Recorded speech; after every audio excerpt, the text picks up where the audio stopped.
enemies of humanity get their comeuppance even for a little bit. And we're going to be talking about all of that. That was, of course, Mohammed Assaf's Dammi Falastini. Okay, we got Bolsonaro indicted. Oh my God. Oh my God. Oh my God. I should just, for the rest of the day, I should just only play crab music. You know what I mean? We should, oof. Like, I should just play the crab dance all day, every day. The International Criminal Court. Wow. By the way, I just realized this is the most Arab I've ever looked in my entire life. With the exception of the pearl necklace, like, this is the most, like, Turkish uncle, Arab uncle I've ever looked in my whole damn life, dude. This is crazy.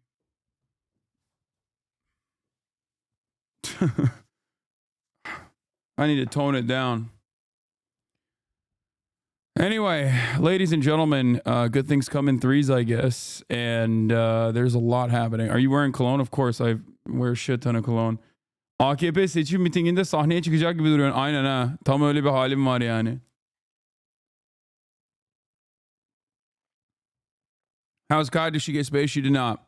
Well, but yeah, before I get to the news and all the celebration and whatnot, this is the part of the broadcast where I tell you about my personal news. Of course, it is Thursday, November 21st, 2024.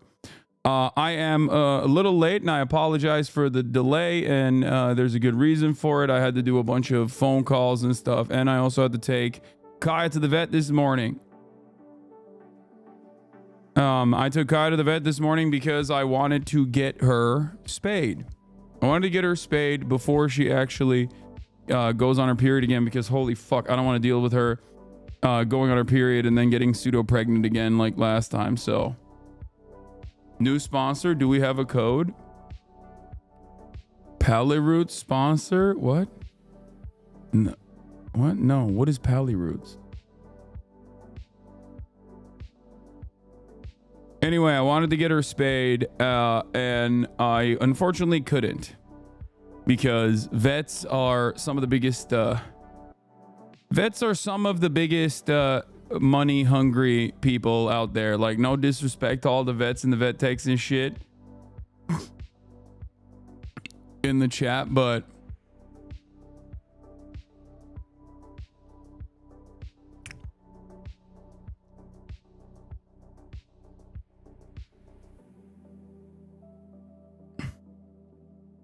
they basically were like, yeah, we can only do a consulting. We can't just like let her in for a quick spay. So like, okay, so they did blood work and stuff. She's sleeping right now. Well, you can probably see, hold on. You can see her little band-aid, her little bandage on the arm there. Anyway, but yeah, we did the consulting. And then they also wanted to go in there because she's a big dog. They were talking about how, like, oh, well, if we do this procedure when she's under, we would like to do potentially a gastropexy. Like, when she's under for the spay, we could do a gastropexy as well. A surgical procedure that attaches a dog's stomach to its abdominal wall or diaphragm to prevent gastric dilation and volvulus, GDV. I don't know what the fuck that is. And I was like, it's for her safety, not because of money. No, I know she's a big girl and that's probably important for her to do, but they were like, we won't be able to, but that's a larger procedure overall and not many places can do it. So we can't do this. We can't do this yet. You know, there's just, it was a lot. It's a lot happening. But I don't even have a good time for when she can get spayed. And I think she is going to end up getting freaking, she's going to end up going through her heat cycle again. I can tell that I have the father instincts, basically, where I can tell when my daughter is on her period or about to get on her heat cycle.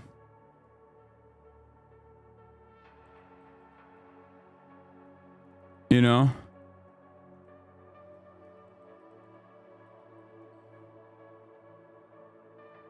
Like she has like you know, her attitude shifts a little bit. Your camera autofocus is bugging, is it? The camera is actually not even fucking up on my shirt now, on my jacket now. That's how crispy clear this shit is. Where's your sash from? This is I got this at the DNC. One of the dudes who was like an uncommitted guy walked up to me and was like, I want to give this to you. Yeah. He's like, I really appreciate everything you've done. I really appreciate everything you've been saying, you know, keep fighting the good fight.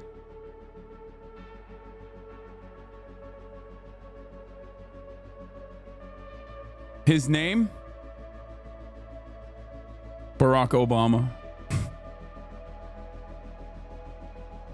Anyway.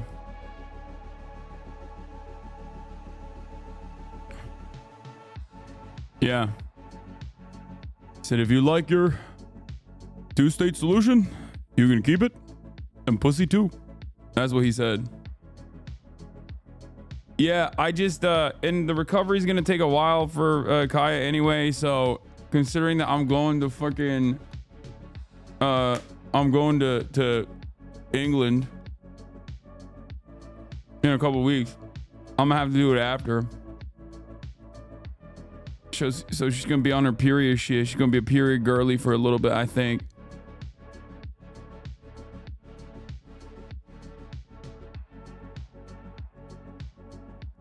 But yeah, Senate Dems are being pathetic little cowards. What else is new? The nonprofit killer is back. We'll talk about all of that. But yeah, personal news wise, ladies and gentlemen, boys, girls, MBs. Personal news, people are wondering what has happened since you ended the broadcast. And let me tell you, I shot the pod last night. Another banger episode in the works, another banger episode in the books. And I think that, you know, it's going to be a good one. It's going to be a good one. But other than that, what did I do? Nick leaked your parasocial text? No. Social wave on twitch.television. In our little circle, at least. But that's no way. Would you believe me if I told you? No, stop. That wasn't my intention. Would you believe me? No. It's actually getting so bad that Hasan texted me this morning. Mr. Nick, been watching you Bro! for years. You know what you're doing. He texted me this morning and said, I'm a fucking parasocialist now. Did you go on a date with Nora? Hasan. Stop, Nick. Why are you outing me, bro? That's crazy. And then I said, well, I guess it's not parasocial because we're boys. That's crazy. There is a difference between being a parasocial shipper and someone who just asks a text via text message, a private correspondence with their fucking boy, dude. God damn. That's crazy. I can't, dude. This motherfucker called me out. Yo! Yo! Dude, no way. No. That was I didn't ask that question. I didn't ask that question. I should have said off the record. This man, bro, chill. This man. Yo, first of all, let me just clear up something. let me just start by clearing up something, okay? When I ask him that question, okay, it's a little bit different than you guys shipping or you guys asking these sorts of questions, okay? Because I'm his friend, okay? That's called being a friend, okay? That's different. That's entirely different. Okay. Like with Agent and Cinna, I was a parasocial shipper from afar. With nephew, with Jason, I'm a parasocial shipper from afar. Even though I love Jason, I know Jason, I don't know the other parties involved. You know what I mean? It's not the same. This is a very different thing. Okay. I just want you to know. Okay. Stop. Bro, the bond has been severed. This is so bad. Yeah, the bro bond has been severed. This is Nick getting back to me. This is Nick cooking my ass because I got him prominent placement on Fox News. Fox News reached out to comment for Nick Pollum on his opinion on the Ansar Allah movement. Oh, that's so funny. That's so funny. All right. Everybody shut the fuck up. I did have such a fantastic time in Texas, though. Crumble cookies, hanging out with friends, just not a care in the fucking world. It was awesome. Nick's response to Fox News. Let me tell you why. Y'all think it's some fucking gotcha, okay? I was reading LSF yesterday, right? Because I got mentioned in this Fox News article, which I told you was going to happen anyways. And one of the dumbass commenters was feeling himself so much. They were talking about me. They're like, Nick, you reap what you sow. All it said in the article was no comment. What did I fucking sow, you fucking moron? Boom. Fucking get his ass. Hello? Get his ass. Also, that article is bullshit anyway. It doesn't fucking matter. And what's fantastic about it is that they treated him as like a serious entity in the situation. My favorite comment on LSF was people being like, Nick Pollum could have used this opportunity to talk about Pollumism. Nick Pollum could have used this opportunity to talk about Pollumism instead. Instead, what did he do? The coward. He goes on to say he doesn't give a shit about this. It means nothing to him. He's Hello? right. The article does nothing to me. No one cares. But he just felt like he was so fucking powerful. Ban the phrase.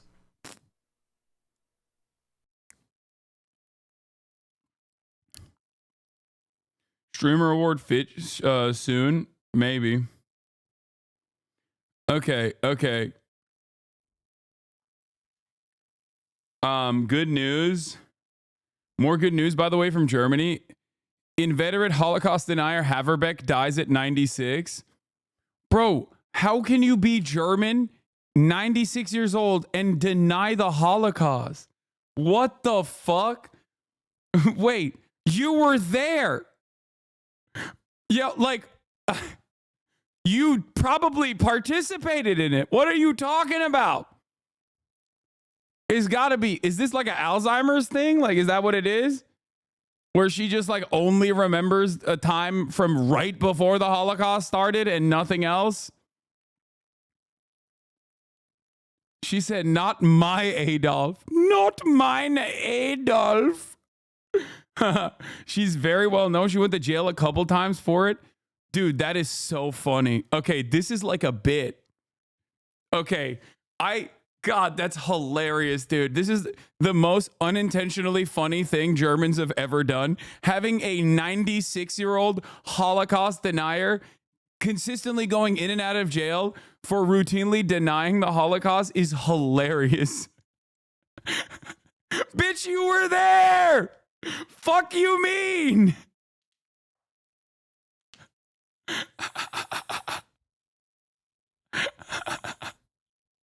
You saw it. That's insane. That's like a Nick Mullen character, dude. Oh my God. Oh, that's hilarious that this is a real person.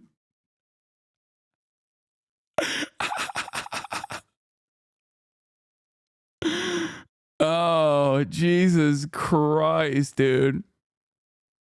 She was also married to a former SS dude. Yeah, that's like half of Germany, dude. What are you talking about? If you're German over the age of like 80, yes, you either were a fucking Nazi or you were married to a fucking Nazi. Yes. every German's grandpappy to a certain degree was at least just kind of, you know, they're along for the ride. That's so funny that these are, oh God, Germany. What a, never change Germany, except change. Please change. You've been really weird lately, especially lately, Germany. Please change for the good, for the better. Permanently change. Okay. Oh my God. Matt Gaetz resigns from AG slot over PEDOGAETZ. Over PEDOGATE. BB and Gallant are official ICC war criminals with arrest warrants. Dude, I can't begin to tell you, like, the best news, man. The best fucking news. Like, I woke up to this and I couldn't believe it. Like, I could not believe my eyes. Democracy manifest. Like, I was so excited. It's just like, it feels, I forgot what this feels like. I forgot what like normal good things happening felt like. It's been such a long time. Oh my God. And this is still minor, and I will talk about like what this means, why I'm excited about it, but like, and I'll give you a cold dose of a cold dose of reality as well about like the significance of this stuff, but then why it's not all that consequential. But it is a it's still a fantastic day, and we should cherish it. Your hateful rhetoric is spreading. You can't be racist towards Italians. You can't be racist towards Italians. Okay, as if that's going to stop me from giving it my best shot. I am such a... Oh, that's funny. Anyway, Matt Gaetz resigns from AG slot over PEDOGATE. BB and Gallant are official ICC war criminals with arrest warrants. Bolsonaro indicted.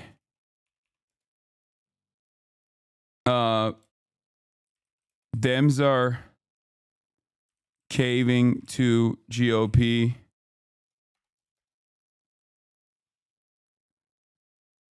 Aaron Reed on Majority Report today was ominous as fuck. Yeah, we'll talk about that too.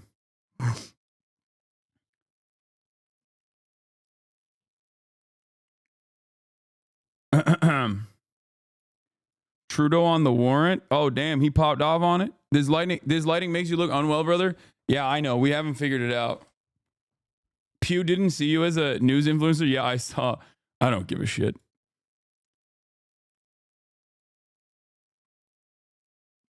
New Alveus edit from Emma. People are saying sex criminal tech tone, and I have no idea what the fuck happened there. But if you think that on a day like this, I am going to talk about that fucking ogre, you are mistaken. You are sorely mistaken. Okay?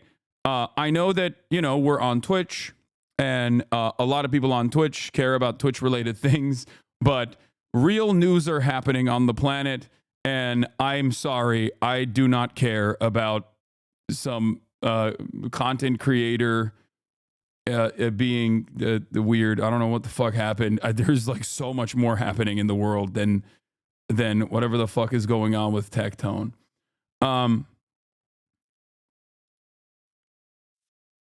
There are credible rape accusations. Okay, even then, you know, no disrespect. Bro, is a SA allegation.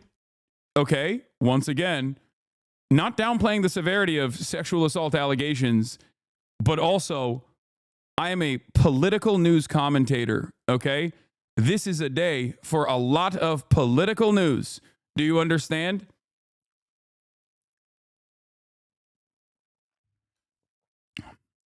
You reposted my baby brother's TikTok video about champagne socialism. That was fucking awesome. He was ecstatic. Yeah, I saw that. He did a great job with that video. Tom Cotton wants to invade The Hague. Let's go. Let's fucking go. Oh my God, America's downfall, dude. What is happening? Oh God, what are they gonna do? They're gonna do some crazy shit, bro. Matt Gaetz resigns from AG slot over Pedogate. BB and Gallant are official war criminals with arrest warrants. Congress is tweeting like anime villains over it. Bolsonaro indicted. Dems are caving the GOP. So much news. Get in now. Bad day for the Hasan is always wrong people, you know? Real bad day for all the people that consistently make a living off of talking about how stupid I am or how wrong I am or how, you know, it's just not. People that rely on the evilness of our institutions that oftentimes never really get harassed or criticized over being wrong, but year of vindication is still upon us. Yes, I will discuss HR 9495 today. Yes, I will. I know exactly what it is. I've covered it a million fucking times over. Calm down. We're going to talk about it, okay? Does anyone have a good blast off meme? Hasan is smug. People having a good day though. I mean, it's yeah. I'm gonna fucking enjoy the brief modicum of decency that I am experiencing. Okay.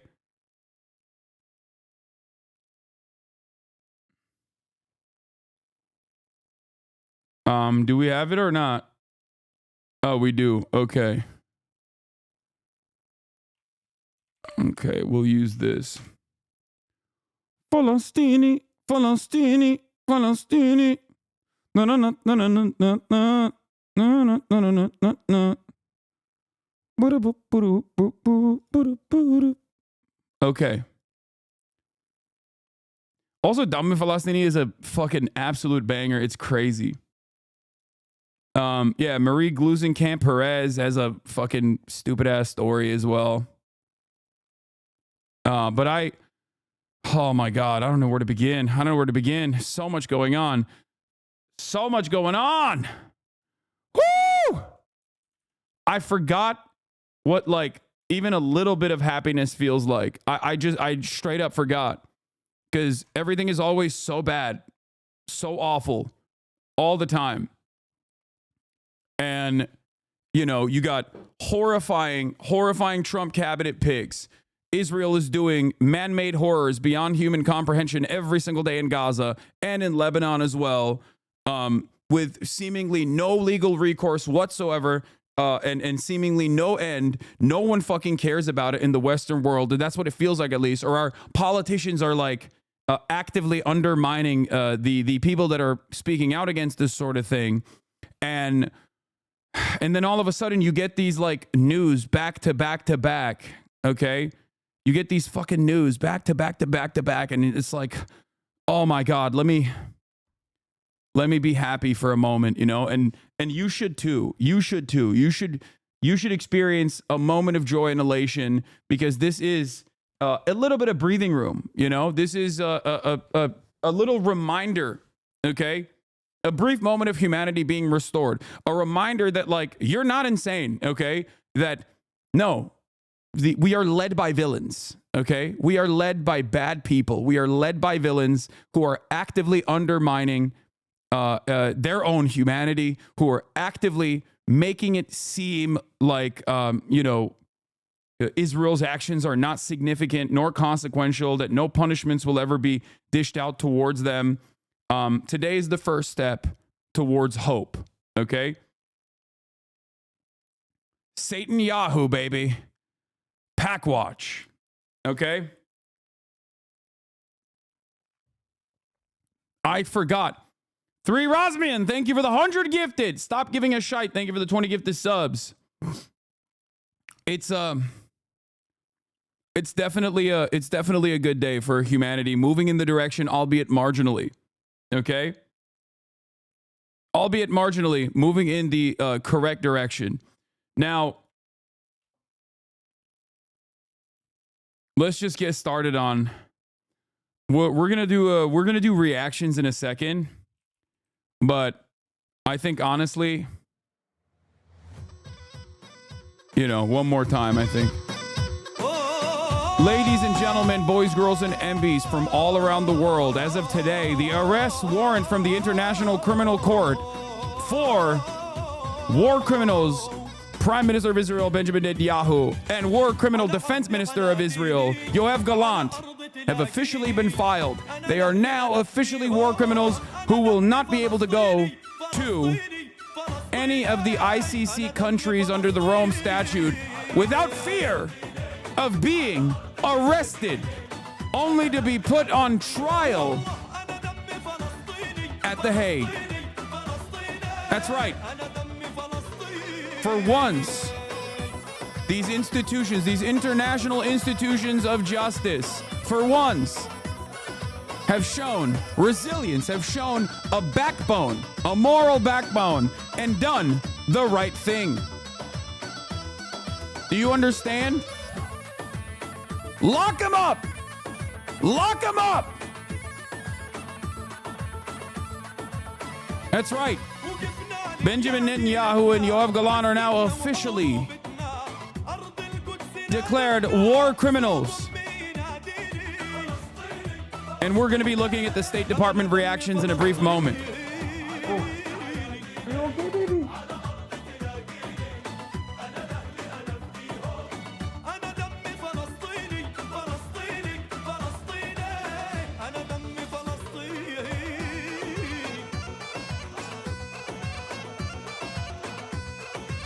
Look at this guy. Look at this guy.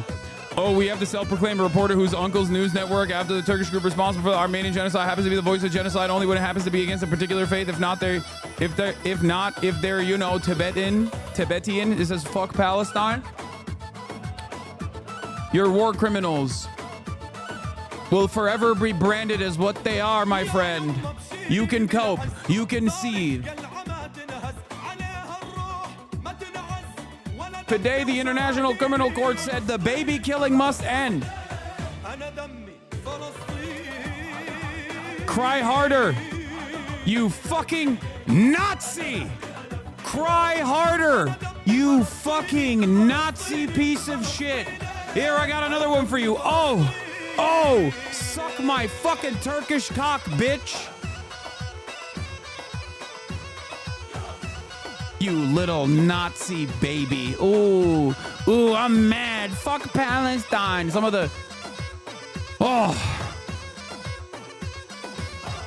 most defenseless people out there on the fucking planet, completely written off by the rest of the supposed intellectuals of the Western world, and you're over here fucking flexing in the eve of any sort of fucking decency coming from any sort of European institution. I never thought I would ever see the day in my whole damn life.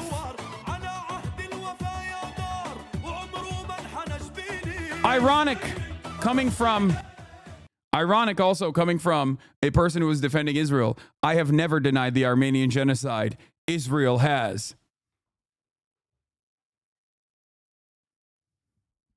Just saying. على أرض تلاقيني أنا لأهلي أنا فديهم أنا دمي فلسطيني فلسطيني فلسطيني أنا دمي فلسطيني على أرض تلاقيني أنا لأهلي أنا فديهم والله أنا دمي فلسطيني فلسطيني فلسطيني أنا دمي فلسطيني.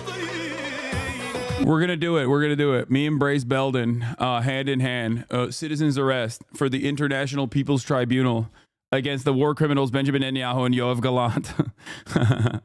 This ideology is so weird. What ideology? Being against genocide? That's not a weird ideology. I guess it's weird if you're so used to permanent genocide being the normative position, you know?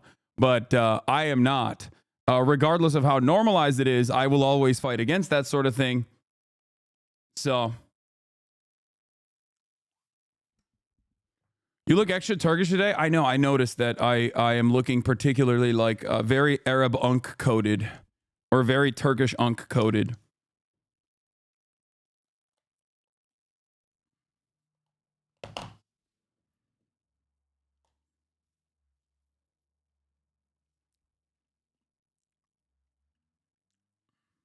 Anyway, I mean, this is my dad's jacket, so.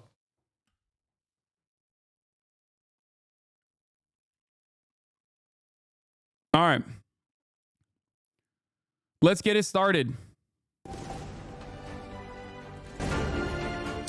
We interrupt our programming on Al Jazeera to bring you some breaking news. And the International Criminal Court has issued arrest warrants for Israel's Prime Minister Benjamin Netanyahu and former Defense Minister Okay, I gotta do it again. My bad. for alleged war crimes in the Gaza Strip. It's also issued warrants for Hamas leader Mohammed Diab al-Masri. Let's bring in Step Vassen, who's on the phone from The Hague, where those arrest warrants were issued.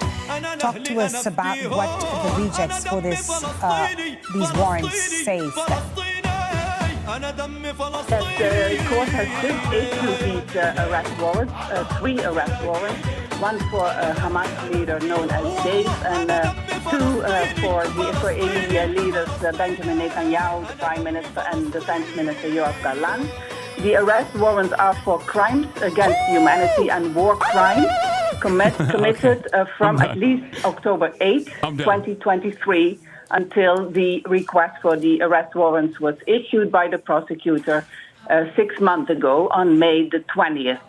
There have been some really serious delays for issuing these arrest warrants. There was a lot of questions about if the ICC was capable of doing so, despite a lot of rejections by the parties that are involved in the ICC, especially also from Europe, from Germany, but also Israel has very much tried to avoid this by filing all kinds of complaints. But the ICC has now decided to reject these complaints, and they have said that these arrest warrants should now be issued. And indeed, there had been also a great deal of pressure step on the ICC not to issue these warrants, particularly on the Israeli government, the Israeli leadership. Why has the court chosen to do so now?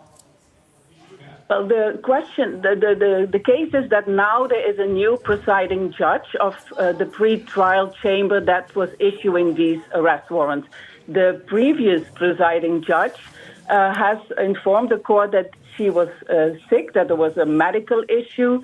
So she recently stepped down after months of basically investigating the case, and suddenly she disappeared from the case. And then a new presiding judge, a French judge, is now holding this case. And very quickly after the previous judge stepped down, this decision has now been taken. So this also gives us some answers on these delays, where basically also... Real me dumb American, but why the fuck isn't the U.S. a part of the ICC? What do you mean, dog?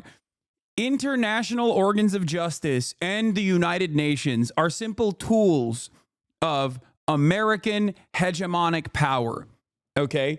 Or at least historically, they have been used as tools for the West to enact whatever its agenda is. Unequal extraction of natural resources from the global South, permanent war against America's enemies or against enemies of the West. Okay? But today is a different day. As America's power on the global stage wanes, many Americans are terrified of the prospect of a Chinese future, okay? But in the interim period, given Israel's unconscionable actions, given the Israeli government's inhumanity and consistent violence, unending violence, regardless of America's protection, America's attack dog gets at least one mark on its track record, on its otherwise stainless history. Okay? These institutions do not work against America or its allies. This is the first ever instance in my lifetime where I have seen this. Okay? This is fantastic. Okay? This is fucking fantastic. America can try to consistently defend Israel throughout this process, as they have and they will. But this directly puts them at odds with many reasonable, moral people in Europe that look towards this. Okay? Not just in your lifetime. It's the first time since World War II it's been used against a Western nation. And I mean, that's when it was created. Like, feeling this tweet right now? Yeah. Firm believer in international rule-based order right now until Biden nukes The Hague.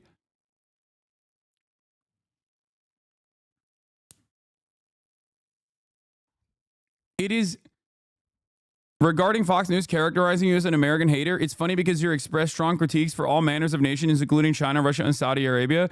It turns out you just have an unshakable moral compass and there's no home for us anywhere. I know.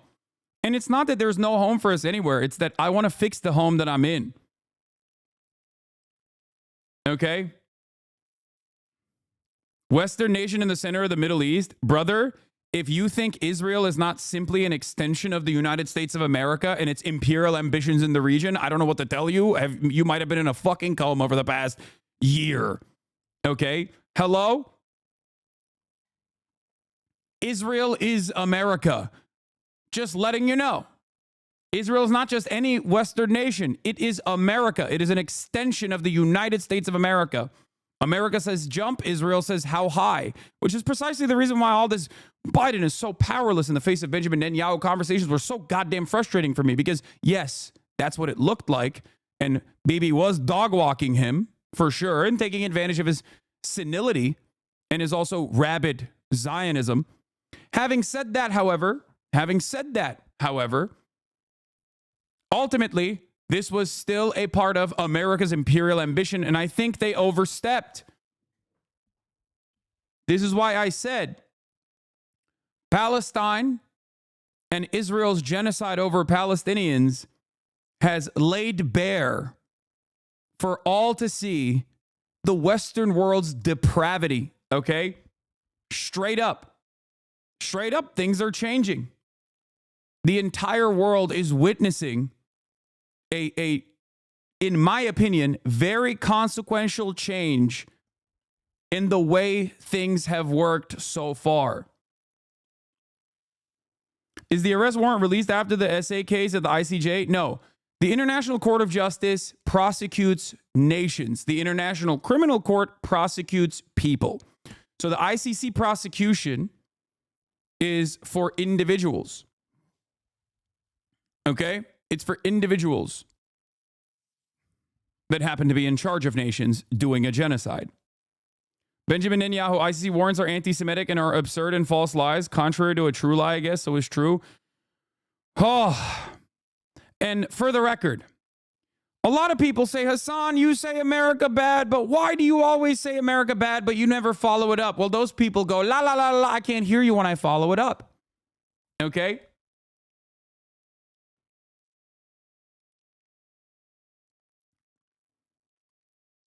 You must understand something very important right now. It is not an accident that every single fucking senator and every single congressperson in the United States of America, with the exception of like a handful, are currently tweeting like they're fucking Sephiroth. They're all out there tweeting like anime villains. They're baying for blood. They're seeing red. They're like, we have to nuke The Hague. Down to the wire, down to the likes of Thomas Cotton. The ICC is a kangaroo court and Kareem Khan is a deranged fanatic. Woe to him and anyone who tries to enforce these outlaw warrants. Let me give them all a friendly reminder. The American law on the ICC is known as the Hague Invasion Act for a reason. Think about it.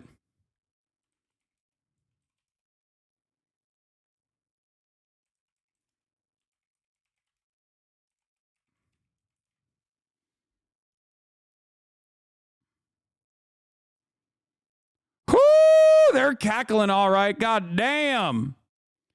God damn. I misspelled villain because I was so excited. I fixed it. Shut up.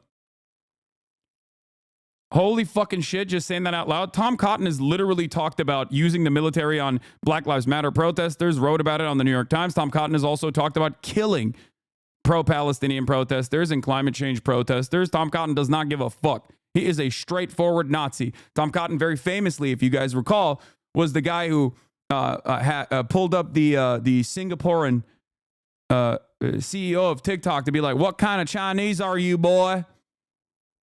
How Chinese are you, boy? You know, that sort of thing. He is a fucking virulent, racist piece of shit. Now, I will not be posting the Shinzo Abe tweet that I very famously once posted about Tom Cotton because I don't want to get in trouble.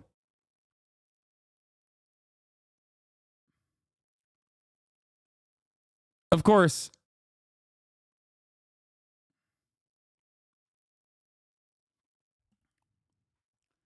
only Americans believe they are the good guys, even in Europe, across all political spectrum. I've seen people shit on the USA.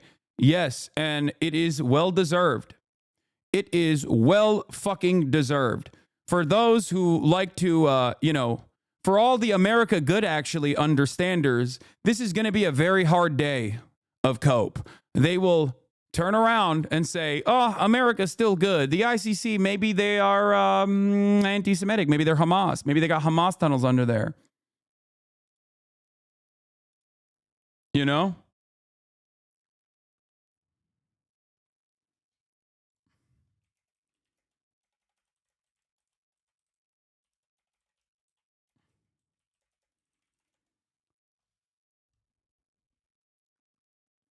Anyway. The U.S. rejected the warrant. We knew that they were going to reject the warrant. They have been actively pressuring the ICC's warrant application to not go through until this very moment. So that is not surprising to me, nor is it shocking to me. America can say whatever the fuck it wants. They will cope and they will seethe. Okay? EU Secretary of State. Oh, God, I'm so hard right now. I'm not even hard. I'm just elated, okay? أنا لأهلي أنا فديهم أنا دمي فلسطيني فلسطيني فلسطيني أنا دمي فلسطيني على أرضك لاقيني أنا لأهلي أنا فديهم والله أنا دمي فلسطيني. Fuck you if you defend Israel, okay? Suck my fucking dick. Woo!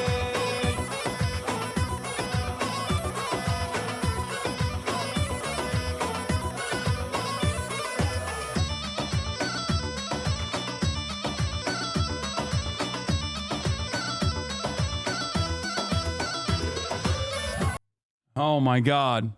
All right. Oh, so good. So fucking good. Oh, I feel so fucking good. We're playing propaganda again? Yes. This is a very famous pro-Palestinian song. So, of course, it's inherently going to be considered anti-Semitic because the existence of Palestine and the existence of Palestinians and any sort of mention of Palestine or Palestinians is inherently anti-Semitic according to those who choose to silence any sort of fucking criticism. So do they also disagree with the decision to issue warrants against Hamas leaders? No, that part also is like so inconsequential in the grand scheme of things because that part is expected. The unexpected part is that someone that is firmly within the American sphere of influence, but not necessarily just in the American sphere of influence, but also protected by the American government so thoroughly could ever be declared a war criminal. This is unique. This is new. This is a welcomed correction. Okay? Oh my God. Also, most of the fucking Palestinian leadership that they declared war criminals for October 7 have been assassinated by Israel regardless. So this was this is exactly what I thought as well. State Department press briefing canceled for today. Oh no. Oh no. Yeah, Ana Dammi Falastini means my blood is Palestinian, by the way. Please do not laugh at this. State departments only do this when they are in great distress. Okay, citizens arrest time, baby. Citizens arrest time, baby. Woo! Buying time because now with the new judge, apparently there was no more hesitation and he took this decision together with two other judges. Remind our viewers, Sepp, of what the Israeli government and his former defense minister, as well as the Hamas leader, who's also been issued an arrest warrant with, what exactly are they being accused of? Yeah, these are the crimes against humanity and war crimes. And what the prosecutor really laid out last May was that starving the population of Gaza was a very important point for him to ask for these arrest warrants, but also something I noticed in my EU country subreddit suddenly seemed to be much more pro-Palestine after this warrant. Typical shit. Just a week ago, it was people who are pro-Israel. Yeah, a lot of liberals do care about these institutions. Okay, they have not had the same cynical framework that I have been operating with, because I wasn't just cynical. I was just realistic about the way things work, right? So, of course, they do care about that sort of thing. So it'll be much, much, much harder for them, I think, to defend this shit. The fact that there have been murders, attacks, of course, from the Israeli army. But one of the things that really stood out was the fact that the Israeli authorities and the Israeli army have been starving the population of Gaza. And that's something that's a very specific war crime that also has already some experience at the ICC in previous cases. So I think the prosecutor hopes that there will be a lot of evidence that he can use for to prove this case. Okay. Steph, we know that Israel doesn't accept the jurisdiction of the ICC, doesn't recognize the jurisdiction of the ICC. So what will this mean for this case against the Israeli leadership, Netanyahu and former Defense Minister Gallant? This will mean that every country that is part of the ICC, and from the top of my head, these are now 40 countries, they have the obligation to arrest Netanyahu, Gallant, and Dave when they come across these individuals. So this will mean in practice that it's going to be very difficult for Netanyahu to travel and Gallant as well to travel abroad, because the countries that are members of the ICC, for example, Germany, the UK, a lot of European countries as well, but also countries across the globe, have the obligation to arrest them and hand them over to The Hague, to the court. Okay, Steph, for the moment, thank you very much. Ali, great to have you with us. First, has there been any reaction to this so far in Israel?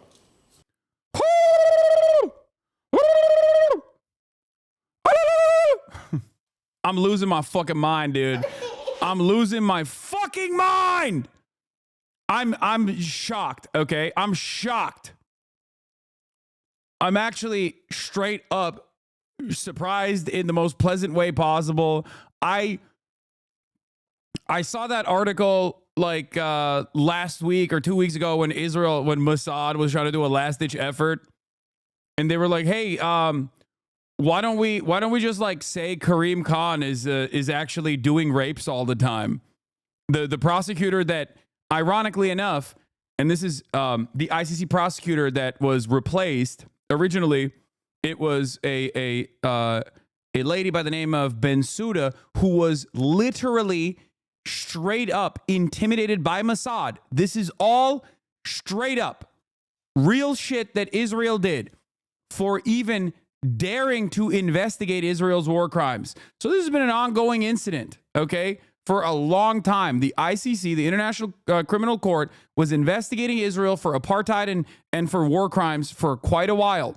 The person who was prosecuting them potentially was harassed, intimidated, surveilled, and Benjamin Netanyahu got Donald Trump to place sanctions on her individually. It was insane. So then America and Israel were like, let's put a different guy on there. Let's put our guy on there, a guy that we like. His name, Karim Khan. Okay, these clips out of context are going to go wild on Fox News. Oh, yeah? They're going to be like, Hasan supports terrorism because he's celebrating the International Criminal Court actually doing fucking real prosecutions for once? Really? Okay. Wow, that's crazy, man. I can't believe my fucking haters that say I want to do 9/11 over and over again are going to use this as an opportunity to fucking yell about me again. It does not matter. The truth does not change. This is what I tried to explain to people yesterday when we were reading the Fox News cancel piece, the hit piece.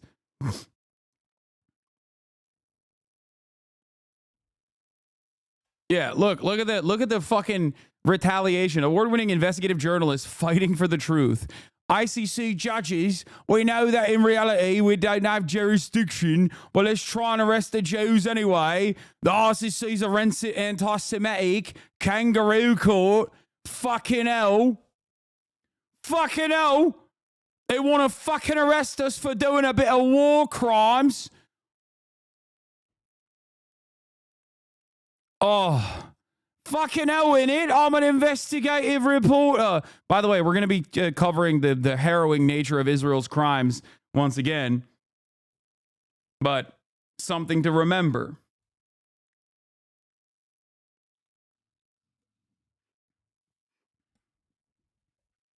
Israeli Prime Minister also called it a anti-Semitic. The anti-Semitic decision of the International Criminal Court is a modern Dreyfus trial and will end the same way. Israel utterly rejects the false and absurd charges of the International Criminal Court, a biased and discriminatory political body. No war is more just than the war Israel has been waging in Gaza since October 7th, 2023, when Hamas terrorist organization launched a murderous assault and perpetrated the largest massacre against the Jewish people since the Holocaust. The decision to issue an arrest warrant against the prime minister was made by a corrupt chief prosecutor who was trying to save himself from sexual harassment. See, this is what I mean. Bro, immediately, they were like, what can we do here? What can we do about Kareem Khan? Oh, he's a sexual assaulter, actually. And it was funny because, like, even Western media that normally would, jump to cover these sorts of things because they love this sort of shit, were like, yeah, while we want to take the allegations seriously, the timing of them were quite interesting, and it could be potentially a made up by Israel.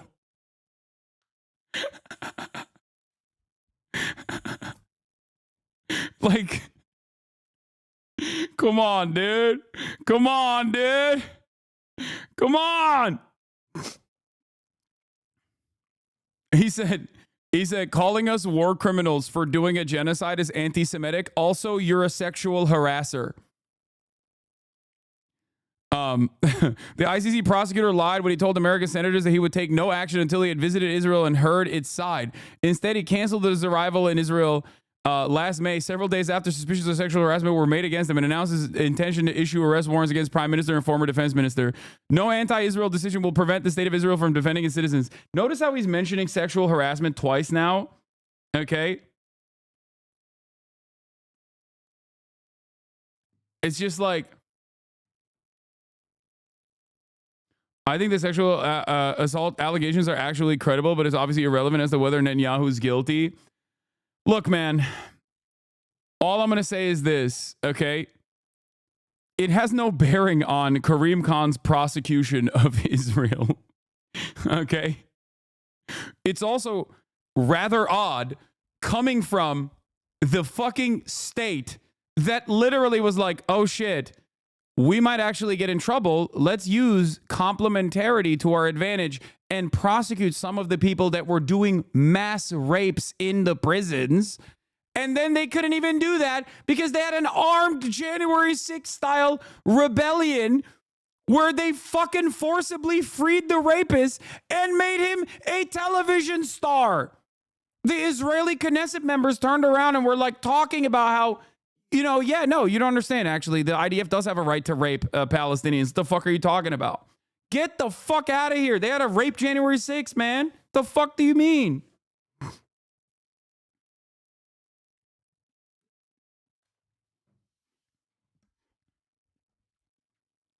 Some of you motherfuckers have no way of looking at a situation like this and immediately jump.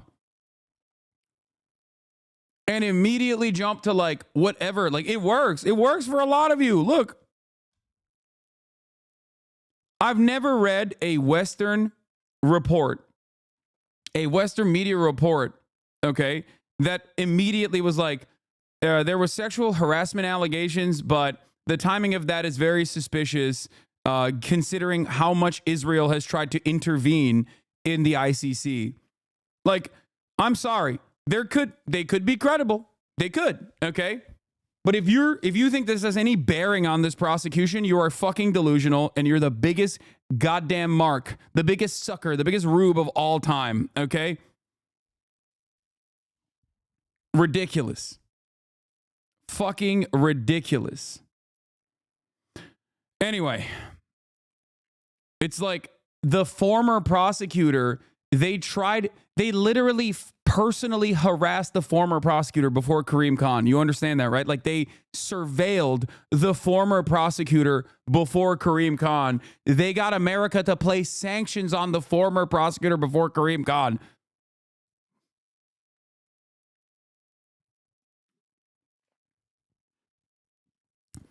And you have to remember, it's not just Karim Khan either.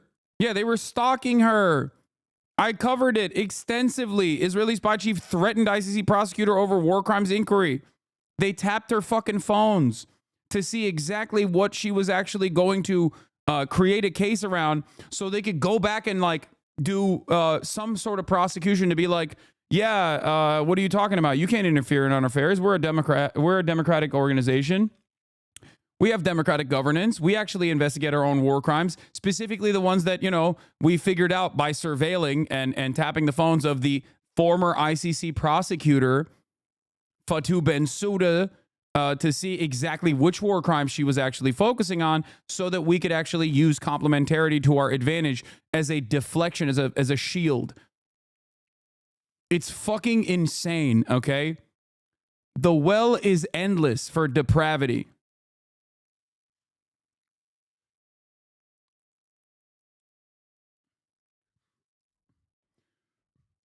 Okay, dude, you're fucking insane. Anyway.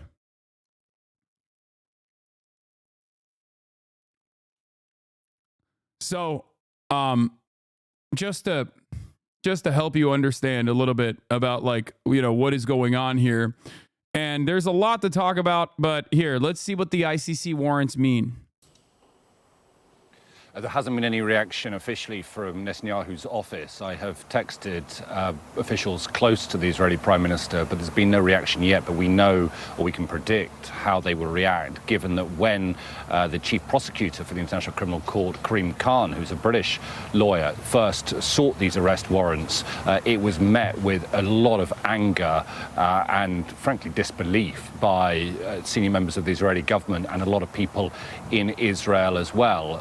They were disgusted at the idea that the ICC could be investigating Israeli leaders for war crimes when it was Hamas that carried out the October the 7th attacks. But the initial request by the chief prosecutor of the ICC included, as well as Netanyahu and the former now defense minister Yoav Gallant, it included the two Hamas leaders, Yahya Sinwar and Ismail Haniyeh. Well, they're now both dead, killed by Israel, so they're no longer on the charge sheet, as it were. And Mohammed Daif, another senior member, commander of Hamas, an arrest warrant has been issued for him as well. Israel says that they had killed him, but Hamas have not confirmed it officially. So effectively 3 arrest warrants have been issued by the International Criminal Court, but the 2 most significant, for obvious reasons, are those against Benjamin Netanyahu and Yoav Gallant. The court, in their statement that they released, said that they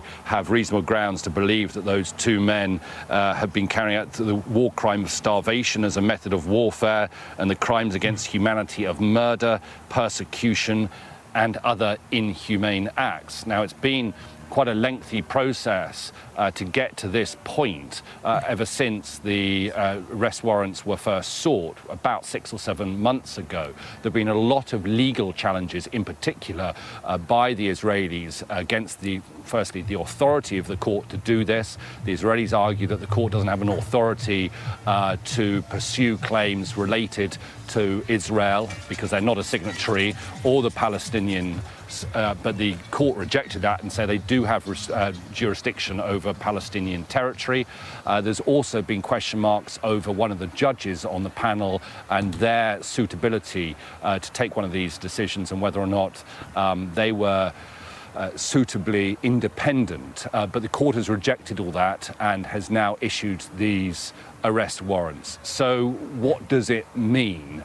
Well, practically, it would mean that Benjamin Netanyahu and Yoav Gallant couldn't travel to any state that is a signatory of the International Criminal Court. That's around 120 countries around the world, including many European countries, including the United Kingdom.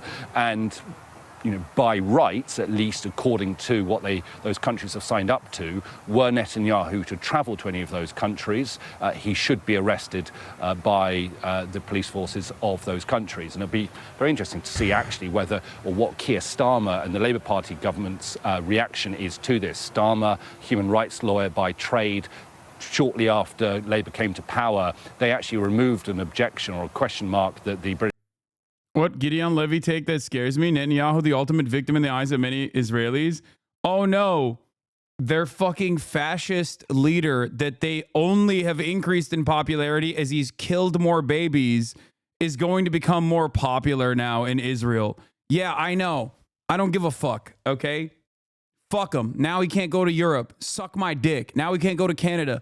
Fuck you, Benjamin Netanyahu, okay? The only place he can travel to is going to be, the United States of America.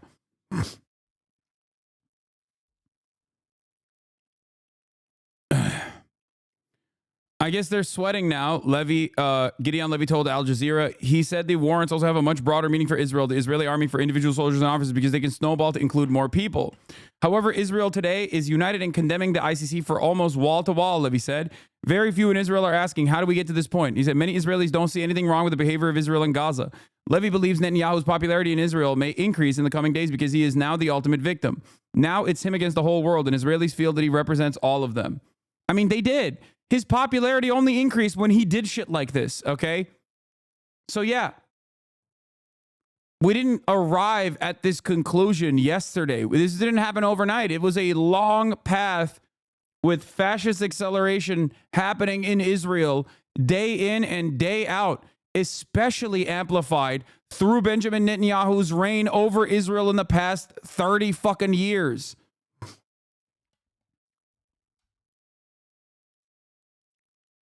If he actually tried to travel to those places, what are the odds he would actually be arrested? I would love to see it. No, I don't think it's zero. I think he's just not going to go to those places. I don't think it's zero. Like, people will point to Vladimir Putin, who also is a war criminal and has a warrant out for his arrest, traveling to Mongolia. I don't think that's the same. I don't think that Vladimir Putin going to Mongolia, which is supposed to abide by the Rome Statute and not fucking arresting Vladimir Putin, is the same as Benjamin Netanyahu going to the fucking heart of Europe.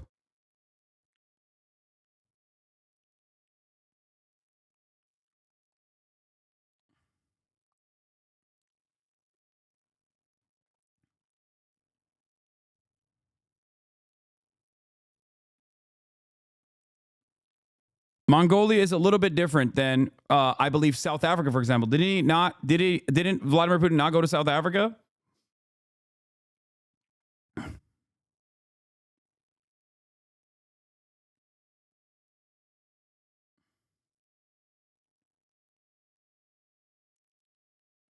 Yeah. It's serious, man. It's not like that. It's not.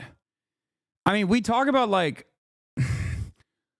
how feckless of an institution the UN is, right? And in many respects, it's true because the Security Council trumps all, and the Security Council is dominated by a singular veto power in the hands of the United States of America. Okay? Having said that, however, this is an escalation. This is one step above that. Okay?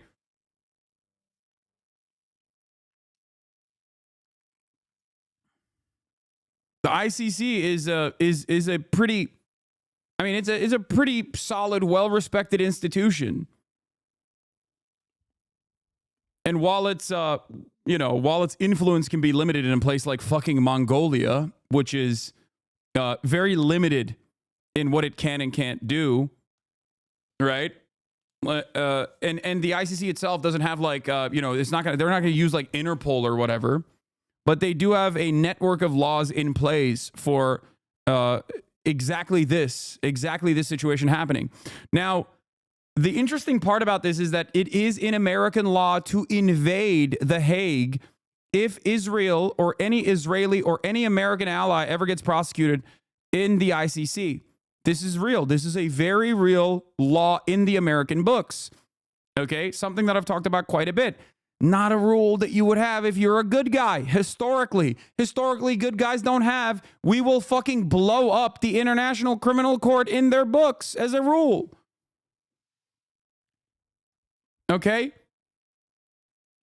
The Hague Invasion Act is an act that allows the president to order U.S. military action such as the invasion of the Netherlands, where the Hague is located, to protect American officials and military personnel from prosecution and rescue them from custody. Yeah. But that, in and of itself, would make America the enemy of the entire Western world, okay? I don't think they have motion like that. Remember, something that I've told you about soft power over and over again. Soft power and hard power work hand in hand, okay? Soft power and hard power work together. All of a sudden, 800 military bases can look like 800 different invasions, okay? 800 military bases will look like a collaborative security partnership as long as America is seemingly abiding by the rules or not going so far, not just getting too far out of pocket, okay? Yeah, you can invade Libya, for example. You bomb Libya with some NATO troops or whatever the fuck. You can go into Iraq. You can go into Afghanistan. But if you go into the Netherlands, well, that's an entirely different situation. You can have that law in your books, okay, as a threat.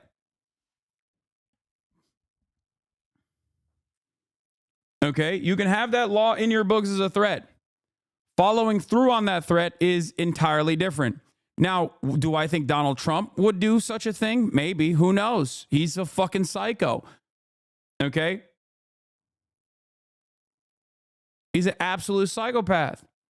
Perhaps a reasonable person who is maybe not demented, who cares about the future of this country and every other country, and maybe even maintaining a shred of decency for the United States of America, what remains, would try to pack this entire situation up before it gets completely out of hand, and then Donald Trump is the one with the reins of power. But they're not going to do that because Joe Biden is a ultra-nationalist for Israel. The previous British government had submitted to the International Criminal Court. But the United States, obviously Israel's closest ally, they are not a signatory of the ICC. So in theory, Netanyahu would still be able to travel to the United States, a country that he has such a long affiliation with, a country where he grew up in, went to school in his early years. And we've already seen from the incoming Republican administration in the United States threats to sanction the ICC were they to proceed with this. So I think Netanyahu will have support on the other side of the Atlantic. Also, these ICC arrest warrants don't always get carried out. We saw President Putin, who had an arrest warrant issued for him after the invasion of Ukraine, traveled to Mongolia a couple of months ago, and nothing was done about that. He wasn't arrested when he landed in Mongolia. But in terms of the reputation of Benjamin Netanyahu and Yoav Gallant, in terms of their legacy, they are now wanted suspects, wanted to be put on trial for war crimes. And it is a label that will never leave them. And object to it as strongly as no doubt they will do. Nonetheless, a body of such, the International Criminal Court has... I have an idea. Okay, I have an idea. What if you didn't do any of the war crimes and you just stopped, and then you volunteered yourself to be put in, some sort of confinement so that the prosecution could be conducted, and then went to jail for the rest of your life if that's, what they choose to do? I'm just saying, if you're innocent, go defend yourself. Go defend yourself in court. Right? I mean, that's what you would do, right, in this situation?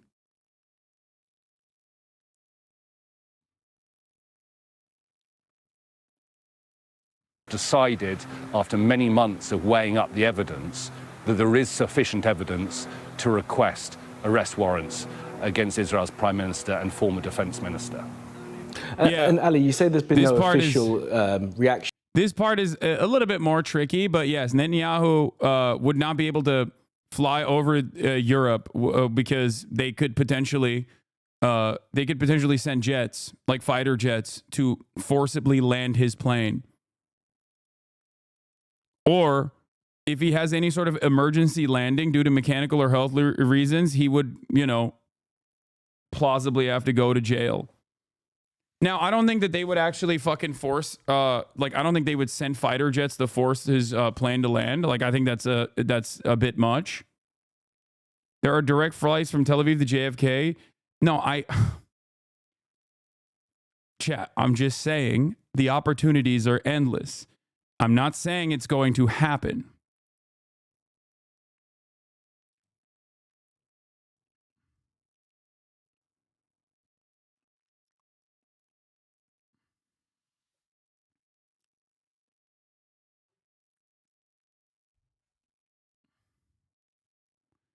You should check the New York Times homepage right now. Oh, yeah, I'm sure they're not covering this story. It's probably not that important. It's probably like around, third, fourth, fifth most important. Matt Gaetz withdraws his attorney general pick. It was a big story, to be fair. Inside the lobbying career of Trump's new chief of staff. Okay, that's weird. Pete Hegseth. Clean energy. Putin threat to West. Oh, it's not even under the fold. It's like, oh, wow. Oh, wow. It's like multiple scrolls past. Wow, it's not even in the top 3 or 4 news stories in the country. It's the 5th. Netanyahu's arrest sought by International Criminal Court. Huh. That's interesting.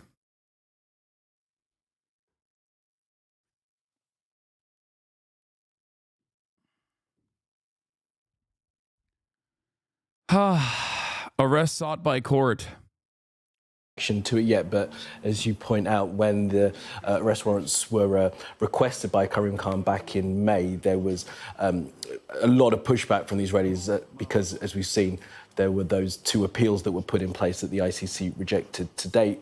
Now, it's a de facto travel ban for those countries that are part of the Rome Statute, part of the ICC. But I think the first requirement is on national courts to bring in that arrest warrant as well. And of course, Benjamin Netanyahu has his issue. Honestly, surprised your hit piece didn't end up higher. I know yours was in a different section. New York Times is not going to do a hit piece on me. They're not that depraved. Okay, that's like, leave that shit to the fucking Fox News and the New York Post of the world, okay? That's a little bit different.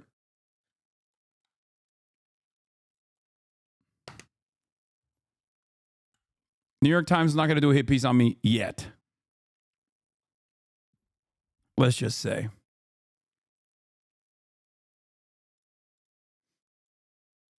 Boom. Easy money, baby. You come in here, you say some dumb shit, clap, get clap. One silly question I have for all the people that have just not been paying attention to anything that's going on in the world. I wonder if they will at any moment go, hey, maybe I should stop watching these fucking drama farmers who are either pro-Israel or noticeably absent from the conversation until there's an opportunity to shit on Hasan for being a critic of Israel. Probably not.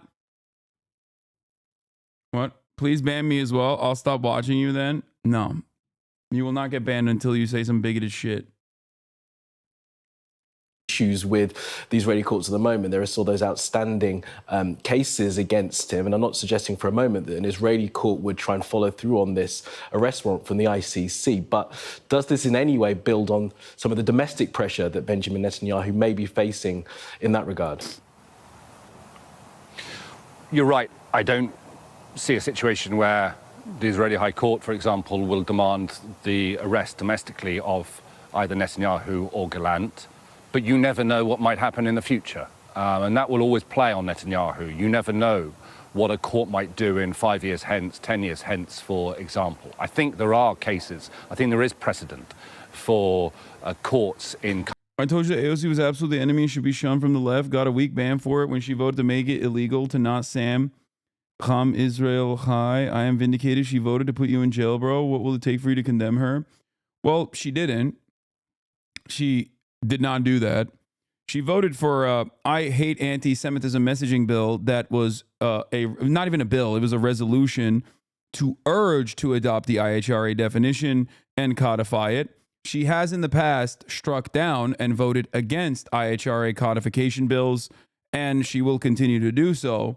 I still do think that AOC's, like, even on a messaging bill like that, the fact that AOC voted yay on it is not, it's just ridiculous, I think. Having said that, however, if you think that she would vote to put forth a bill that would put me in jail, that vote would also put her in jail as well, which is why I thought it was very silly.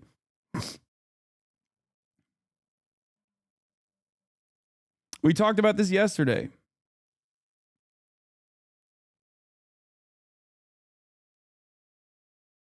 Like, my criticisms of AOC are, you know, I think fairly reasonable. Wait, she voted for the nonprofit killer? Fuck no. That's the point. She voted against the nonprofit killer. She voted against the former IHRA definition bill. Of course, she's not going to vote for the IHRA definition bill. This is a messaging bill. It's like oh, I don't like anti-Semitism is the way that they present it. And then there's urging to put the IHRA definition sneaking into that anti-Semitism bill. I still maintain the position that she should not have voted yay on it. Okay. She should not have. But this is not a what do you call it? This is not like a binding bill that will implement the IHRA definition. The resolution that urges for there to be a binding bill that actually adopts the IHRA definition. And I don't think she would vote for that. And she has literally voted against it in the past, as we looked at yesterday. This is not a defense of AOC. I am still against her voting on this bill. Anyway, we'll get to that in a second. Stop defending. Shut the fuck up, dude. My job is to tell you the fucking truth. I do not appreciate, nor do I think she did the right thing. Why the fuck are we talking about AOC as a moment of happiness? Shut the fuck up. My job is to explain to you things so you don't get fucking geared because you saw a bunch of wonderful people that I also like, okay, on Twitter, immediately go, AOC wants to throw you in jail for criticizing Israel, okay? I don't want you to be airheaded leftists that get duped by fucking memes. So I'm going to tell you what the truth is. Okay? This is not a defense of AOC. I don't think she did the right thing there at all. I think she did the wrong thing by voting yay on this message bill.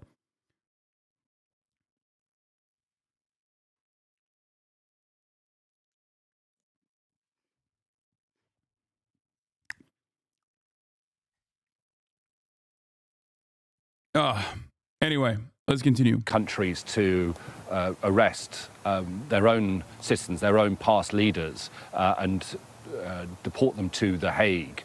But it's not something I can see happening in the current state in Israel. I think this will make negotiations.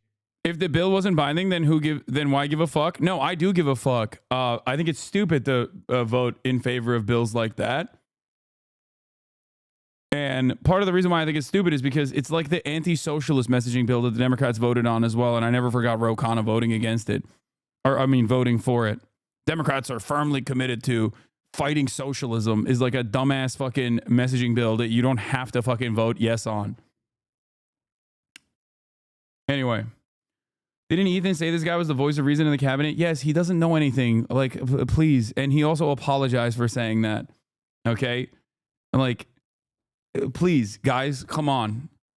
Yes, Ethan regardless of the way he presents himself or has presented himself from in this entire process, is like, I think a lot of you think that he's just like actively, knowledgeable on this stuff and is just like firmly committed to a position. Like, I think he's just, again, this is also not a defense of Ethan, who has actively tried to get me deplatformed for being pro-Palestinian, okay?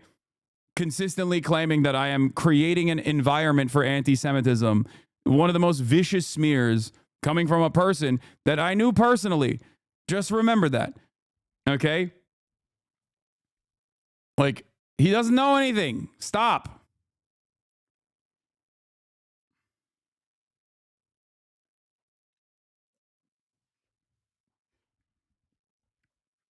He didn't apologize, Hassan. He doubled down. I thought he did. I thought he was like, yeah, we didn't know. I thought he said his wife didn't know enough. Which, you can be like, what the fuck do you mean? It's been a year. But I thought it was more so. I just don't want to even bring up Ethan, man. It's a fucking distraction. It's so dumb. Shut up. Oh, God. It's an even bigger distraction and stupid thing to talk about in this moment. Please, let's move on and let's eyes on the prize, lock in. Negotiations to bring about a ceasefire in Gaza potentially harder. I mean, they're difficult enough as it is at the moment. In terms of the timing of this, I think there probably are two factors. One is what is going on in northern Gaza at the moment, because Israel is being accused of carrying out anything between ethnic cleansing and genocide. I should point out the accusation of genocide is an accusation. It is not been formally labelled as such. That is a matter for another court, the ICJ, the International Court of Justice. But those are the accusations that are being labelled at the Israeli government and the Israeli military for their actions in northern Gaza right now. And secondly, I do think that incoming Trump administration might have played a factor into the timing for the release of this announcement as well. So it will probably complicate matters when it comes to trying to achieve a ceasefire in Gaza. We will have to see how Benjamin Netanyahu reacts. I can't think that he will leave it long before releasing some form of statement, or something will come out from the Prime Minister's office. But in the past, he has been very defiant about his own actions. And a lot of Israelis, I would say, were appalled at the idea, even if they don't like or support Benjamin Netanyahu, they were appalled at the idea that Israel's leaders could be on the same. Oh, dude. Yeah, that's how you know motherfuckers are not with it, okay?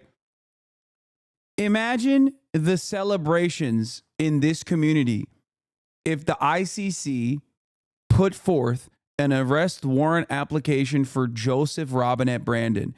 I would, which by the way, would be perfectly valid, just so you understand. They would never do that because that's like a bridge too far, obviously. But like, that's the difference. That's the difference between people who are with it, okay, and people who are phony. Yair Lapid, you're fucking phony, okay? Stop hitting the weights, bitch. I get it. You got a great fucking hairline for your goddamn age. What happened to being a part of the fuck Benjamin Netanyahu coalition? Huh? You bitch. You centrist bitch. Imagine the tears of joy that we would cry if George W. Bush, Dick Cheney, fuck it, Barack Obama, Donald Trump, Joe Biden would be brought forth in front of the ICC, Tony Blair. Oh, that's the difference. These guys, they just don't want it. They're not real with it. They're not about it. They're not about this lifestyle. They just aesthetically are like, oh yeah, we hate Benjamin Netanyahu. Hillary Clinton, oh my God, for the crimes in Libya. Oh my God.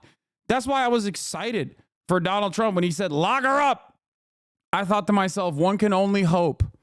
Okay, Hillary Clinton going to jail for some other dumb shit But in my mind, in my headcanon, it would be for her crimes in Haiti and her crimes in Libya. Oh, fuck it. Throw Bill in there too.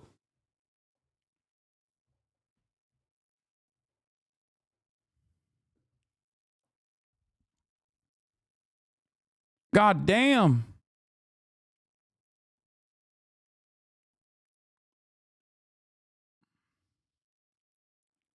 Charge sheet as Look, dude, brother, I guarantee the AOC would have you arrested for a committee appointment. She literally said Kamala was tirelessly working. Yes, yes, dude. You're right. AOC is the biggest enemy of the left. You got it. It's certainly not the hyperfixation of every fucking permanently online left is like criticizing AOC for silly shit that she says like this, okay, or cozying up and criticizing her bad political instincts for cozying up to the Biden administration is one thing.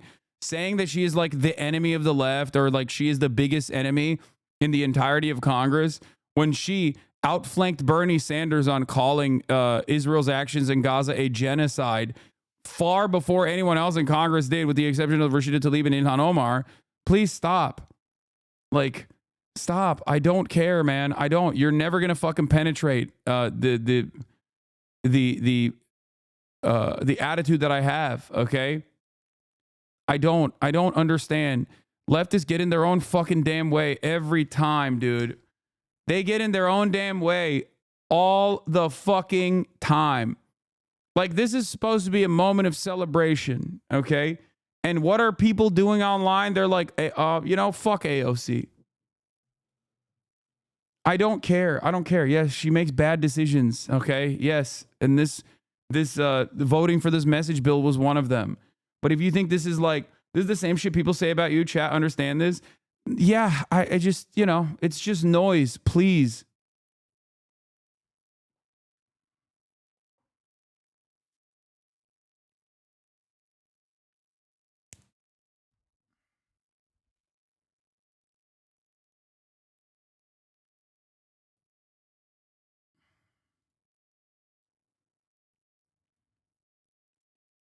Hamas's leaders.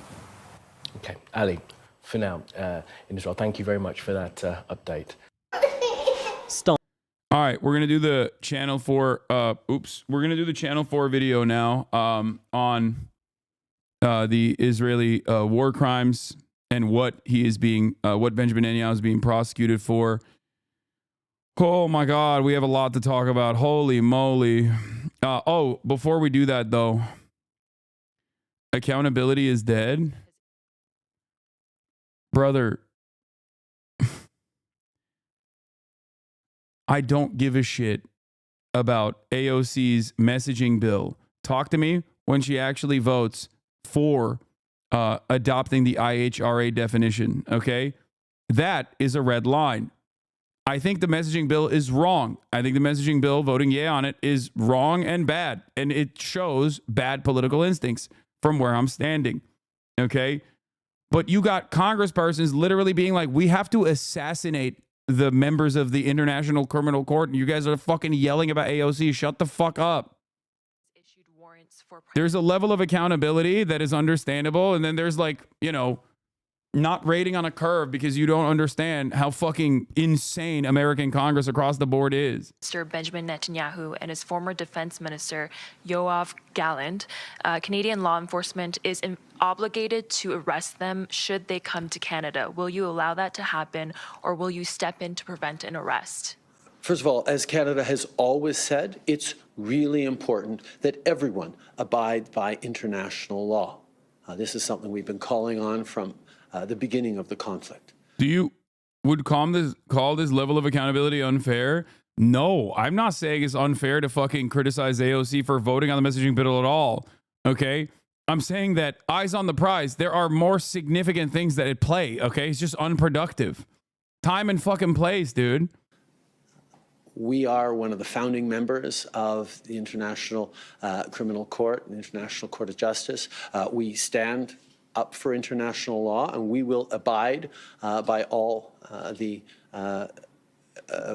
regulations and rulings of the international courts. This is just who we are as Canadians. At the same time, we need to keep working to solve this terrible situation. We need to see aid flowing in to people who are facing famine and disease. We need to see all the hostages released. We need to see Hamas lay down its arms. We condemn Hamas for its continued actions. We need to see a ceasefire that protects civilians. We need to get back on track towards a two-state solution with a peaceful Israel living alongside a peaceful Palestinian state. These are the things that Canada has been working on. And at the same time, we have to recognize as Canadians that it's been very, very difficult for members of different communities in this country. We have to remember who we are, be there for each other, understand that people are angry and grieving, but remember that we are all pushing for peace and stability as hard as we can. Bro said, don't you dare come into my backyard. You will not be getting fucking maple syrup, baby. Wasn't there already a warrant issued for BB? No. So there was an application. There was an application for the arrest warrants, but they did not. There's a difference between an application for the arrest warrants and those applications actually being judged by 3 different judges and then being found to be reasonable. The applications are now official, which means that, you know, we're one step closer to Benjamin Netanyahu being considered a war criminal, given that a lot of these war criminals, especially if they are directly in the realm of influence of the United States of America, are never really going to get prosecuted. That's it. He's just a war criminal, just like Putin is. Putin's never going to get prosecuted either until, you know, I guess somehow magically Russia falls or something, you know?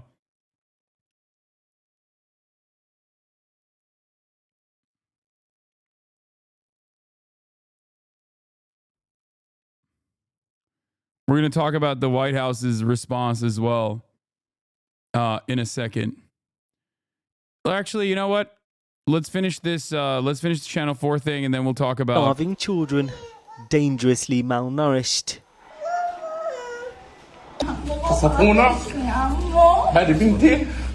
Amputations performed without anesthetic. Yeah, remember, it's important to also remember why Benjamin Netanyahu is considered a war criminal now, and so is Yoav Gallant, and so is many members of the Israeli occupying forces, and many people who have offered them credence, offered them protection, offered them guidance. This includes American leadership as well.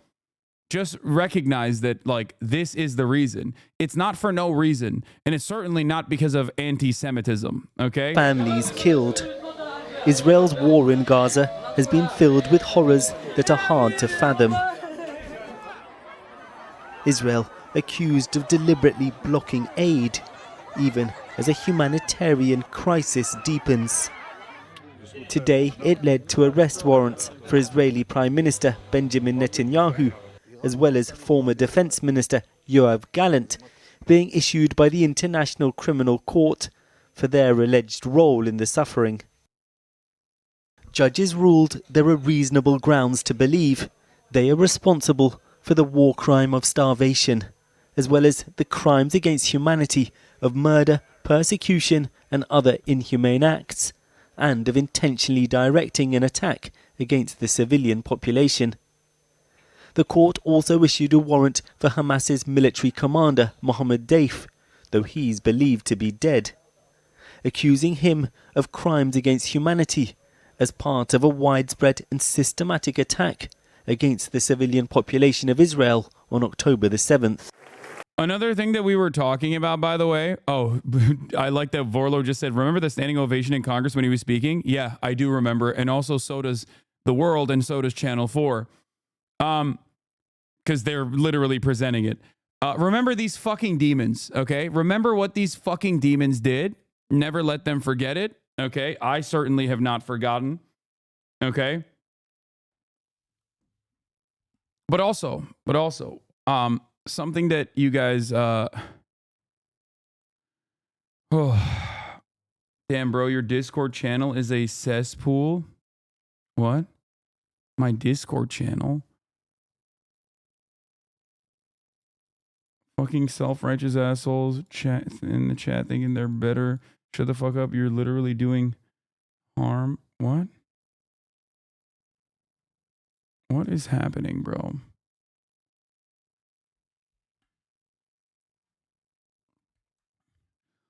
It's your fault for going in there. Okay? Let's continue. It's the arrest warrants for Israeli politicians that are unprecedented. Netanyahu becoming the first leader of a Western-style democracy to be accused by the court.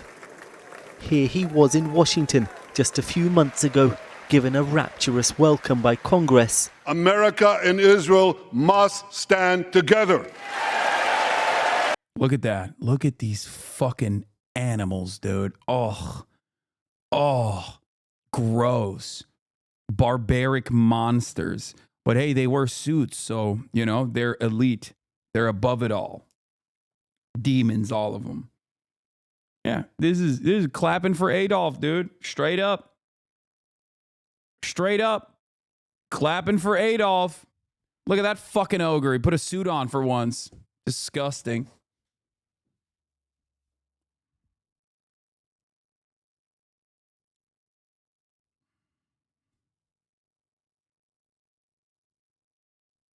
Pretty sure isn't it affiliated with the Discord? Hasanabi isn't affiliated with the Discord channel.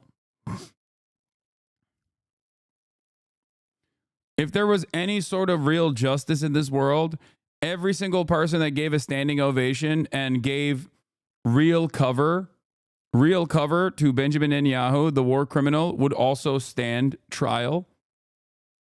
Okay? Of course, that will not happen, but you know. That doesn't change the reality. It doesn't change the horror. It doesn't change the reality. It doesn't change their involvement.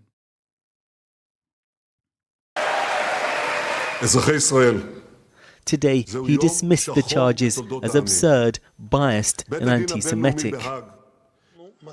But public statements made by the men themselves form part of the evidence against them. At the start of the war, Gallant said food, water and fuel would all be blocked from entering Gaza.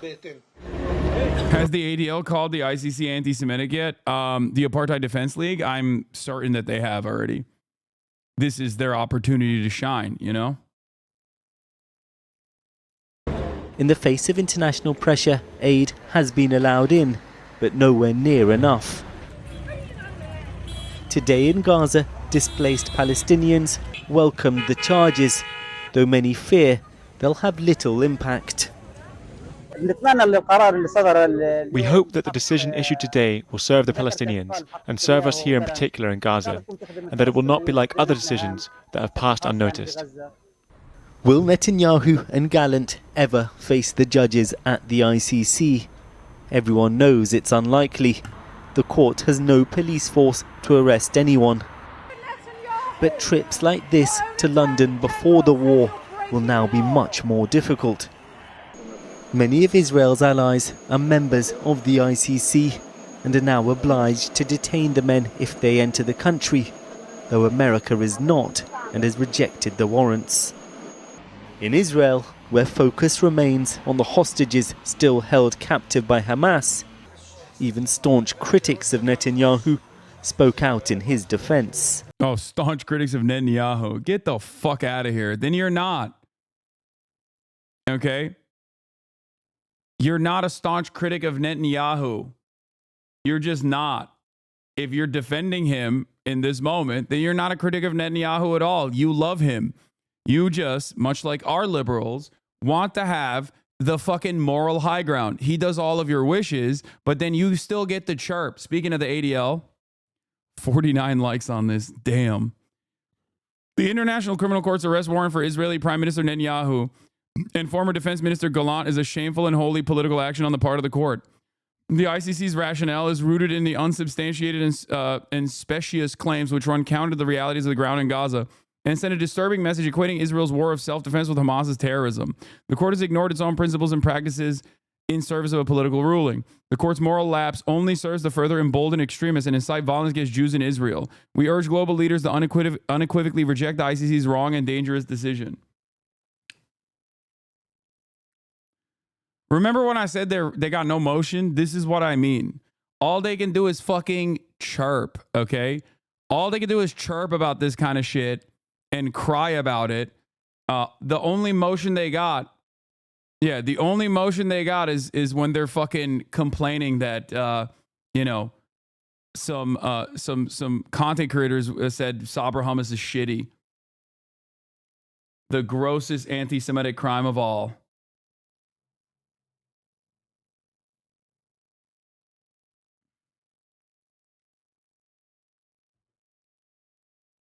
Press Sec just spoke. We'll do it again. Hold on. We'll get to it. Don't worry.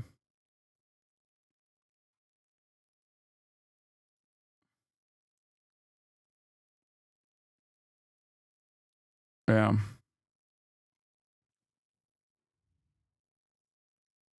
It means that we as Jews and the state of Israel has no right to defend themselves against all these attacks and evil things that are being done against us, and they are defending us. Would we provide the same cover for other American allies, or is this an only Israel thing? No, we would provide the same cover for America's allies.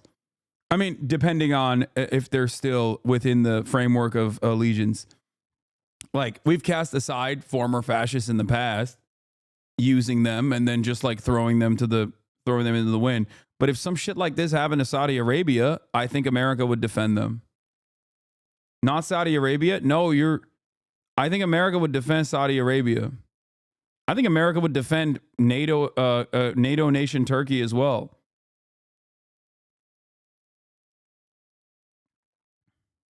We did do that. We offered political cover and weapons to Saudi Arabia to do a leave America stupid Iranina terrorist. All right, well, for that chatter, we got to do it again. على عهدي على ديني على أرض تلاقيني أنا لأهلي أنا فديهم أنا دمي فلسطيني فلسطيني فلسطيني أنا دمي فلسطيني على أرض تلاقيني أنا لأهلي أنا فديهم والله أنا دمي فلسطيني فلسطيني فلسطيني أنا دمي فلسطيني.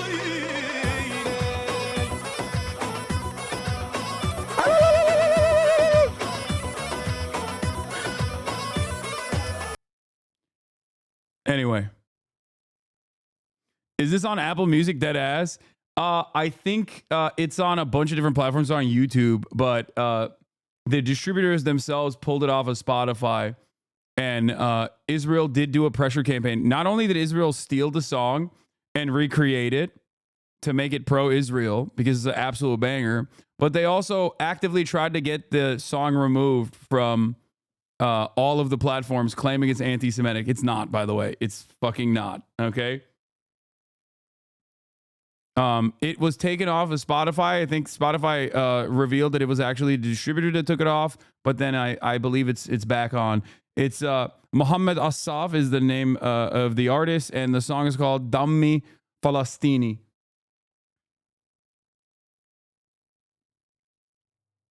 Yeah, that's the song. Yeah.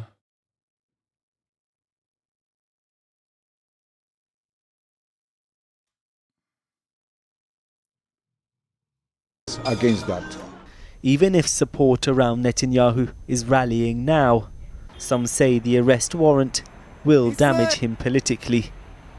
I think there will be a shift from defending what they say the prime minister, what he represents as the most powerful position in Israel politics, into a little bit of soul searching about how Israel got to this point. Israel's assault on Gaza is continuing. In the north, tens of thousands of Palestinians have been forced to flee amidst fears they'll never be allowed to return.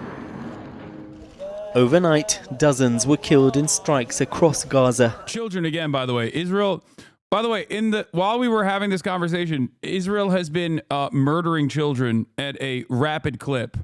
in North Gaza. Just so you understand, like, the situation is still dire and only getting worse, especially in North Gaza. Israel has already revealed its ambitions of permanently occupying it through military force. And they're building roads to the former Israeli settlements that existed in the Gaza Strip already. So that's the other side of the story, obviously, that, like, while this is a little bit, this is a moment of happiness, okay? Just remind yourselves, what the wrongdoings of Israel look like, okay, and how severe they are.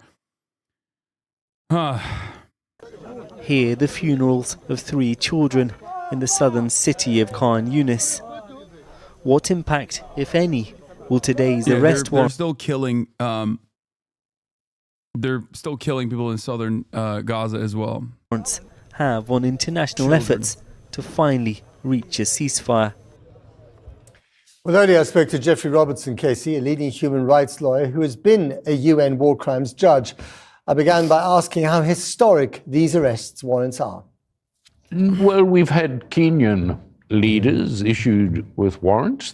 Remember Karim Khan famously saying that, he had a conversation with an American congressperson who directly told him the ICC's jurisdiction is not for Western leaders. The ICC is there so you arrest African warlords and thugs like Putin. It's not. You're not supposed to get our guys. It was Lindsey Graham most likely. Turned up. They were given bail, and they fought the case through lawyers. It never got to trial. But so there are precedents, but never perhaps a leader that is so blindly backed by America, which is not a member of the court, but will bring pressure upon it. And we just hope that the judges are independent enough, and they've shown independence by issuing this arrest warrant today. What the Israelis will say, I'm sure, and they have to answer for themselves, obviously, is that the civilians who died in the Gaza Strip, and they would obviously dispute the numbers of civilians that have been killed, died either because they were used as human shields by Hamas or because they were, they got in the way. It was an unfortunate so-called collateral damage of the conflict, that dreadful term. But that they did not go out of their way to target these individuals. Well, the prosecutor will say damage is not collateral if it's directly aimed. And so that's the answer to that. What's the procedure now for the ICC? The procedure is that the case goes to the next stage, and Mr. Khan, or whoever it is, will seek an indictment. Mr. Netanyahu can, I think he'd be allowed to send lawyers to the court to oppose that, although it's not necessary. The important thing to remember is that the ICC does not have the power to try him in absentia, no matter how strong the evidence. So you need to actually arrest him in order to put him on trial, put him in the dock. They need to put him in the dock. Now, is that going to be likely?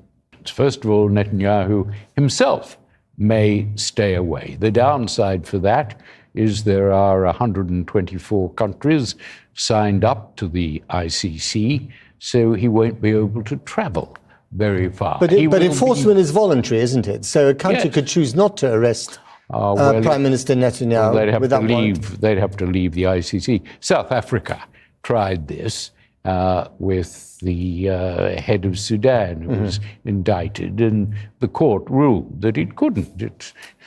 So this is one of its obligations. So what's the sanction? The sanction is to expel that country from the ICC? Yes, which most countries don't want to be expelled.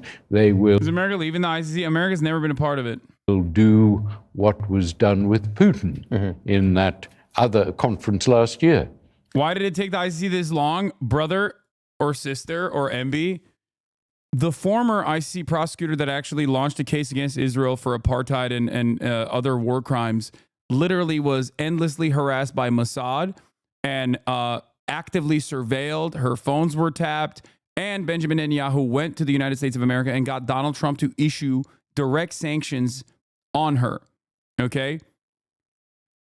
And in the process of Karim Khan opening up that or continuing along with the investigation of the former ICC prosecutor Bensouda, okay, they literally never stopped threatening him. Okay, they have been threatening him nonstop. They probably threatened the judges too. So, like I said, the well of depravity is deep, okay?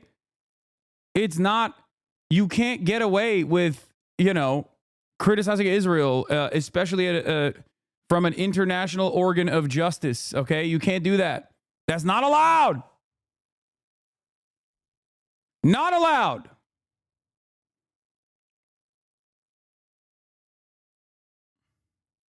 And for the record, when you go, I don't really understand. Why did it take so long? I mean, dude, look at what the American leadership is saying currently about the warrants, that they sent multiple letters with the congressional letterhead saying, if the ICC takes this decision and actually files the warrants for arresting Benjamin Netanyahu, we will literally take military action. They have said that they're going to take military action. It is in the law.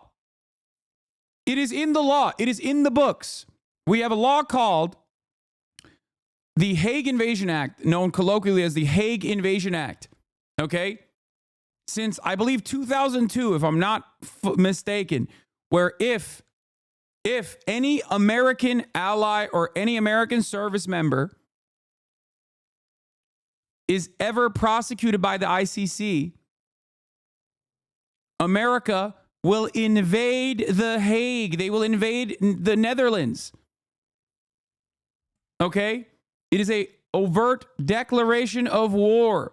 Now, you might be wondering, like, well, 2002, that's a weird time to write a law like that and put it in the books. I wonder why. There is a law that we passed in Congress that dictates that if an American citizen, if any kind of American service member, active duty, or vice versa, is ever brought up to the International Criminal Court, if they are extradited to the International Criminal Court, the U.S. Hague Invasion Act will kick in. You heard that right. We will invade the Hague. This is another one of my, there's a couple things that I talk about that like basically break people's brains. This is another one of them. When I talk about 32 states making it illegal to criticize Israel and still retain a job, everyone's like, what? That seems insane. Another one is obviously the massive amounts of money that the Defense Department cannot account for in the trillions. Okay. That also always breaks people's brains. And this is the last one. Whenever people say, America bad Hasan, exactly how? I tell them, we have a law in the books after our war on terror started, post 9/11, that because we knew we were going to do an unimaginable metric ton of fucking war crimes, if the ICC ever decided to, you know, do its job and play its role and actively try and prosecute any war criminals that are of American descent or working at the behest of the United States of America, that we will fucking invade them. Okay? That's not good guy shit. That's bad guy shit. That is not good guy shit. Okay? I'm sorry.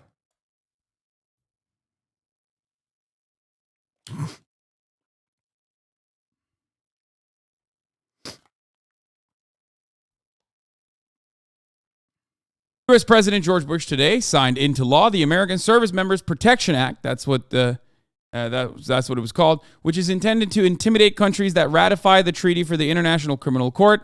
The new law authorizes the use of military force to liberate any American or citizen of a U.S. allied country being held by the court, which is located in The Hague. This provision, dubbed the Hague Invasion Clause, has a strong reaction from U.S. allies around the world, particularly in the Netherlands. This is real. This is still in action. Maybe that's one of the reasons why you can't really prosecute American war crimes in the International Criminal Court. Oh, this was pretty funny too. Of course, this pairs along nicely with this. Pentagon blocks sharing evidence of possible Russian war crimes with the Hague Court. I wonder why. perhaps because it would set a bad precedent. And then lastly, International Criminal Court officials sanctioned by the United States. This was back in the 2nd of September 2020. The U.S. court has imposed sanctions on senior officials in the International Criminal Court, including Chief Prosecutor Fatou Bensouda. Secretary of State Mike Pompeo accused the court of illegitimate attempts to subject Americans to his jurisdiction. How wonderful that this related. Iraq amputee, I can hug my son with my feet. Related to this, okay? All of this is somehow related to one another, I suspect. I haven't even read the article, but, you know, wonder how that happened to that guy. But yeah, the U.S. has criticized the court since its foundation and is one of a dozen states which have not signed up. Balkis Jarrah, a senior counsel of the non-governmental organization Human Rights Watch, condemned the sanctions as a shameful new low for U.S. commitments to justice for victims of the worst crimes. Once again, the Geneva Suggestion, not the Geneva Convention, or any matter of international law is merely just a weapon against America's foreign adversaries. That's it. That is it. There are no... Damn, bro. People say, Hasanabi, you've changed. It's like, motherfucker, I haven't changed. You did, bitch. There's literally, go back in time and listen to me talk about any number of different things that America has done to serve its own capital interests. Okay? I have always been a long-standing critic of American imperialism, Western chauvinism, American exceptionalism. That's why it's so funny when motherfuckers are like, bro, you've changed, dude. No. No, I have not changed. Okay? You watched a couple fucking drama pervert videos, and because you were hopped up on American exceptionalist fumes to begin with, and that's an understandable starting position for you, and you refused to interrogate how you arrived at these positions, and possibly out of fear that, you know, a Chinese century of dominance would be terrifying, okay, decided to lean into American exceptionalism and Western chauvinism and American imperialism being a force for good. That's it. That's it. Yes, there's ambulances at Mar-a-Lago. I don't know what's going on, but this has been a fucking glorious day so far. I'm going to lose my goddamn mind if some other glorious shits are happening. Per pool, 2 ambulances and several vans that appear full of Secret Service have left Mar-a-Lago in the last few minutes. Yeah, the only thing that changed from back then is I'm no longer wearing Teddy Fresh shit. No rules for America. Only rules for who America has declared their enemies. Oh.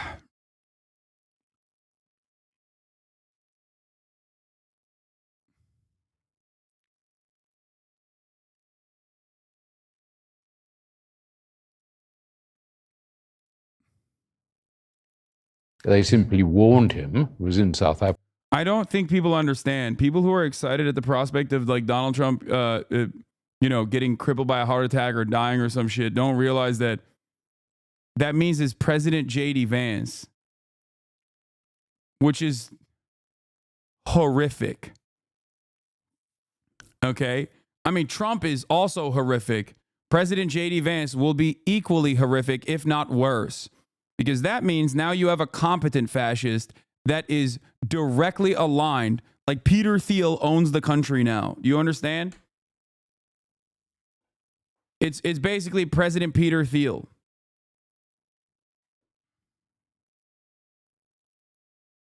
We are so fucking cooked. Oh my God, we are so fucking cooked. South Africa warned him not to come. And he didn't. And Netanyahu would be given the same warning. So his world has shrunk considerably. It has, and he would be seen as an international fugitive. Finally, and very briefly, Jeffrey Robertson, how likely from your experience, and given who else has turned up in the dock when people said it was impossible, how likely do you think it is that he and the other people who've been issued with this warrant will end up on trial? Well, everyone said Milosevic, indict him. He'll never turn up. And yet his people handed him over.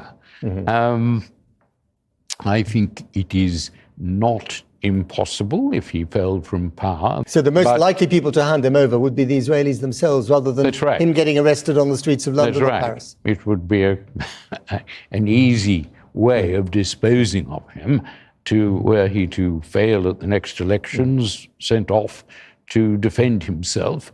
But that's not likely. The likelihood is there'll be enormous American pressure to protect him, and we'll just have to wait and hope to see this court showing its independence. It's not anti-Semitic. That's an outrageous lie by Israel. There's nothing anti-Semitic about it. We can see on our television the war crimes every night as residential areas are bombed and children dug out of the rubble. Jeffrey Ronson, thank you very much indeed. Well, joining me now is the Israeli diplomat and journalist Alan Pinkas. He's also served as an advisor to two former prime ministers, Ehud Barak and Shimon Peres. Alan Pinkas, good to speak to you again. What do you make of this arrest warrant then against Mr. Netanyahu and the former defense minister, Yoav Gallant? Well, good to be with you, Matt. It was predictable. It was anticipated. It was expected. It was fantastic. The chief prosecutor, Karim Khan, requested. It was also fantastic. Incredible stuff. The warrants from the court in May. So that's 6 months ago. And it took time, but here we are. So on the one hand, it did not come as a surprise. On the other hand, you see by Israel's vociferous reaction that this hit quite an exposed nerve.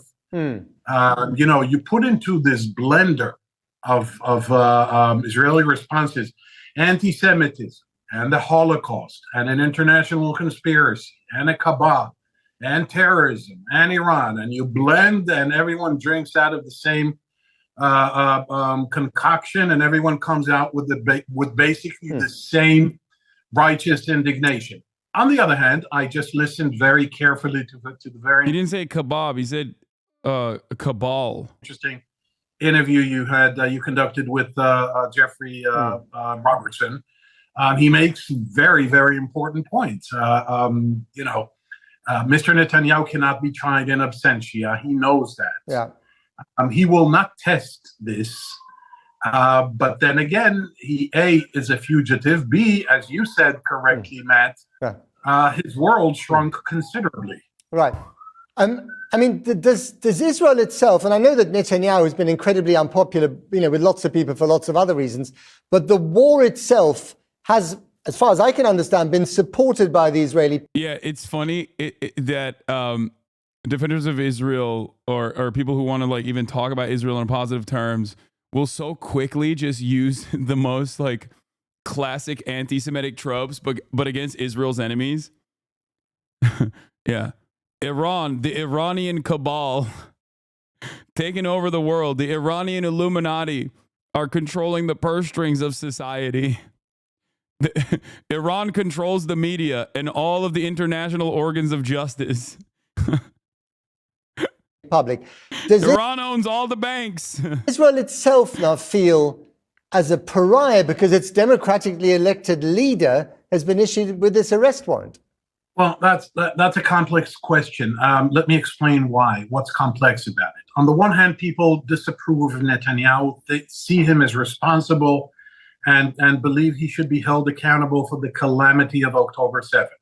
Yes, they were pro the war. No, they do not truly realize and understand what Israel did in Gaza. Some do and don't care.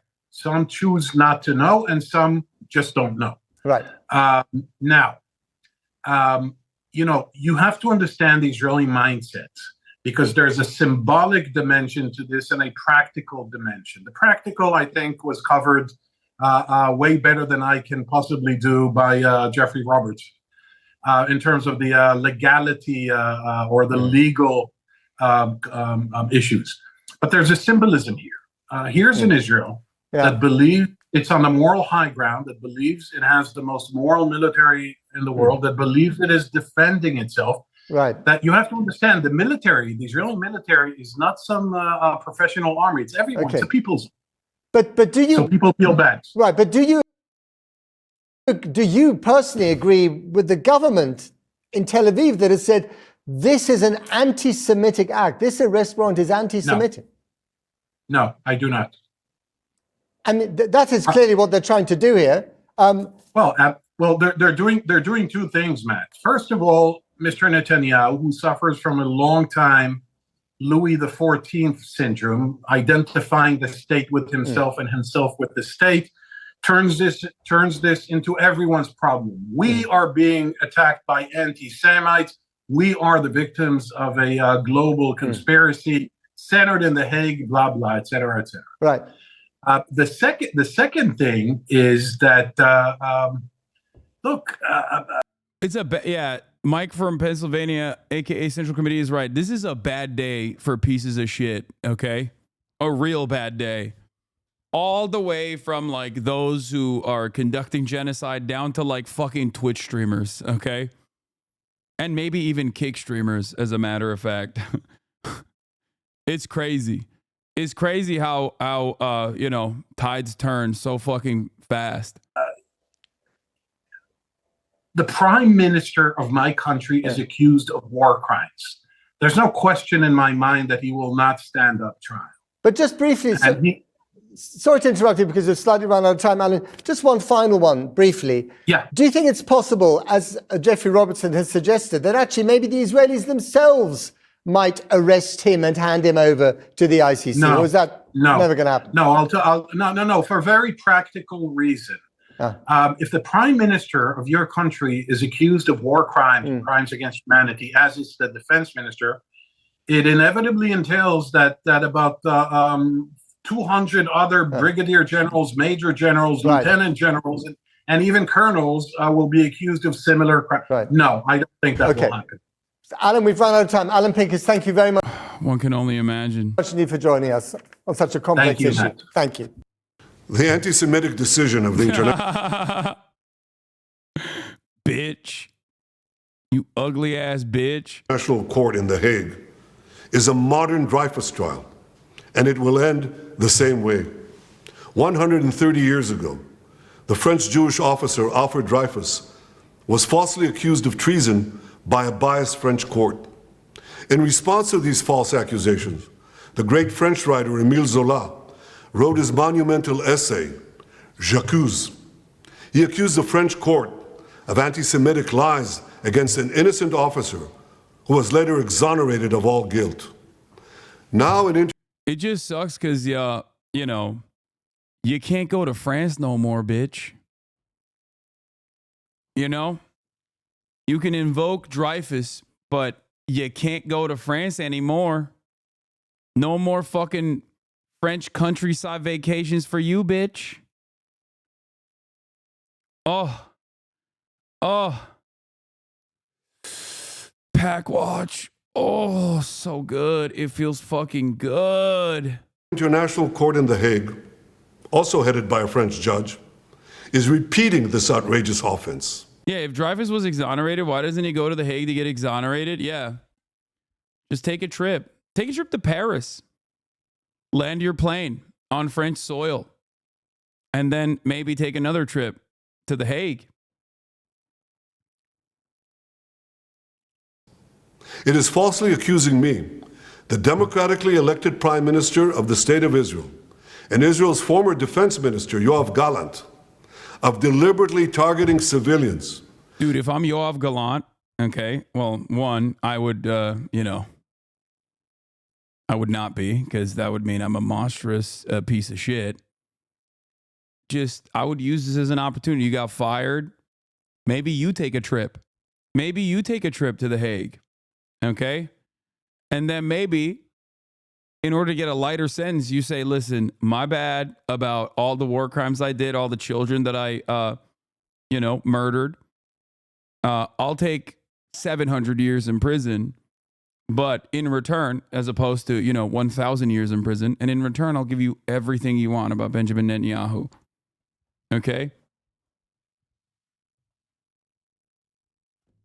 Just saying. Could be cool. Could be a cool thing.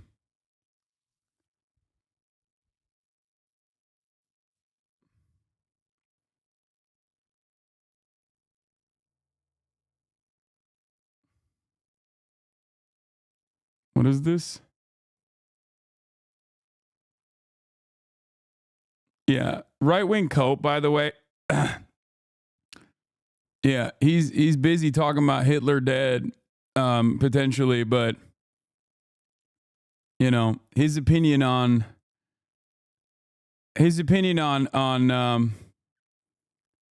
Israel leaves much to be desired.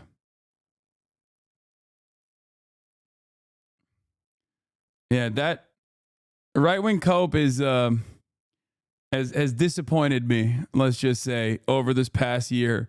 Like, yeah, I love shitting on right-wingers. It's my favorite fucking pastime. But I've seen the way he operates. Crazy how much this quote of you popped off on Twitter. Oh yeah. I saw this. 105,000 likes. You want every single Palestinian to be fucking executed ruthlessly on the streets so they can build another fucking theme park on Gaza, you fucking baying pig.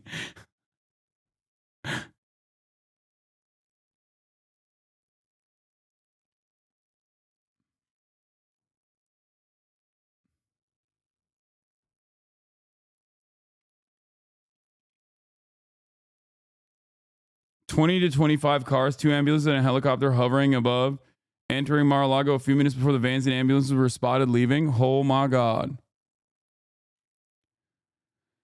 Yeah, right-wing co-op is a bit of a lib.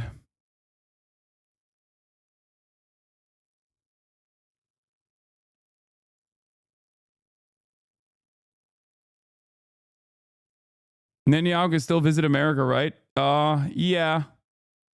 This when we do everything in our power to avoid civilian casualties. Yeah, Right Wing Watch has posted about me being pro-terror. Yeah. He's, I think, a Bonarelli orbiter.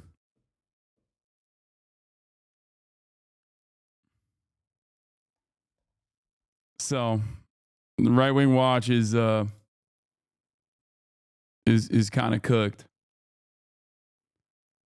Not everyone has a real moral compass guiding them, you know?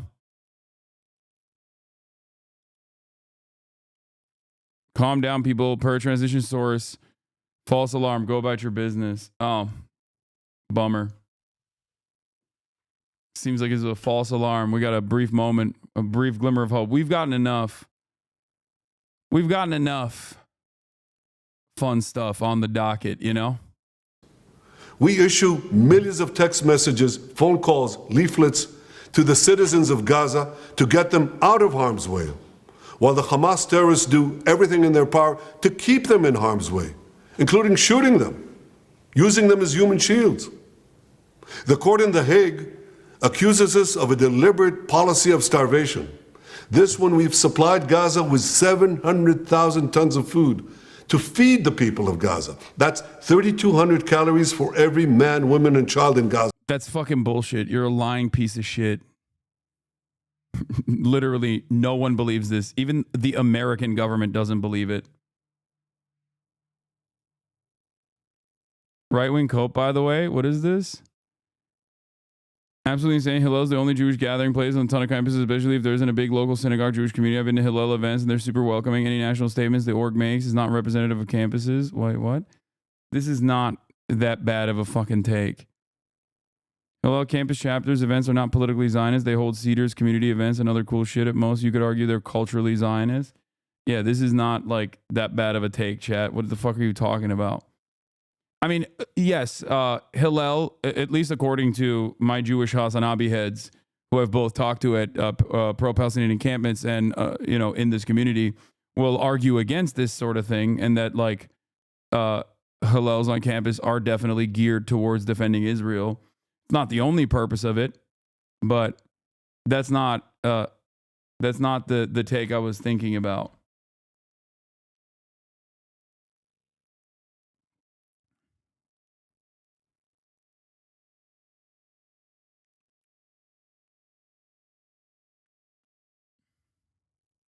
Anyway. Please don't talk about Hillel. Wait, what?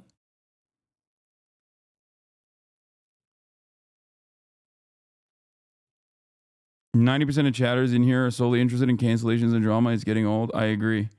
I can't believe I'm agreeing with Hidegio Offliner right now.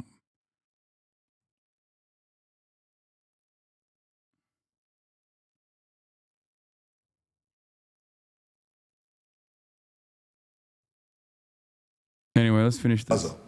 And these supplies are routinely looted by Hamas terrorists who deprive their people of much needed food. Yet just in the last few weeks, Israel facilitated the vaccination of 97% of the people of Gaza against polio. This doesn't prevent the court of accusing us of genocide. What in God's name are they talking about in The Hague? We give them polio vaccines and then we kill them.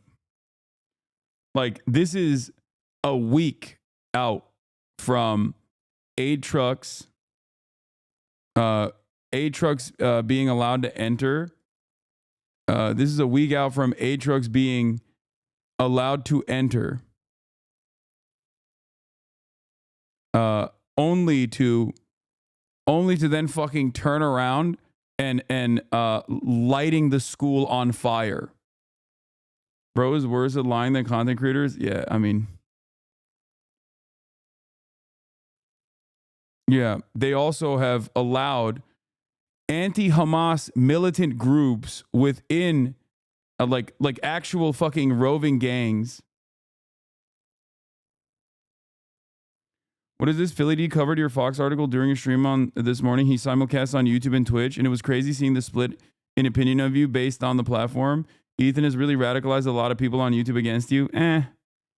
I think Philip DeFranco has a lot of lib fans because of the nature of his coverage. And it's normal that there are going to be people who read that and don't think about it beyond. Like, YouTube chat is always going to be gross anyway. But I think that it's more so just like, you know, Philip DeFranco has a lot of libs in his community. Yeah, I think I don't think it's Ethan.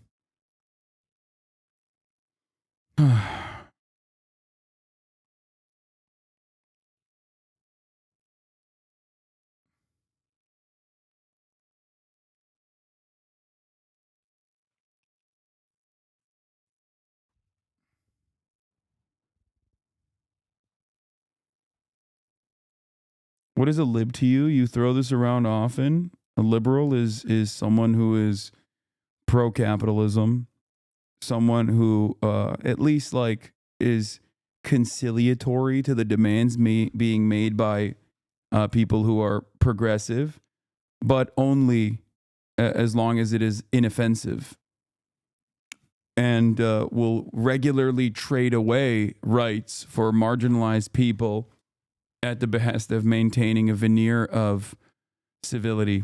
Oftentimes a person who doesn't have like real ideological boundaries, like real interest in protecting. I think that for many people, the moment that they consider what like a party that they're defending to be unconscionable, and the moment that they call out their own party, they move beyond liberalism. Doors open. There are many more liberals out there than there are leftists. But I think that inside of the heart of a liberal, there is either a dormant fascist, and that's not the majority at all, or a dormant leftist. A liberal is a leftist that has not been awakened yet in many circumstances.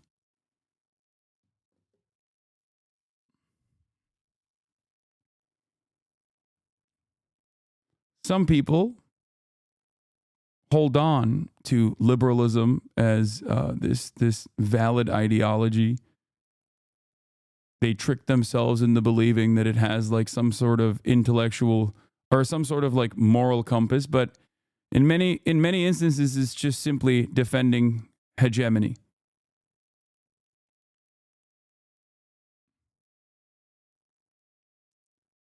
depending on how much you would like to defend the current systems of oppression in the interest of maintaining civility and maintaining order, liberals can find themselves in the throes of fascist sentiment.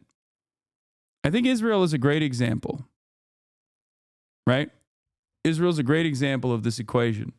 If you see man-made horrors beyond human comprehension every single day and you look away from it and you say to yourself, there's a good reason for this happening. And that is because Hamas did October 7 and they have an ancient anti-Semitic gene in their hearts. And that, you know, unfortunately, some Palestinians are dying as a consequence of that, but that's just Hamas's fault. Then you might be a liberal who is a dormant fascist. If you see homeless people and you think to yourself, oh, these criminals, they must be thrown into prison immediately because they're grossing me out, rather than look at them and say, wow, these are victims of circumstance and they must get the help necessary. It is unconscionable that the wealthiest nation on earth has 600,000 plus homeless people sleeping outside every night. We must fix this broken system. Then you're not a liberal, you're a progressive.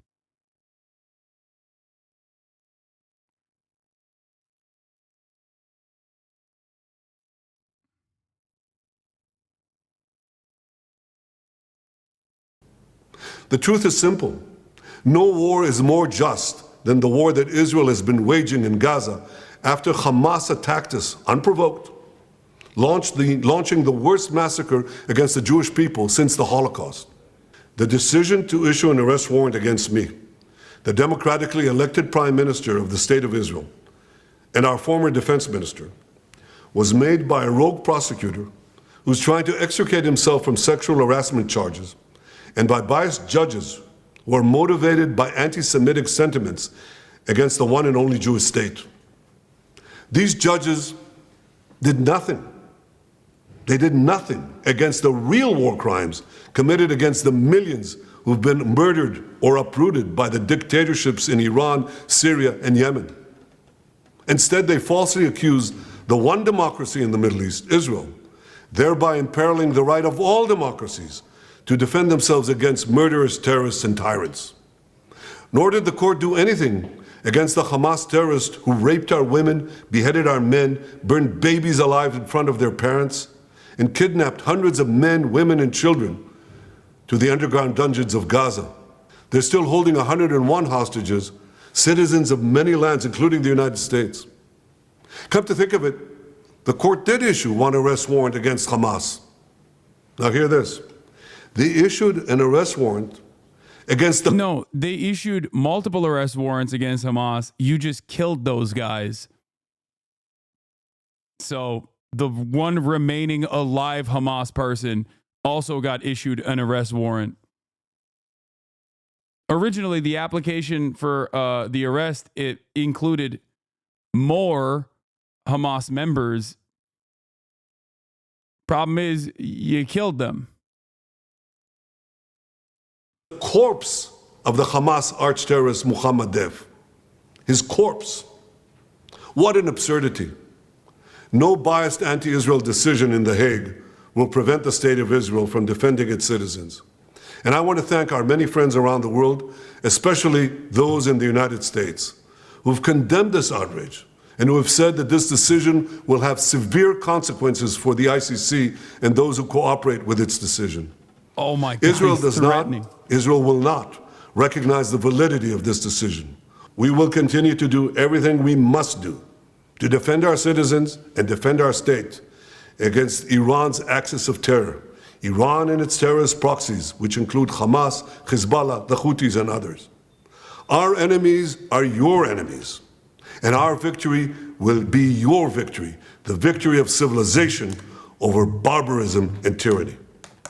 The International Criminal Court has just issued... Nazi bitch, suck my dick.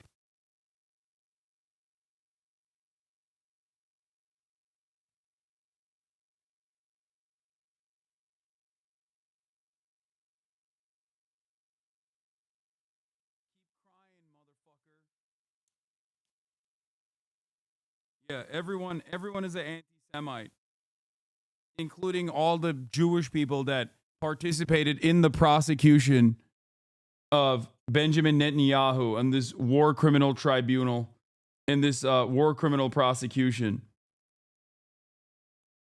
Everyone.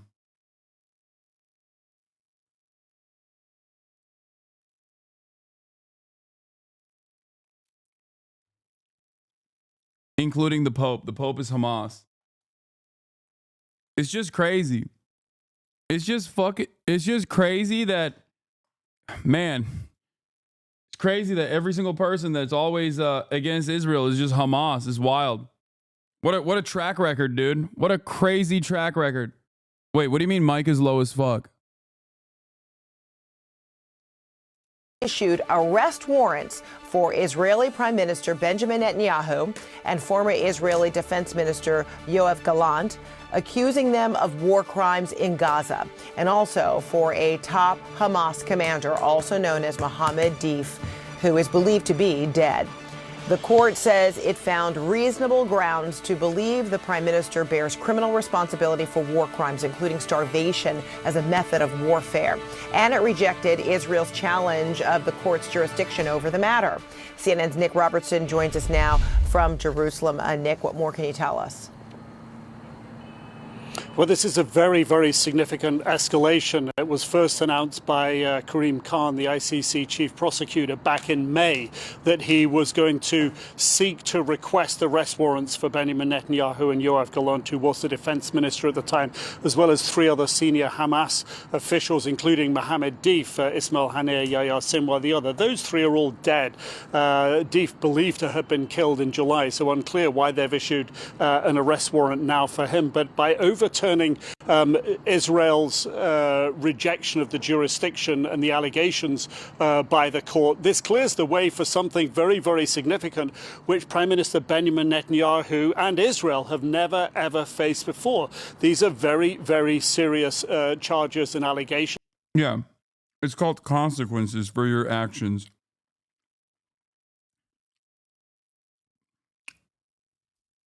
Yeah, Israel's never faced them. Bitch.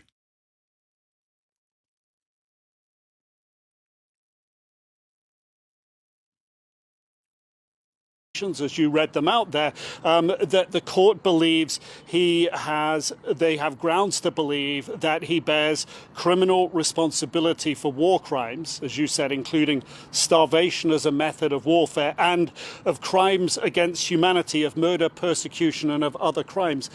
These are very, very serious allegations. These are not the sorts of allegations that the Prime Minister has faced before. When the ICC first made these statements back in May, the Prime Minister's office said that they were absurd, that they were false, and that they were a distortion of reality. It is something that back then the Prime Minister took very, very seriously. Has been in meetings today with the US mediator Amos Hochstein, talking about the possibility of a ceasefire with Hezbollah in Lebanon to the north. But this is absolutely now going to come front and center of the Prime Minister's attention here. So this is very significant, Nick, but then what potentially could be next? Is this an issue of, depending on where Netanyahu were to travel, he could be apprehended, or is he asked to voluntarily cooperate? Yeah, this is, it's uncharted territory for the Prime Minister. Certainly, we understand the legal implications for all the countries that support the ICC. These are countries that have signed what's known as the Rome Statute. 124 countries have signed up to the Rome Statute. That includes most European countries. There are other leaders, current and former, like Bashir of Sudan, who has essentially been on the lam from the ICC for several years since they issued an arrest warrant for him. An arrest warrant issued just in the past year or so for President Vladimir Putin of Russia, who continues to run his country and fight the war in Ukraine. But we have seen, in the case of Vladimir Putin, that there are countries that he has avoided visiting. Thank you for saying that. Holy shit.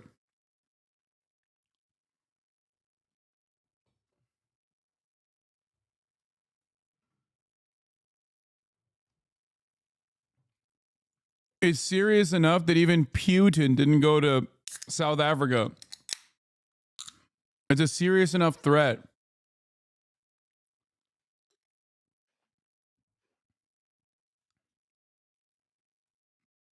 Like South Africa for a BRICS summit where potentially, because South Africa is a signatory to the Rome Statute, he could have technically been arrested and taken to The Hague. So will the same fate or limitations on travel face Prime Minister Benjamin Netanyahu? It appears absolutely so. If he were to set foot today in the Netherlands or in the UK or in France, all signatories of the Rome Statute, he would be, or those countries at least would be obligated to arrest him and turn him over to the ICC. All right, and now we want to give you an update on this breaking news. The Israeli Prime Minister's office has just responded to the International Criminal Court's arrest warrants. Benjamin Netanyahu's office calls the warrants for him and Defense Minister Yoav Gallant absurd. The statement says Israel utterly rejects the absurd and false actions and accusations against it by the International Criminal Court, which is a politically biased and discriminatory body. Prime Minister Benjamin Netanyahu will not yield to pressure. Countries like Iran or Russia are already outside of the sphere of influence of the United States of America. So it's not like they get they've already designed their world around avoiding America's sphere of influence. Israel is not the same. Do you understand? It's very different for Israel.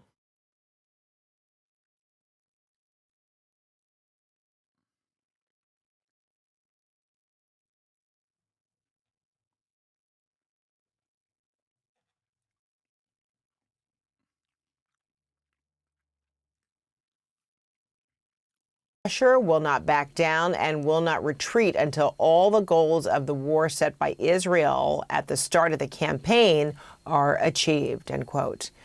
Now, we are following developments out of northern Gaza, where one medical official says Israel launched deadly strikes overnight on the city of Beit Lahia. A director of the Kamal Adwan Hospital says 65 bodies have been pulled from the rubble. He says doctors and medical staff are digging with their bare hands because there are no rescue teams and no ambulances to provide assistance. And he expects the death toll to rise. He's making a desperate request to international organizations to bring in much-needed medical supplies. Meanwhile, the US has vetoed a UN Security Council resolution that called for an immediate and unconditional ceasefire in Gaza. Will those in favour of the draft resolution contained in document S/2024-835 please raise their hand?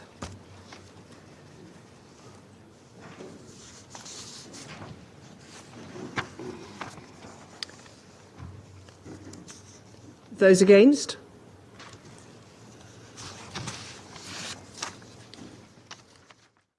Well, only the US voted against the resolution on Wednesday. Ambassador Robert Wood said the US has made clear it could not support a ceasefire that failed to secure the release of hostages still being held by Hamas.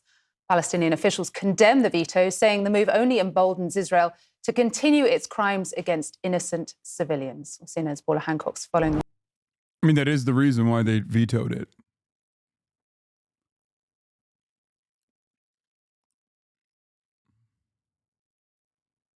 That's why they vetoed it. Live developments for us from Abu Dhabi. And I guess underscoring the need for this ceasefire, Paula, if we can just go back, is what happened overnight in northern Gaza. By all accounts, an incredibly deadly and bloody night for Palestinians. Yeah, Christina, this latest strike, which has claimed many lives, happened in Beit Lahia. This is in the northern part of Gaza. It's an area which has been, for those who have been living there, say it has been under siege for about 6 weeks now, since the Israeli military decided that they needed to carry out further military operations there because they believed that Hamas was regrouping in the area. So we have seen... The people on the ground say they're being murdered, but also Israel has to be there and murder them. By the way, the UN resolution directly mentioned the immediate release of hostages. The one that America vetoed.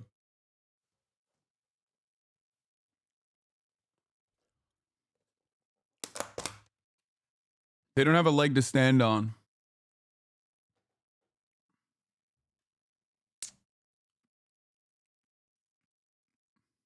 Pieces of shit.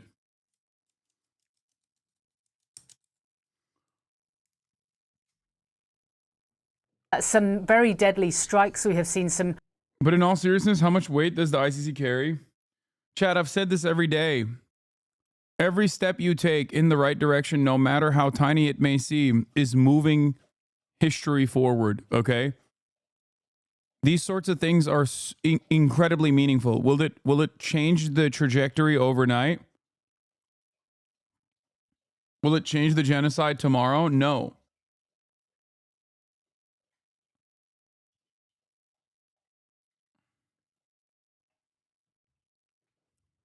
But it does not matter.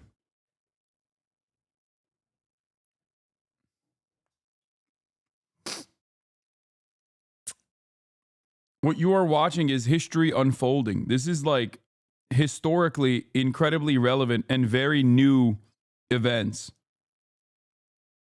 This has not happened before. Believe me when I say that this is new. There's never been a moment where America's ally, like someone that America has defended so staunchly, has ever been in the crosshairs of international organs of justice. If you think it's insignificant, you're falling prey to what people want you to think, like what naysayers want you to feel like. This is a massively consequential decision. Does it mean that like overnight Benjamin Netanyahu gets arrested and goes to jail? No, of course not.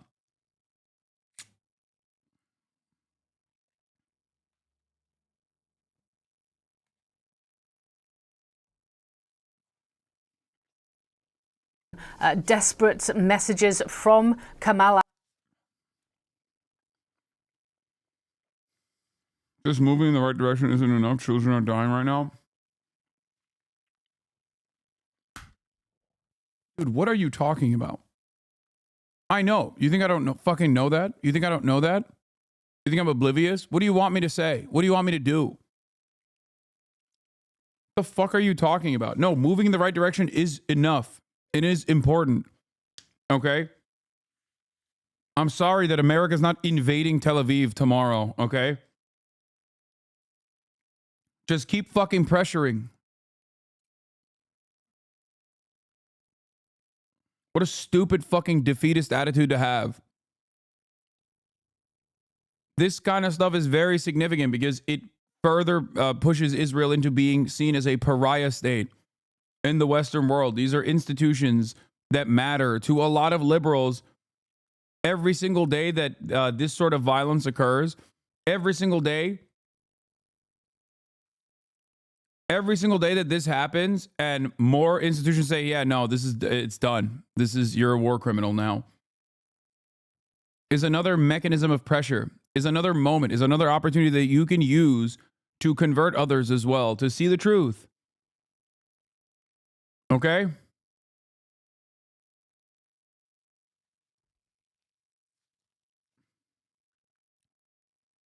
Adwan Hospital, for example, saying that they don't have what they need to be able to save lives. And this is what we're hearing again. A lot of you are new. Like, a lot of you are fucking new. All right? You're new. This is just unfolding in front of your eyes right now, and you're horrified, understandably, by the reality. Okay. But if you were aware of the way that things used to happen, the dynamic between Israel and Palestinians, if you were not oblivious to that 10 years ago, you would recognize what a different situation we're in right now. Okay? Never in my fucking mind would I ever think after 76 years of permanent occupation and apartheid, would international organs of justice actually take serious action against the state of Israel.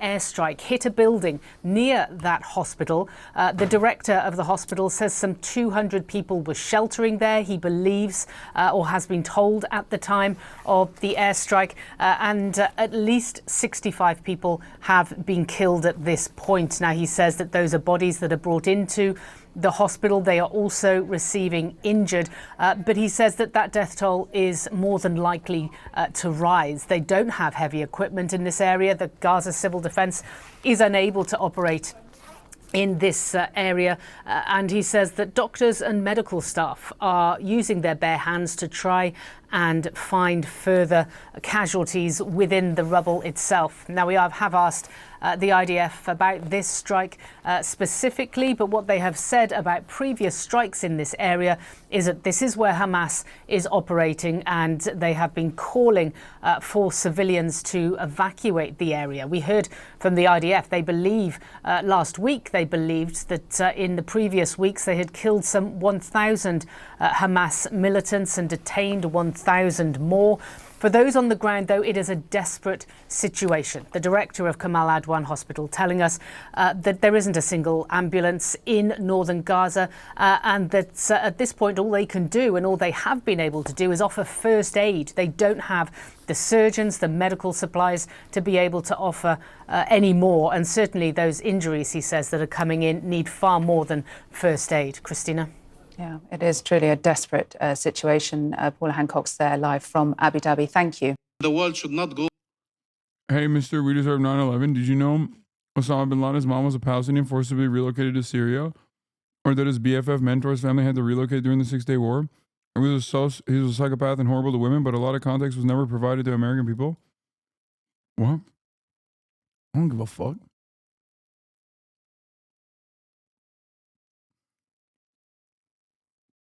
Yeah, dude, you're right. 9/11 happened because of Palestinians, because Osama bin Laden wrote it.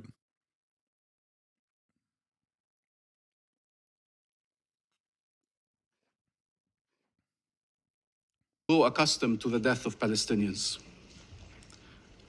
to seeing Palestinian children starving, to seeing mothers carrying their children from one place to another, forcibly displaced.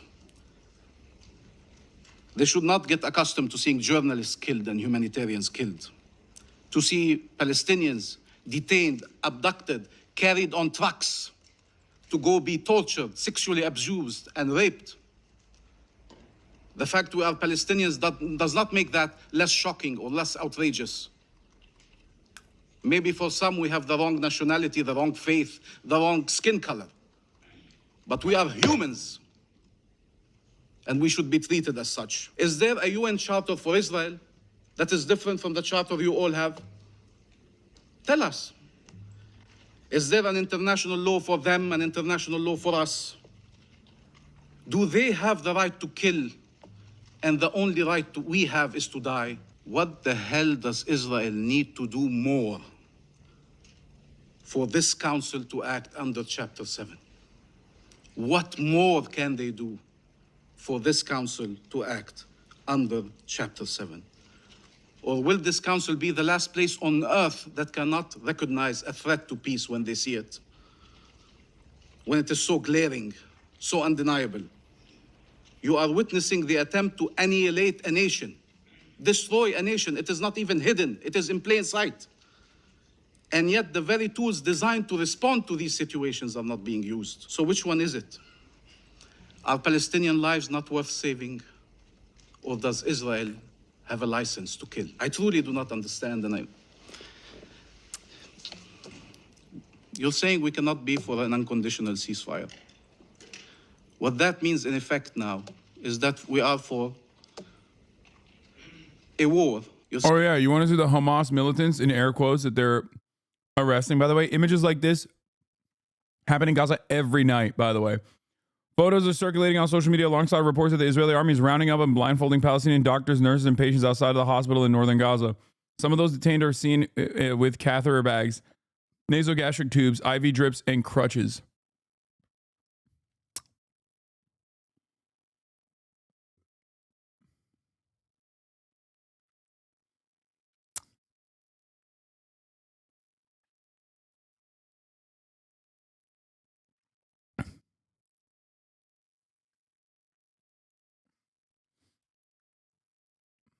It's wild to associate images like that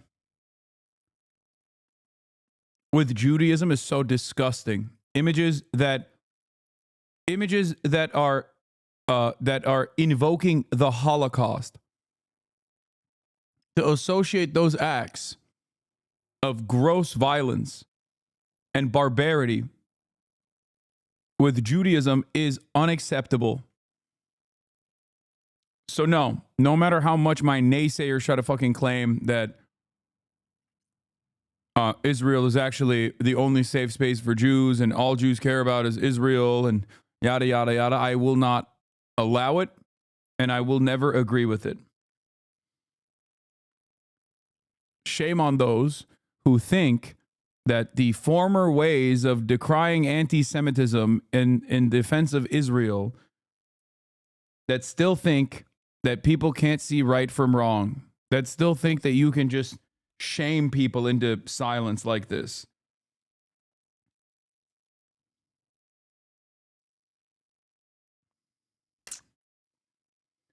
This is how supporters are justifying these images. This is what defeat looks like. Massive Hamas surrender in northern Gaza last night.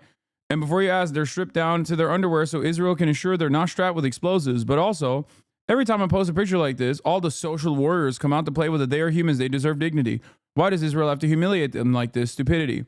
So let me tell you something we learn from Jewish scripture. He who is compassionate to the evil will end up being evil to the compassionate. Like this guy is literally, I mean, Nazis are salivating, okay? This is what I mean.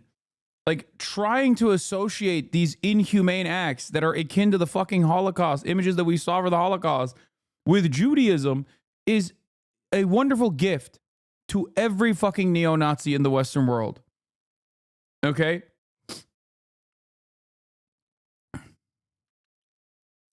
Like, that's crazy. These genocidal maniacs deserve zero compassion. I don't think I need to remind you what Hamas did on October 7. Fix your moral compass. 30K likes. Yeah. Oh, yes. And there are people of all ages here because there are people of all ages in Hamas. They've recruited women, children, old men, and everyone else who wants to kill Jews. Yeah, these guys were doctors and patients, by the way. These are people that they stripped, humiliated, packed up, specifically to send to the concentration camp where some of them will be raped to death, okay?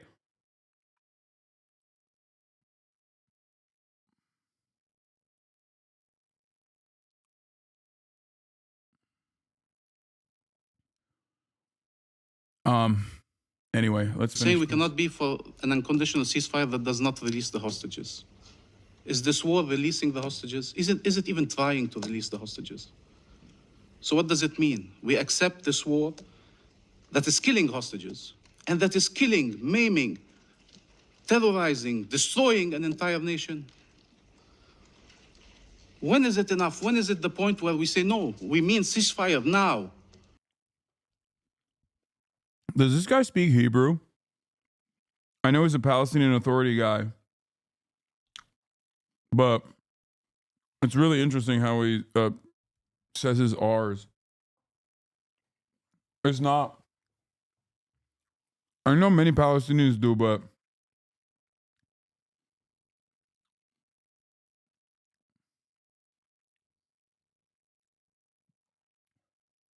his accent sounds more Israeli than Arab.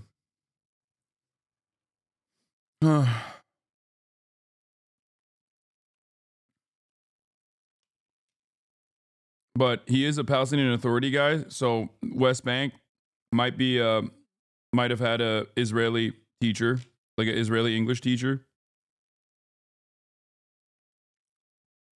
And that's why he sounds like that.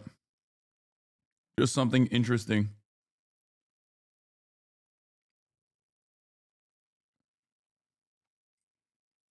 Now, we will not allow you to not listen to us, to ignore us, to insult us. Like, he has an Arabic accent, but then when he says his R's, it sounds like Hebrew. To play games with us. This resolution is trying to restore life, to save lives.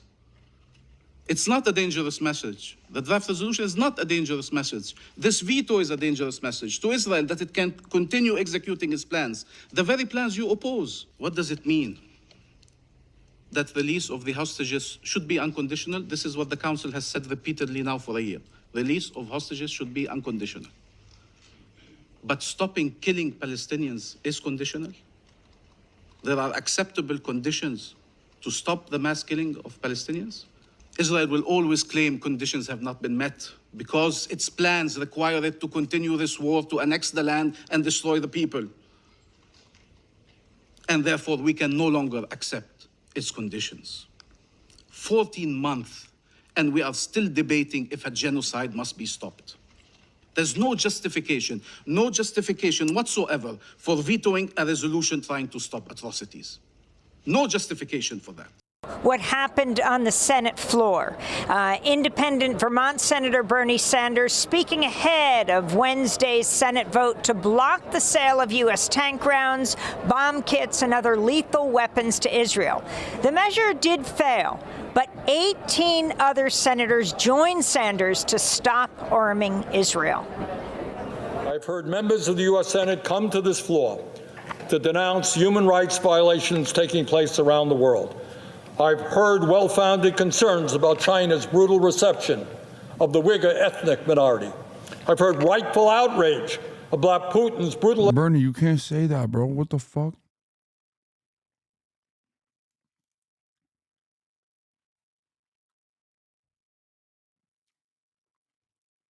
That's crazy. Bernie said there's hella fucking white guys with ankle shorts in Xinjiang wearing like fitted caps, riding high on the brim.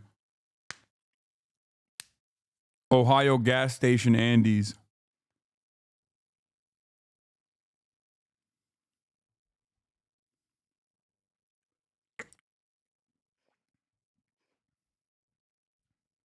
Zoomers won't know this one.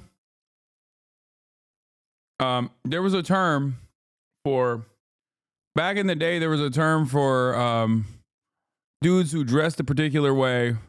It's basically the N-word, but with a W. That's what he said. Literally, the word he said is the N-word with a W. He's trying to say Uyghur.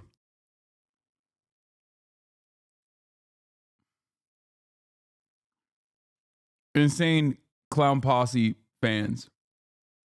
Attacks against Ukraine and bombing of civilian installations. I've heard genuine... He's courting the attention of dudes who still use synthetic weed, yeah. ...concern about Iran's outrageous crackdown on peaceful protesters. I've heard repeated condemnations of Saudi Arabia's terrible treatment of women and political dissidents. And on it goes. A lot of folks come to the floor to talk about human rights and what's going on throughout the world. But what I want to say to all those folks, nobody is going to take anything you say with a grain of seriousness. You cannot condemn human rights around the world and then turn a blind eye to what the United States government is now funding in Israel. People will laugh in your face. They will say to you, you're concerned about China, you're concerned about Russia, you're concerned about Iran. Well, why are you funding the starvation of children in Gaza right now? So that's Senator Bernie Sanders. While this move did fail, it was the largest grouping of senators to vote against arming Israel. Akbar Shahed Ahmed, if you can talk about the significance of this and the latest piece you did on what happened in the White House and how they were threatening these senators. Your exclusive White House says Democrats who oppose weapons to Israel are aiding Hamas. Absolutely, Amy.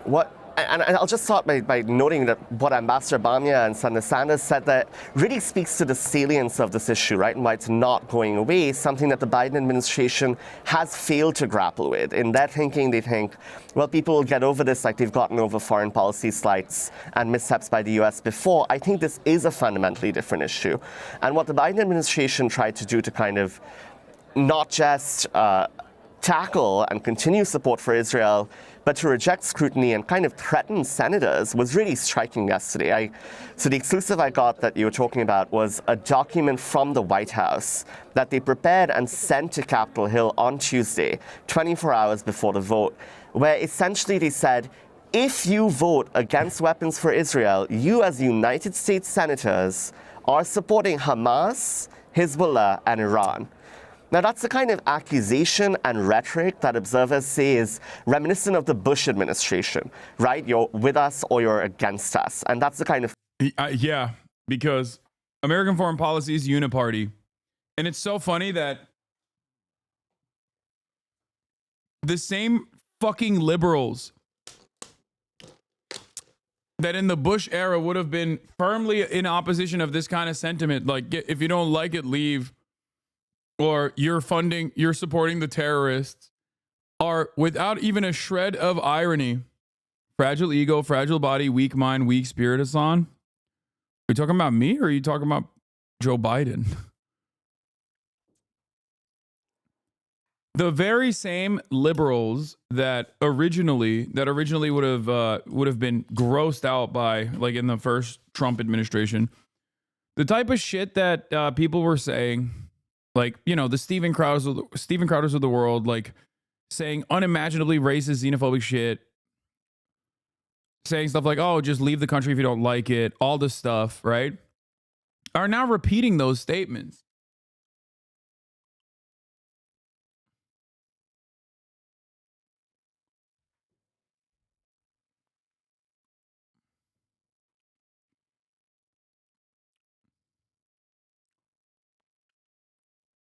Like, it's shocking. What is this?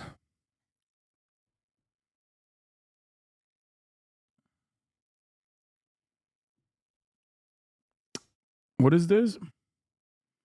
Wonderfully stated. It's crazy how Hassan's community takes themselves so seriously, Lamau. They live in an echo chamber of fervent superiority that everyone else can see is cringe and actually psychotic. They're gatekeeping and genocide right now. That is what they're doing. Wait, what?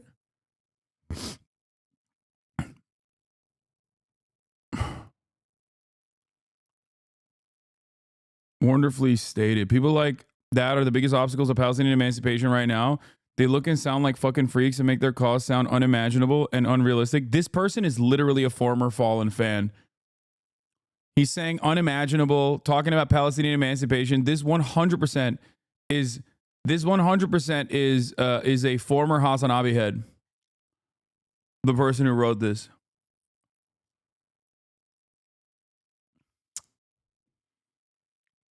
I welcome every single person that speaks out against the atrocities that Israel commits on a daily fucking basis. I, however, don't think that it is valid to routinely go after one of the largest communities that combats anti-Semitism and Islamophobia with the same fucking severity while maintaining an anti-Zionist position.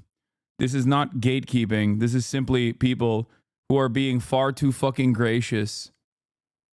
People who are being far too gracious to those who have no grace left to give to any other person. He literally posted on the D-Reddit.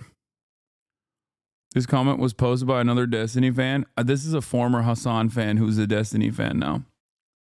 Or maybe Destiny fans have been watching me so much that they literally fucking sound like me now.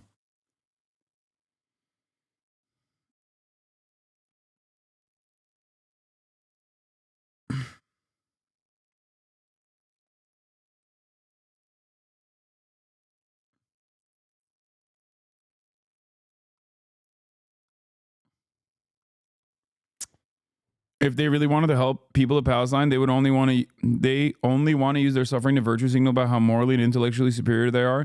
They don't actually give a fuck about human lives. Yeah, I don't know who this is for. Like, I'm gonna be honest with you. I don't know who the fuck this is for. I don't know why he like wrote this. Because I don't think anybody believes this. If you believe anything that happened here, that I'm not trying to desperately bring on more people to recognize the truth about what Israel is doing, or that I've been viciously fucking attacked by random drama perverts who can't just stop making themselves the centerpiece of an ongoing genocide. Like, if that's gatekeeping, I don't know what to tell you. But I don't know. I don't know who this is for. Like, no one is going to read this and be like, you know what? You're right. I actually don't think Hasan and his community are sufficiently pro-Palestine. They're just there to morally and intellectually feel superior. Yeah.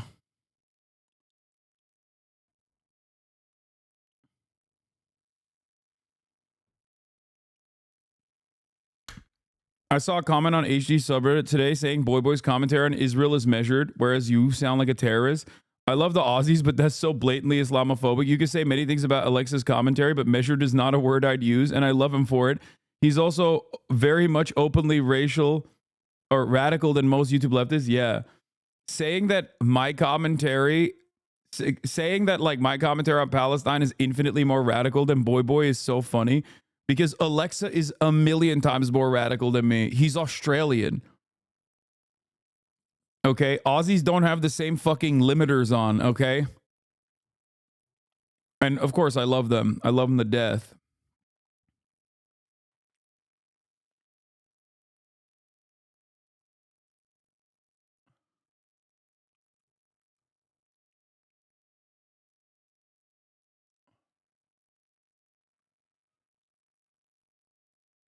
Yeah. Chat, judge me by my enemies. If you cannot make up your mind on the virtues of the things I speak of, judge me by who looks to me and says, you're a bad person. Okay? That's it.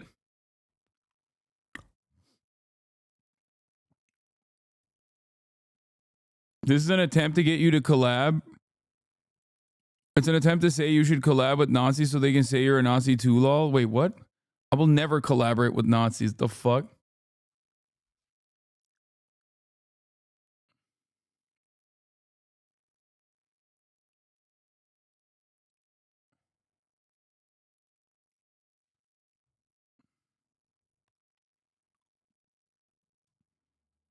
Then they would collaborate and compromise with more communities that do want to help. Wait, what?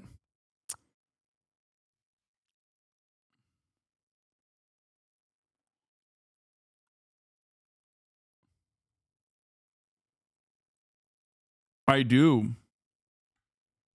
I don't think this person has ever watched a single fucking moment from my broadcast. I was willing to even collaborate with Ethan, you know, far past the point of him ending leftovers. The fuck? He called Jewish Voice for Peace coppos, dude. The fuck do you mean? That was like early into Israel's genocide. People yelled at me non-fucking stop. You helped put together Creators for Palestine? I know.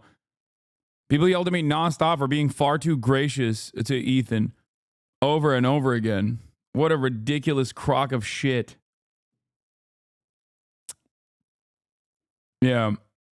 Collaborate and compromise with more communities like the Try Guys, Smosh, like the Campus Encampments, like the Uncommitted Movement, like having Rashida Tlaib and Ta-Nehisi Coates and Motaz Aziza on stream. Like I've had literal fucking genocide survivors on stream. Here's how you should do it. It's so funny.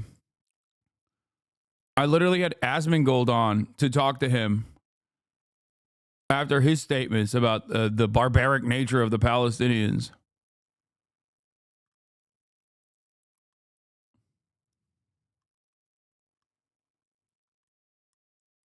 Yeah, I saw this.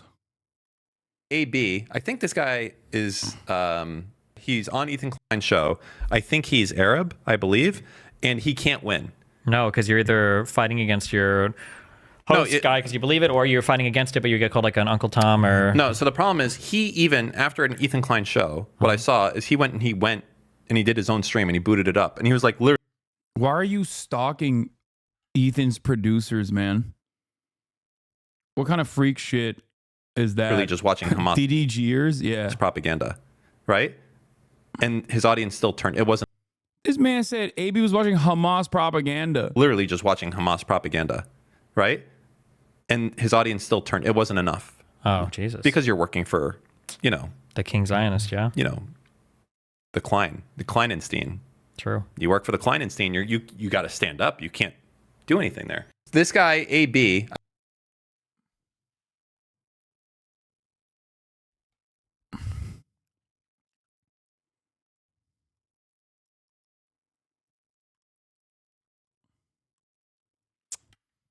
I just don't think that Ethan is aware that his like, or maybe he doesn't care that his community is like entirely brigaded. His subreddit is filled to the brim with people who might be tuning in as long as he's like giving those guys what they want, which is blood, right? But most of his community is fucking leaving in droves because he spent years and years developing a wonderful progressive community,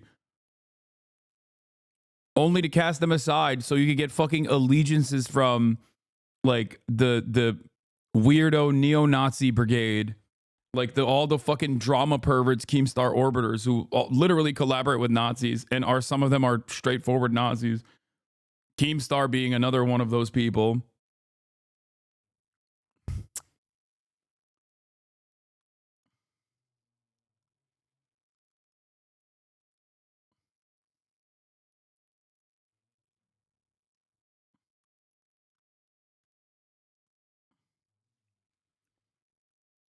I don't know. I don't know how he just doesn't understand. Anyway. Thinking with which the Biden administration continues to approach critics. There's no way he lost 480 subscribers, 80,000 subscribers since last year. That's insane. What?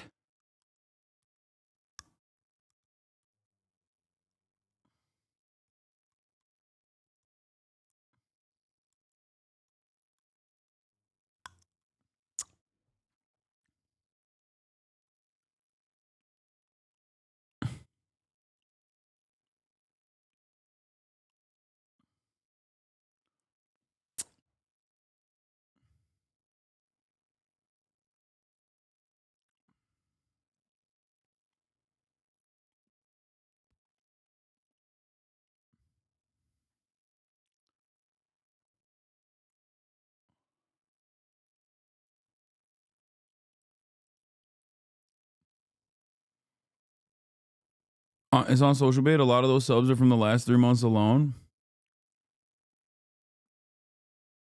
Jesus Christ, dude. I mean, that puts into context why the fuck Hasan train has come, you know?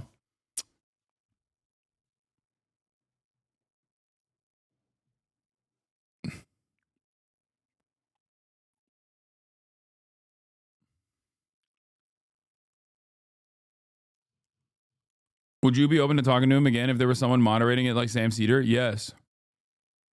But I don't think he would like that. I don't think he would want that. I asked him to talk to Sam Cedar privately, and he said it was anti-Semitic. So...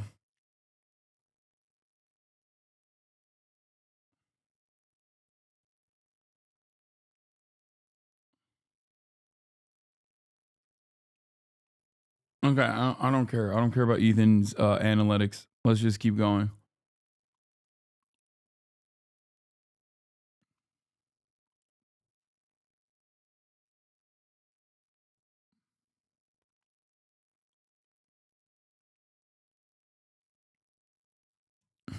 Let's keep going. All right. Gates has officially withdrawn from Attorney General.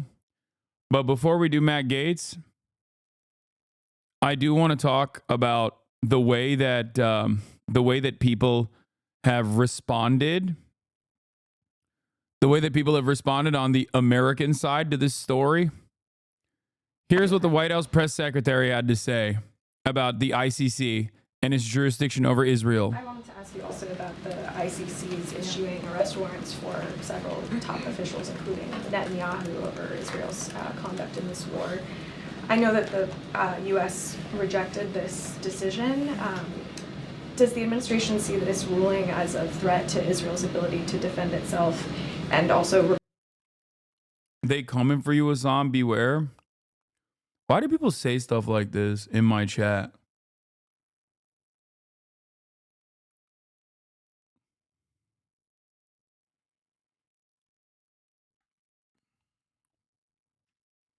Hearing that Attorney General nominee, former Congressman Matt Gaetz has... Oh, sorry.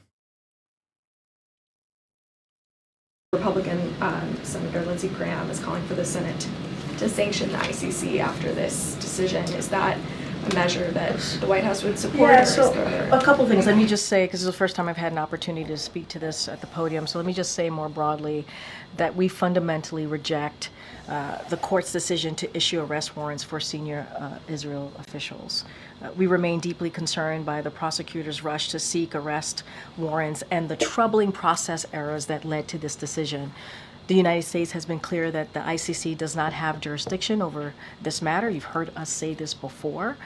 Whatever this prosecutor might imply, there is no evidence, none, between Israel and Hamas. There's just none. In coordination. I just want to point out something that Felix also pointed out, which is everyone laughed at that stupid ass Tom Cotton post, but the White House's position is pretty much identical. I really hope for nothing but the absolute worst for anyone still working in this administration. Partners. And it's correct. It's like there is virtually no different function with what Karine Jean-Pierre is saying here than fucking Tom Cotton. The only difference, I guess, or the only important difference, I guess, is that Tom Cotton is like openly dropping all pretense of civility and is just like, we're gonna bomb you, like we're gonna bomb the Netherlands. With partners, including Israel, we are discussing. Is Biden, she's doing her job? Well, first of all, she's doing a fuck ass job to begin with. She's never been good at her job, so make no mistake. I've never even when there's never been a moment where I've actually thought Karine Jean-Pierre was doing a good job. And secondly, I still don't give a shit. Okay. Oh, she's just following orders, chat. Yeah. Okay. Resign. Have some fucking grace. Have some dignity. Certainly those next steps, but that's going to look like, and to your question about sanctions, that's basically kind of just answered it in that last part of what I said. We're in consultation with our partners and also, which include Israel, about our next steps. We fundamentally reject that the ICC has jurisdiction over this situation. And so that's something that we've been pretty clear about, and we'll continue to do so.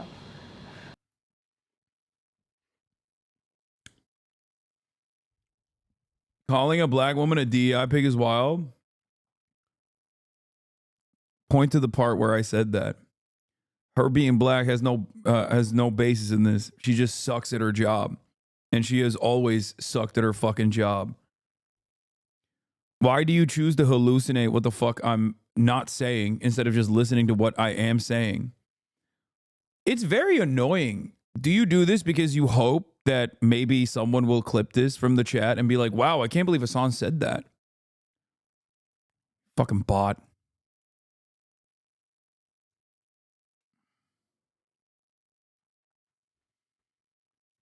Ninety percent of my haters just fucking imagine what I'm saying and then just get mad at their own imagination. Like, hey, sorry, man. I just hallucinated you saying something, and it was pretty fucked up. The thing I hallucinated you saying.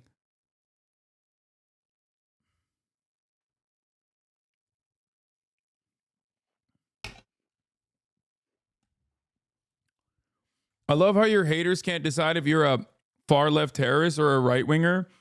It's because my haters are almost always coming from very similar areas of the internet where they fancy themselves to be the perfect center.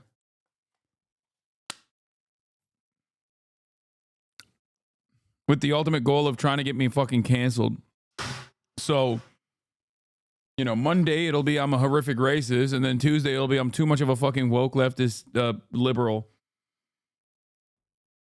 I mean, the fucking dipshit that got banned recently was actively trying to go to like the likes of Tom Cotton and right-wing senators to expand on the anti-Semitism crusade so that he could bring on conservatives into the fray. He was like, he actually moved on from just simply attacking Twitch on the basis of anti-Semitism and wanted to also bring in right-wing Republicans and have Twitch go in front of Congress because of anti-white racism that Twitch was demonstrating. Anti-white racism and anti-conservative politics. Does that strike you as someone who's a liberal? Does that strike you as someone who's a serious person or a sincere person? And now he doesn't have to be a part of this like supposedly anti-Semitic website that he was so aggressively in pursuit of, including but not limited to like unmasking people that work at Twitch, combing through their fucking tweets, combing through every single log that has ever been logged in this chat to find personal information of people in my audience, going after my friends. That person is now banned. Now he can be on the not so anti-Semitic and not so vicious website that is Kick. Now you can be on the now you can be on the website that doesn't have those sorts of things, right? Now you can fucking stream from Kick. Living out so hard, he turns into a groyper. No, these guys are, man, I've said this so many times. They're just they are debate mercenaries, dude. They don't give a fuck. They don't have any sort of real conviction or any sort of real interest. They don't have politics. It's just sport. It's blood sport. That's all they care about. I don't know how I do not know so much Hasan hate on the main H3 sub, all alts that post. As a black man, I find H3 brave and Hasan a terrorist. Yeah, I don't care.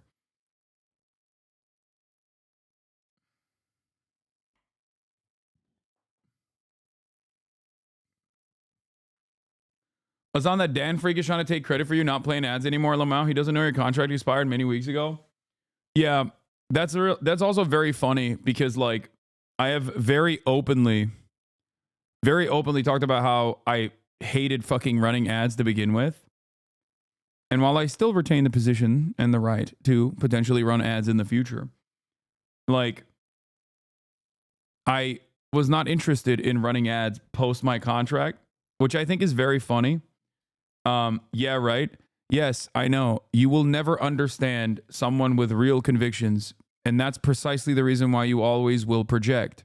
You will always think I'm cynically advocating for the things I'm advocating for.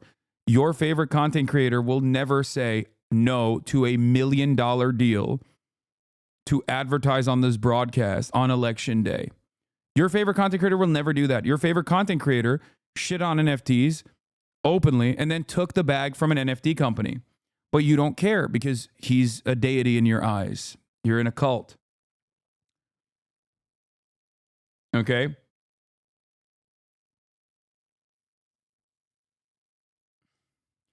It's sad that so many people have been misguided and deluded online, and they genuinely think, and this is not even about like Destiny or Dan or anyone like that. This is just like an overarching, this is just like a principle that I've noticed online is that so many people online personally think that the only way that someone can be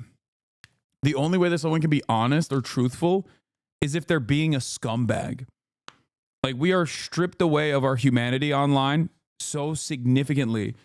And everybody just thinks like, oh, that guy's a real guy. He's just saying it like it is. He's just saying things that I agree with.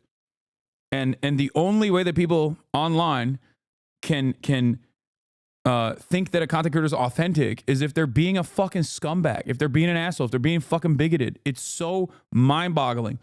And that's why I see this all the time from people, from my naysayers who are like, he doesn't really believe any of that shit. He's doing it for a fucking grift. He doesn't believe any of that shit. He must be saying it because he's audience captured. It's like, I built this fucking audience, man. Okay? Every single person in this community at a certain point had a firmly held conviction that was directly at odds with the way I see the world. Every single one. And that's normal. And there are still a shit ton of people in this community that don't see eye to eye with the way I see the world. Okay? And yet, you know, they can overcome that disagreement and opinion.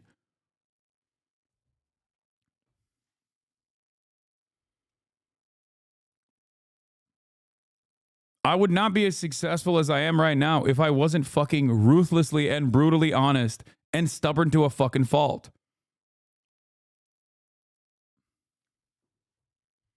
That's it.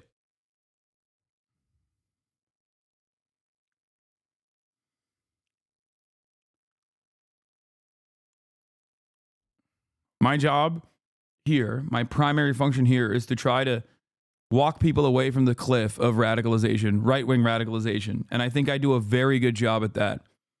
And I think that's precisely the reason why many people are fearful and they're angry and resentful. One, because they refuse to listen to the words and instead try to find some other cynical purpose behind these words to say, oh, you must be grifting. Okay, there must be some alternative reason as to why you're saying these things. No one could possibly think these things. You're rich. Okay, I said the same shit when I was poor. What do you want? Me to change my entire worldview now that I've seen financial success? What the fuck? Wouldn't that be dishonesty? That's what I don't understand is this demand, this endless demand of dishonesty from my naysayers. They're like, please be dishonest. The biggest validation your haters give you is the level of tongue twisting they have to do to make you out as a scumbag. I know. The question I have for a lot of people is this. Would you ever grift to the left? Does it seem like a good audience to captivate if you were to grift? Or would you go to the right?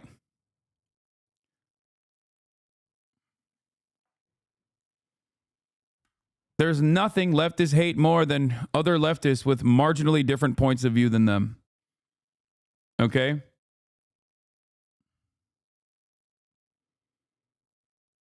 If I'm such a bad person, then why, oh why, do you have to constantly massage the truth with clips out of context? Why do you feel the need? Why can't you let my commentary stand on its own? Are you afraid that people will see the truth?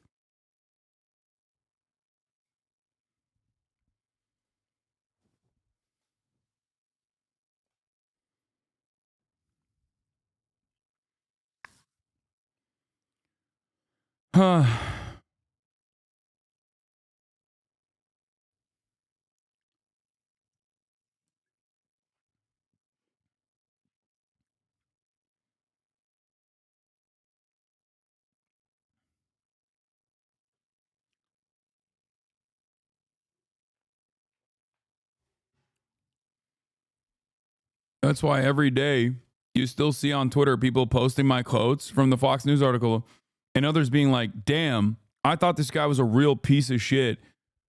I'm actually going to tune in now. It's like, dog, I've been saying these things for years. It's not new. That is precisely the reason why you can always go back in time and look to my commentary. Okay? And recognize that I've been saying the same shit for years. You must not have been paying attention. Okay?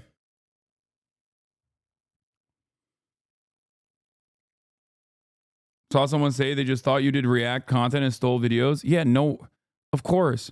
I don't even fault these people, by the way. I do not fault these people. Everyone is busy. Everyone is busy with their own shit. Everyone is busy with their own lives. So they watch one drama video and they make up their own minds. I don't expect them to scratch the surface and try to understand whether or not this is like a false framing, whether or not this is a serious person who made a YouTube video.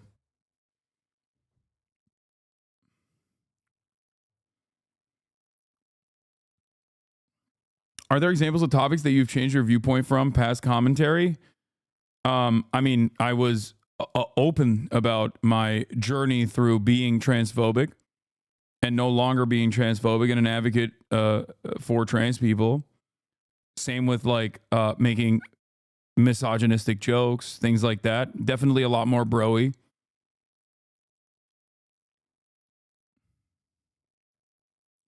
I was committed to a two-state solution. I was wrong. That's another one. I said Russia would never invade. You know what's really funny? I said Russia would never invade Ukraine. And I immediately apologized. And I said, look, I was wrong. I was so fucking wrong. I thought Putin wasn't this stupid. And he was, right? And the funniest part about that is, like, my recognition of my wrong prediction has been brought forth endlessly for the past fucking 1,000 days. You said Texas would turn blue? No, I didn't. No, dude.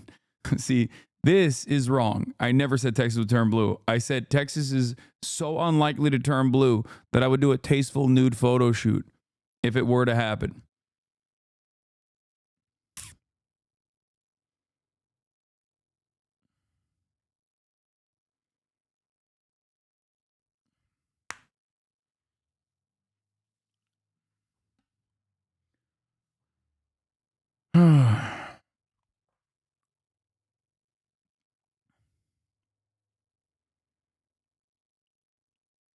Anyway.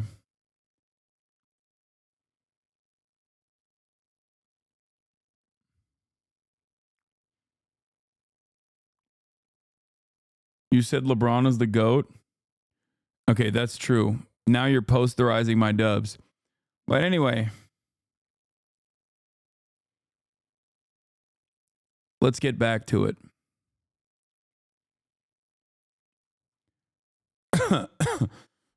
Tracking state reactions to the ICC arrest warrants against Netanyahu, Gallant, and Dave. Methodology notes. Except for key actors, Israel, Palestine, US, I will only track MFA, HOS, and HOG statements. Simple retweets of the ICC press releases are not counted. Israel said dark moment. Foreign minister said dark moment at the International Criminal Court, The Hague, and has lost all legitimacy. This is a dark day for justice, says Israel's president Isaac Herzog, who is anti-miscegenation. Taken in bad faith, outrageous decision of the ICC turned universal justice into universal laughingstock. It makes a mockery of the sacrifice of all those who fight justice from the Allied victory over the Nazis till today. Invoking the Nazis while you are the Nazis is crazy work. Okay, absolutely crazy work. I think that overall, if the International Criminal Court had not taken this stance, if the International Criminal Court had not taken this fucking stance, then they would be a laughingstock for many people. Maybe not the institutions, but for many people. You should talk more about being educated in a country that teaches genocide denial at school and how you can overcome that by shedding whatever sort of cultural entitlement and reinforces seeing and empathizing with others. I think it's very relevant to the world at present. Yeah, I don't know what my turning point was, but I always thought like that it just seemed not great reasoning at best, even from an early age. And this chatter is talking about the Armenian genocide, which is, taught as false, taught as a falsehood in Turkey. So I feel like it's probably similar to the way that like the indigenous genocide is taught in some schools in America, maybe. You know what I mean? Where you just kind of look at it and you're like, this doesn't make a lot of sense. This doesn't really add up. You know? But I won't say that if I could do it, then so could you to everyone living in Israel. You know what I mean? Were your parents left this? Fuck no.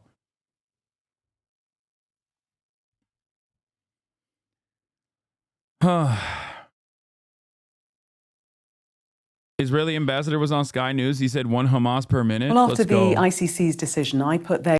Let's go. Well, after the ICC's decision, I put their claims of war crimes to Israel's ambassador to the UN, Danny Danon. When you look at the past resolutions of the ICC, for the first time in history, you have a resolution against a democracy.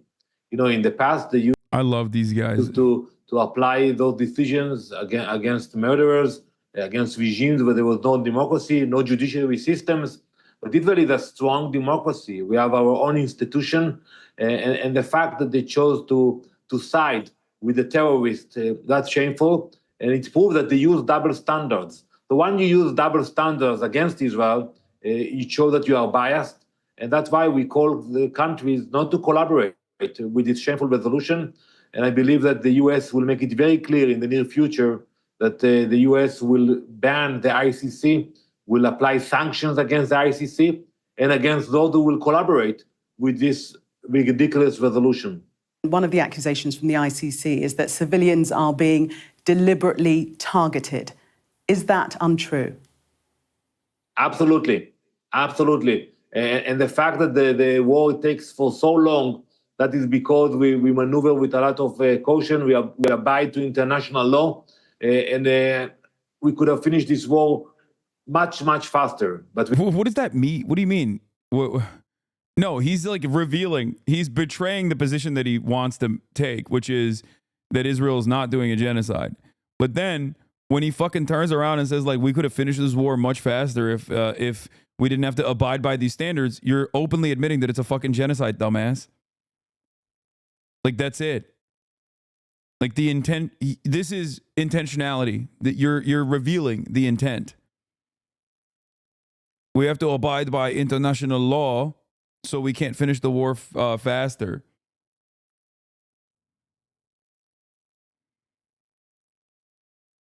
This is the quilt, yes.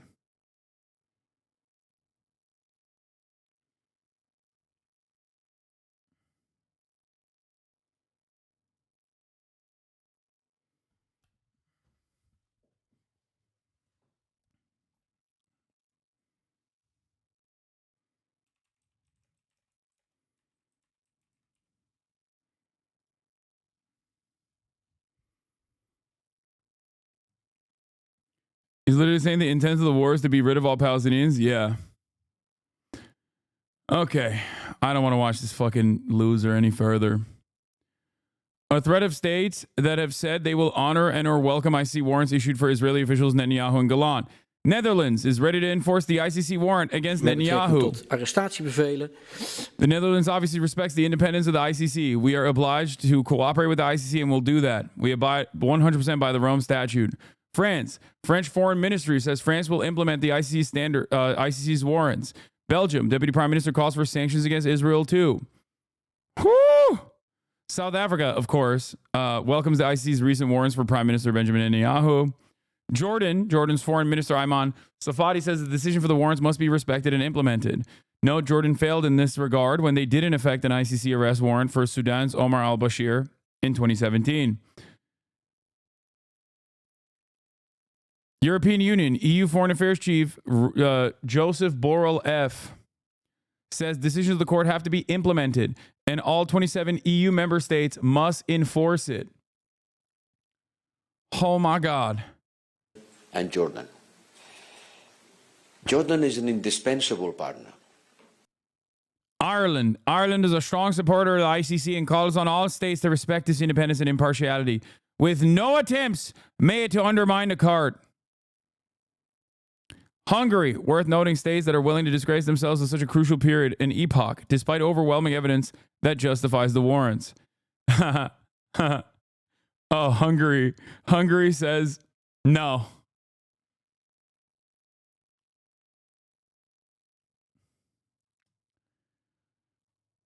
Palestine, we welcome the announcement by the foreign minister. Israel, of course, is very much against it. Dark moment for the International Criminal Court.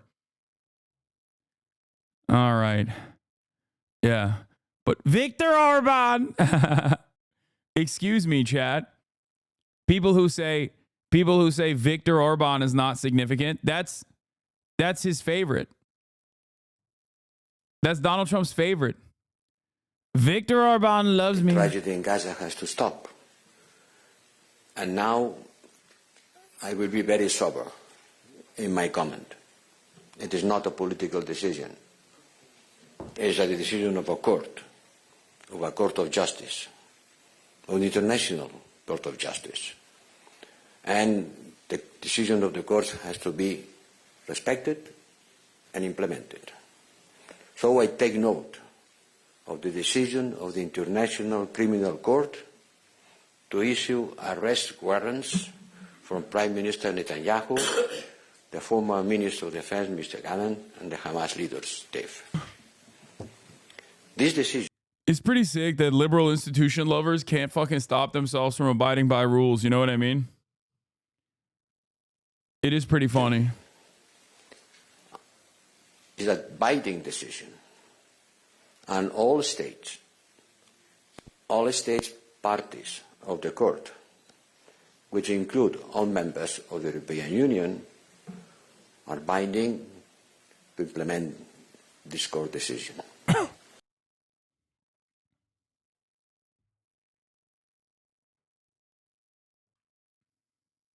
Javier Milei said he will not respect it. Yeah. Wow.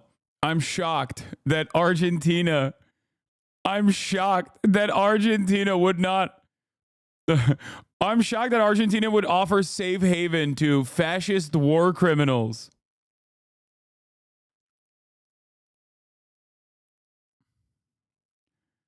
Wow. Wow. America, Argentina, Hungary.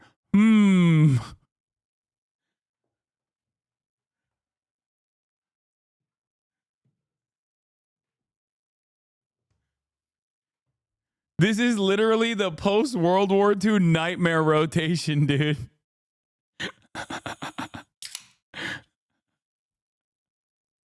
That's fucking awesome.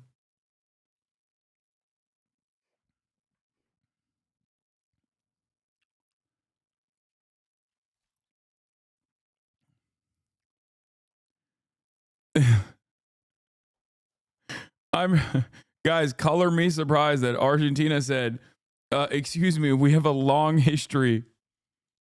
We have a long standing tradition of offering safe haven to Nazi fucking perverts, okay? And it does not matter. This will not change.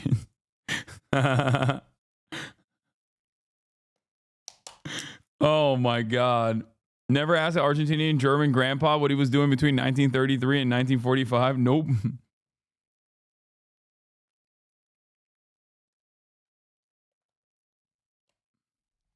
If I had a nickel for every time Hungary, the United States, and Argentina offer refuge to fascist war criminals, I'd have 2 nickels, which isn't a lot, but a weird happened twice. I mean, it's especially Argentina and America, okay? Yes, Canada also supports the ICC.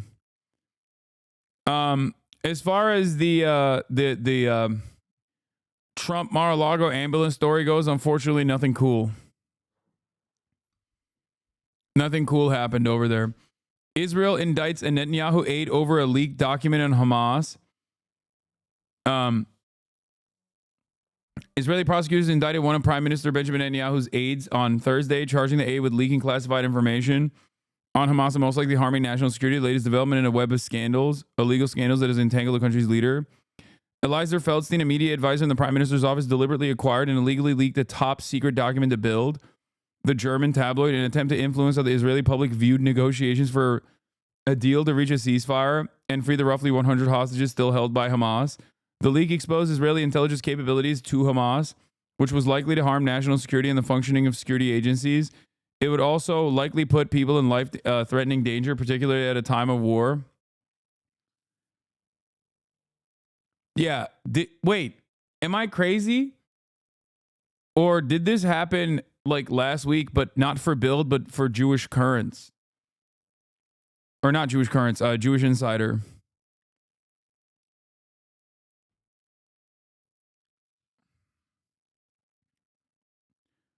I've besmirched the good reputation of my colleague Noah Colwyn's former established Jewish Chronicle, not Jewish Insider. Yeah. No, you're saying the leakers ago? No, they don't leak information to the Jewish Insider or Bild because they want to compromise national security. They leak it because they want to manipulate the international community's attitude in favor. The leaker did it to hurt the deal? Yeah.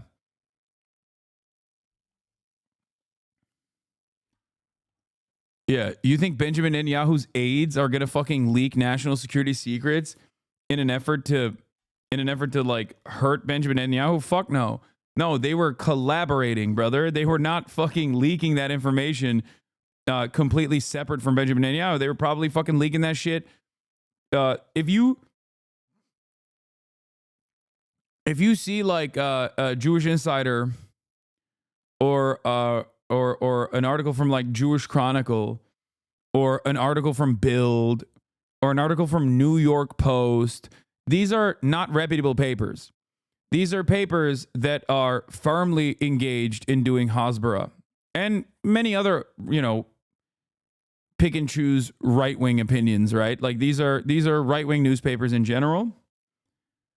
But they also serve that purpose of like getting certain information to the Western audience. Getting certain information to Western audiences that might spoil a deal. Why are you pretending to be brown? What do you mean? Brother, I'm a white man. I don't know what the fuck you're talking about, but anyway.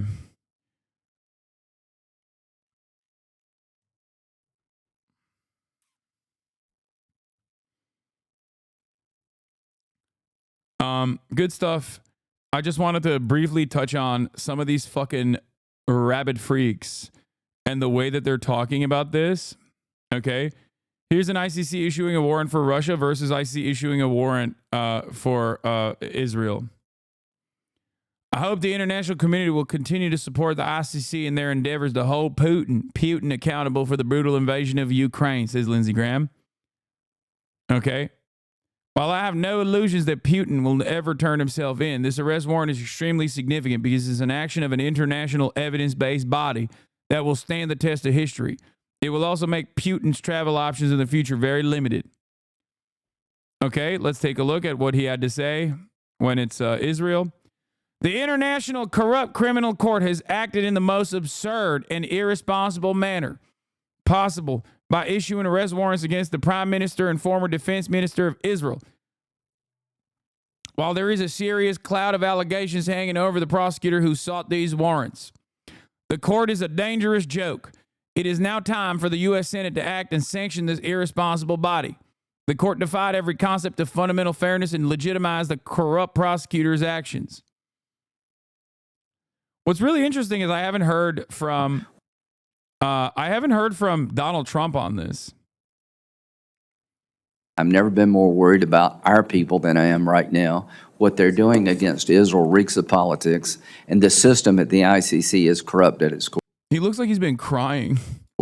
How in the world can you legitimize the work product of somebody you believe needs to be investigated? Does ICC still have Jews of countries like Hungary and South Africa and blatantly say they ignore it? Wait, what are you talking about? South Africa? When the fuck does South Africa say they are ignoring the ICC? They're ignoring the ICC. They're not ignoring the ICC. They're so in favor with the ICC that they have a separate case, a genocide case against Israel, against the state of Israel in the International Court of Justice. TLDR.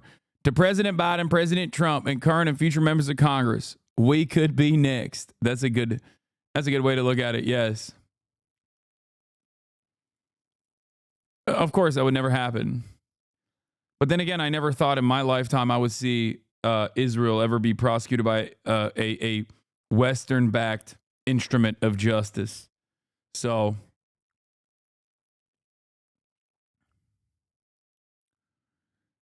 Israel's not a member of the ICC, nor is the United States. Israel is a very robust legal system, and so does the United States. If we do not fight back against ICC's attacks on Israel, it is as if we are conceding that they have jurisdiction over the United States. Oh my God. Dude. Anti-Semitic stock is rising at an alarming rate, okay? Like, my man literally... Dude, what? Dude, why? Why do you guys do this? Do you have no interest? Do you have no... Do you not see the writing on the wall? I just don't get it.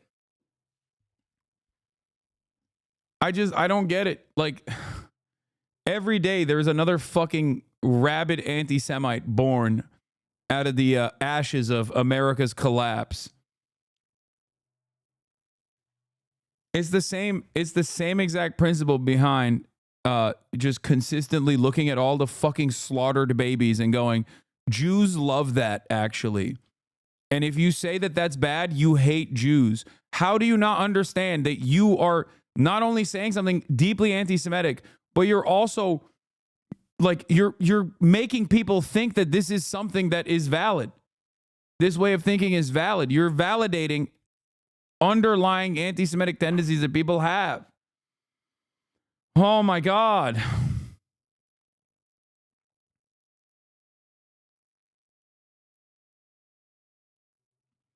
We cannot let the word believe for a moment that this is a legitimate exercise of jurisdiction by the court against Israel, because to do so means we could be next. Yes. South Africa for the ICC warrant? No, that was Jordan. And no, they didn't fucking ignore it with Putin either. They told Putin not to come. Oh my God, Neek Skit, you changed your fucking name, but your stupidity still remains. I'll be introducing legislation that puts other countries on notice. If you aid and abet the ICC after their action against the state of Israel, you can expect consequences from the United States. Any nation, dude, evil, okay? Just straight up. This is just bad guy shit, okay? This is summarized as bad guy shit. Good guys don't say this stuff, okay?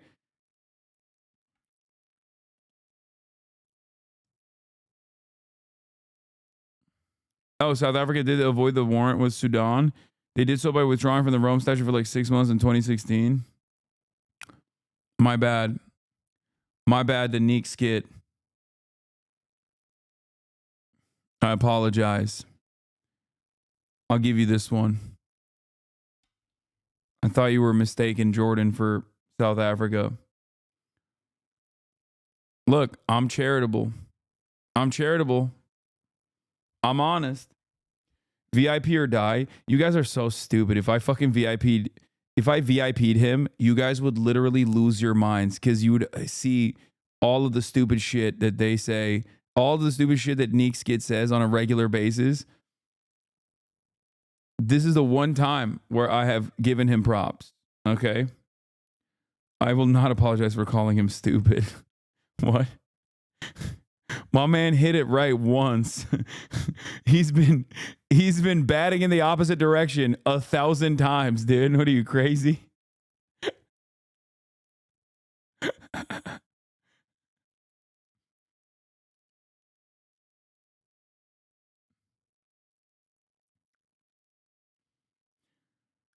He's clearly trolling. Why don't you ban him? Because I will not ban people just for fucking being silly, okay? Or for trolling. We can even make the person a character in the community, okay? Even if they're fucking annoying.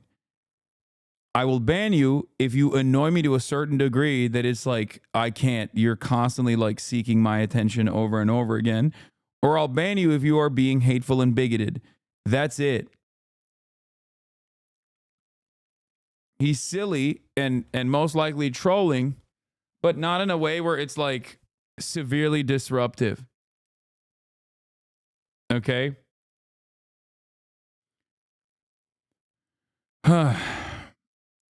Anyway. All right, we're moving on from this glorious moment. And we're going to be talking about the other good news of the day. Matt Gaetz, weirdly enough, has withdrawn from the race, or not even the race, but the appointment that Donald Trump gave him as Attorney General. Withdrawn his nomination for Attorney General. But Dana, this comes about 45 minutes after we reached out to him about some new reporting that we have. And this new reporting is that there was a second sexual encounter between him and an underage woman at a party in 2017. Now, I have covered the investigation into allegations that the congressman may have had sex with a minor for 4 years now. And Dana, this was the first time that we had learned that the underage woman had testified to a second sexual encounter. And I learned from my sources, along with our colleague Sarah Ferris, that she had testified to this to the House Ethics Committee. Now, I want to read our story. Again, this announcement that he is withdrawing comes as a bit of a surprise. We reached out to him 45 minutes ago to give him a chance to weigh in on this story. And again, his withdrawal comes just a short time after CNN reached out about our reporting that there was a second. Underage woman is such, I feel like underage woman is like, I don't know. Am I the one friend who's too woke? When I get like annoyed when people say that, just say minor. You know? I feel like it's kind of a weird way to phrase that.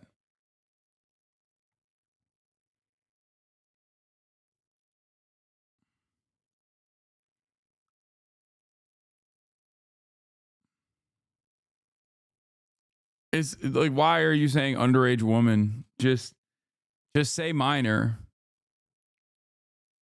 Like you could say child, but if you're going to maintain like journalistic standards, then you should at least say minor. Sexual encounter that the alleged underage victim testified to. Because teenager can imply 18 or 19, which was the first teenager that he paid to have sex with. Her age was, I believe, 18 or 19. But the second one that the first girl actually came out and alleged to was 17.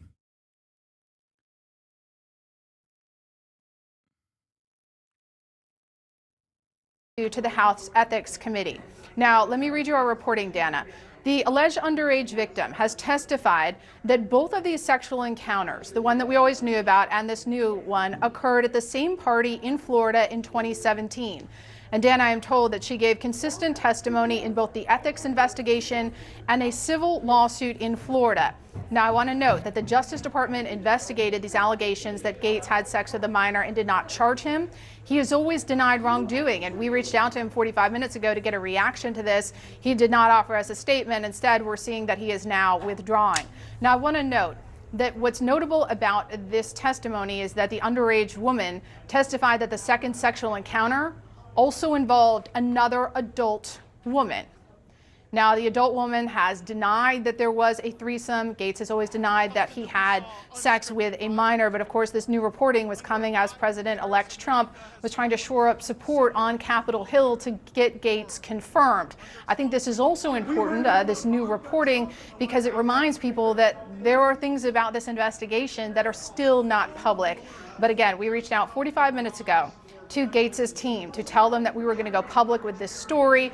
We told him it would go public around 12:30, and before he got a statement, he announced that he is withdrawing from his Attorney General nomination. Wow. Wow, we were waiting for that reporting, Paula. We were on pins and needles here, quietly. I had it all typed up, yeah. Quietly in the studio, waiting for you to come with that reporting, and this is certainly.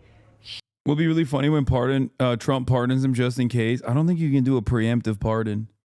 Huge, huge news that Matt Gaetz, we had just been talking. So they're saying there is a 17-year-old girl, 17-year-old woman who.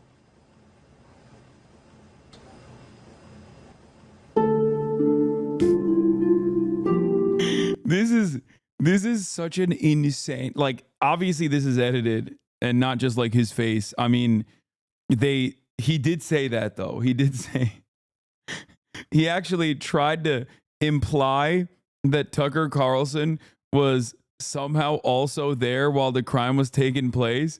And it's such a funny interview that lives in my mind because Tucker Carlson, you can see it in his eyes. Tucker Carlson's like, oh, don't say that I had anything to do with this. So is that the end of Matt Gaetz' political career? Fuck no. Dog, abso-fucking-lutely not. Dude, are you kidding me? The pedophilia is a benefit. What are you talking about?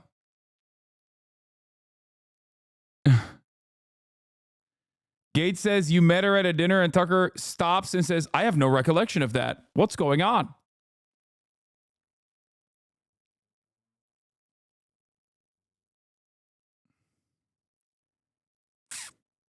Special election for no reason, lol. Yup.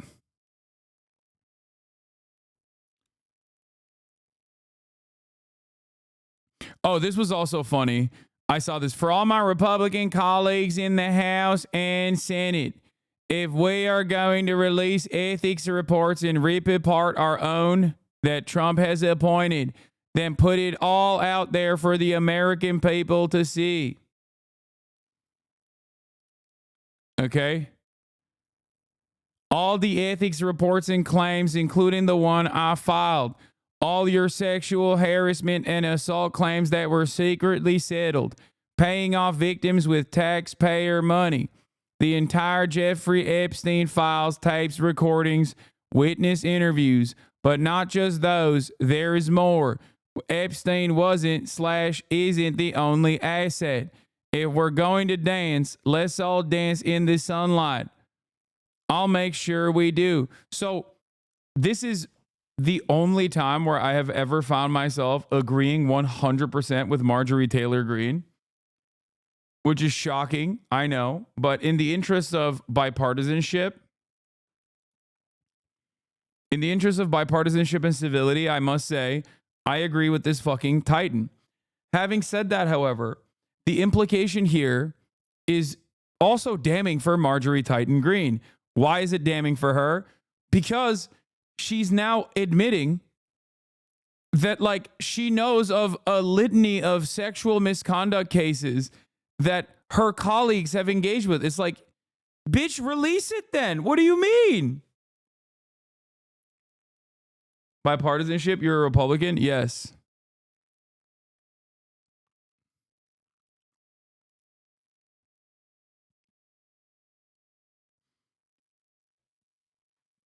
I don't understand why she just so voluntarily revealed that, like, there's actually a lot more rapists in Congress than you would think. This is the type of shit that I don't understand. It's like, if you have this kind of information and you threaten to reveal it, but you don't actually reveal it, then I guess you just don't care. Like, what? What does this mean? It makes no sense.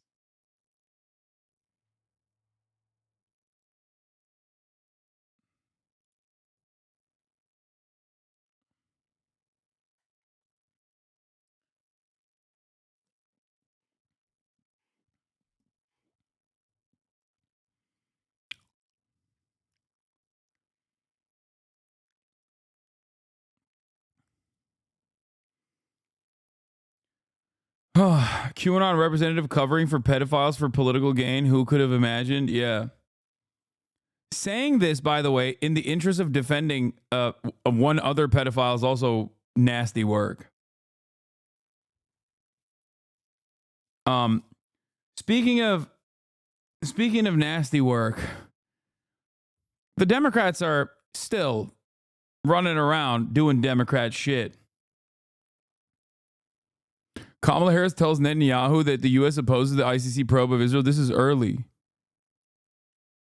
U.S. Vice President and Israeli leaders say court in The Hague has no jurisdiction over the issue as prosecutor pledges impartial probe. This is from 2021, chat.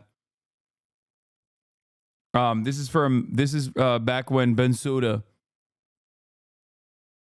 was trying to prosecute Israel, and then Donald Trump issued, or not even Donald Trump, sorry. Donald Trump had issued sanctions on her, and she was slated to be replaced. Yeah. Which is crazy. Anyway, it don't really matter because while I don't think Matt Gaetz's political career is over, Kamala Harris is certainly over. If the Democratic Party elevates Kamala Harris to another thing, to another position, I'm so done. Oh God, they're going to do it. They're going to try to like make her run for California governor or some shit, or maybe make her run again. They're going to make Kamala Harris run again.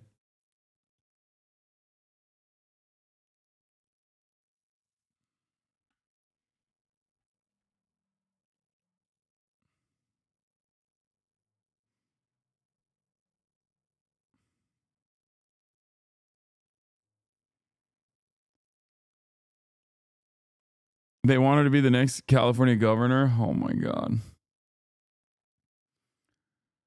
Oh my God. Morning Joe ratings continue to plummet. The ratings for Morning Joe are weaker on Wednesday than on Tuesday. In the 6 a.m. hour Wednesday, the show averaged 620. Oh my God. 620,000 viewers with 46,000 in the 25 to 54 demo. To be fair, MSNBC ratings have been generally weak since Trump won, but this is a notable AM drop off. 46,000? That's crazy. Right now, there's 37,000 people within the actual prime demo, which is 18 to 35. 25 to 54 is the new metric. Back when I was working in the ad world, in the ad space, the actual target demo was 18 to 35, and it still is. But because cable news has gotten so fucking old that they literally changed the metrics, and even then they're losing on those metrics. The 25 to 54 demo, and they're still getting cooked in that demo. Okay, now one thing for you to understand, like that's Nielsen, right? These are Nielsen television metrics, television ratings. This doesn't mean that there are 46,000 concurrent viewers in the 25 to 54 demo. This means over the hour that it's tracked, there were around 4,000 to 5,000 in that demo. So right now I have 37,700 people watching, live concurrent viewers. That means that I have around 300 to 400,000 or 300 to 250,000 people over the course of an hour. That is how that would translate to television ratings. It's like a 5 to 10x.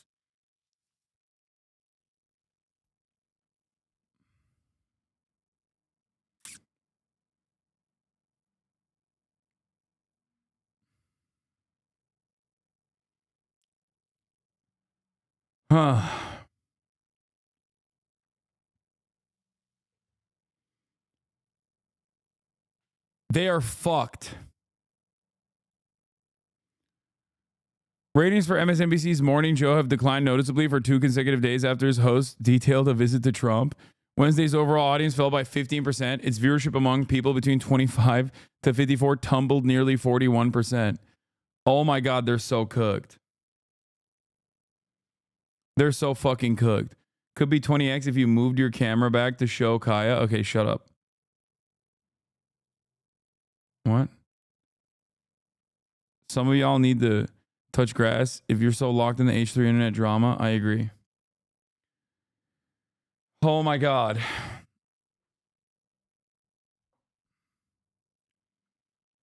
These guys are just like the Democratic Party. They just keep pivoting to the right, hoping that the audience comes back, but no one comes back. And they just only look at that and go, we should pivot to the right further. I find that really odd, especially when it's like television ratings are not like the Democratic Party. Okay. I understand why the Democratic Party operates that way, because they're beholden to their corporate masters. But why the fuck? Why the fuck would you do that if you're a TV show and your job is to get more viewers?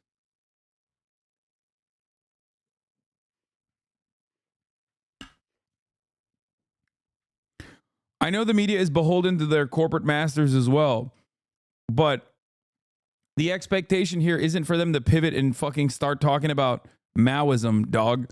The expectation is that they like actually, you know, mount a reasonable defense against Donald Trump or continue being a part of the resistance liberalism. And it's quite interesting that they have not done that, and they're not doing that. And it's something that I called out pretty early on. If you remember, I said, I don't think we're going to see a resurgence of 2016 era liberal resistance. Okay. I think that both the Democratic Party, I'm still holding out hope that there's some restructuring in the Democratic Party, but more importantly than the Democratic Party, I think all of the liberal hashtag resistors are going to heal. They're going to literally show their bellies, and they are. Wow, Brianna, I'm surprised a spineless worm like you could even feel being crushed under the boots of those you supported. Brianna Wu, I've probably gotten 400 to 500 messages from Trump voters telling me not to worry about my rights being rolled back, that they don't care what adults like me do, and it's children they care about. But here we are, and Nancy Mace's trying to force people like me to use the men's room, and Trump isn't even in office. I transitioned over 20 years ago. I have a vagina. All my documents say female. I've been married to a man for 16 years. No one bats an eye when I use the bathroom. Please, MAGA, just let people like me medically transition and live our lives. She's so fucking stupid. Like, actually the dumbest person on the fucking planet. It's kind of crazy how stupid she is.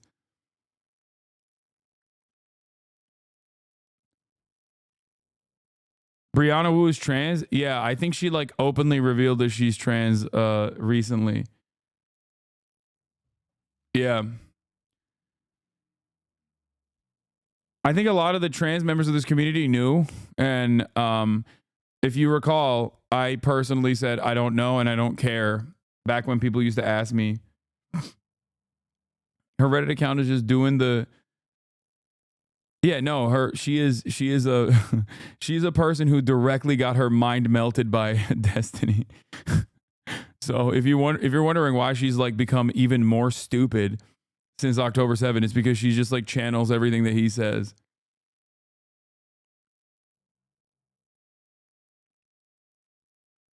Anyway, I swear she's been out and about trans since the Gamergate days.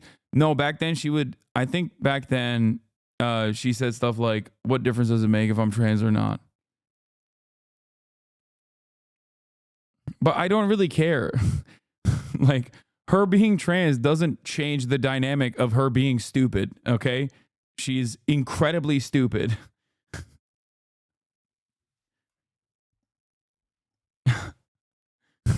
Make no mistake. I will defend trans rights, including Brianna Wu's trans rights. But I will never defend Brianna Wu. If that makes sense.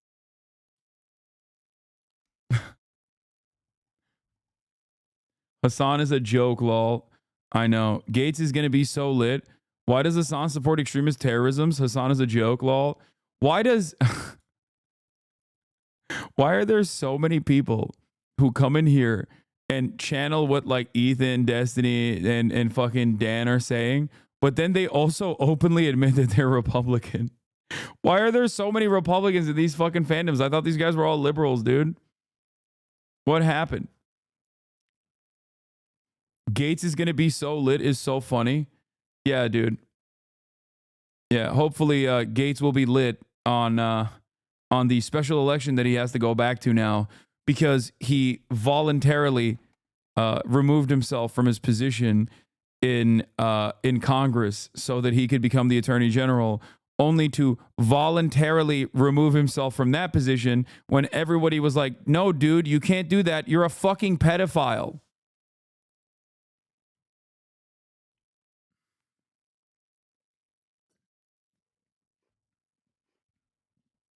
It's so funny. This guy is like, yeah, Gates is going to be Attorney General. It's like, no, you need to be caught up.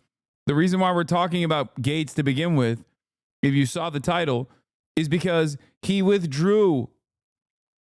He fucking withdrew, and he's already been replaced. Donald Trump replaced him already, you fucking idiot.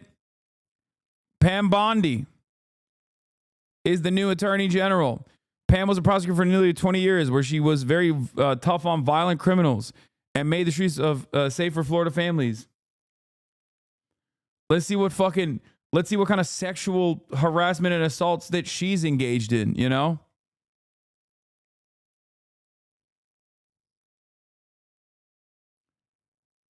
Election. But Pam Bondi seems to be someone that he's plucked from Florida. We know he is a Florida man, but he's plucked because he's familiar with her and fully expects her to go from his super PAC now into the DOJ to do his bidding, which we know includes cleaning house over at DOJ for anyone who's been critical of him. Stay with me, Juanita. I want to bring back Jason Johnson. You may remember him from such news events as covering the DOJ 10 minutes ago. Welcome back, Jason. Thanks, Ari. It's a big news night. I'm going to let you get in here, but I'll tell viewers, because I always try to keep it as real and frank as possible. This is how this works. We did book these two guests for a different Attorney General nominee story, but I don't think either of you knew that this was breaking. The timestamp on Donald Trump's statement tonight, 6:28 p.m. Eastern, naming Pam Bondi. I want to add a couple more details on that because it's a breaking story, and then Jason, bring you in here. There is a distinction that everyone should understand about this Attorney General nominee versus Matt Gaetz.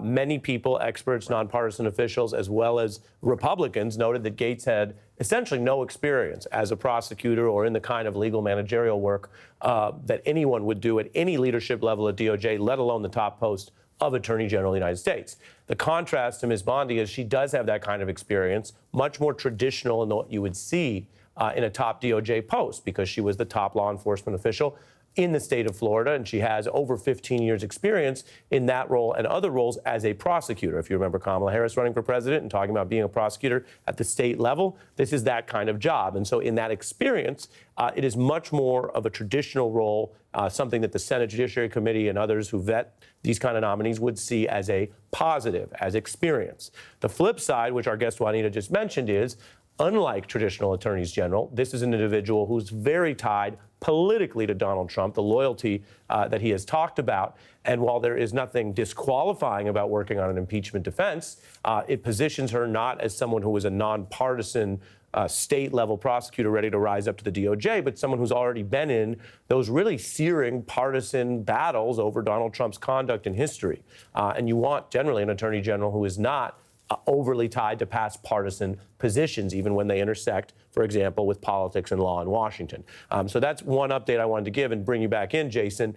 I say that with all accuracy and fairness.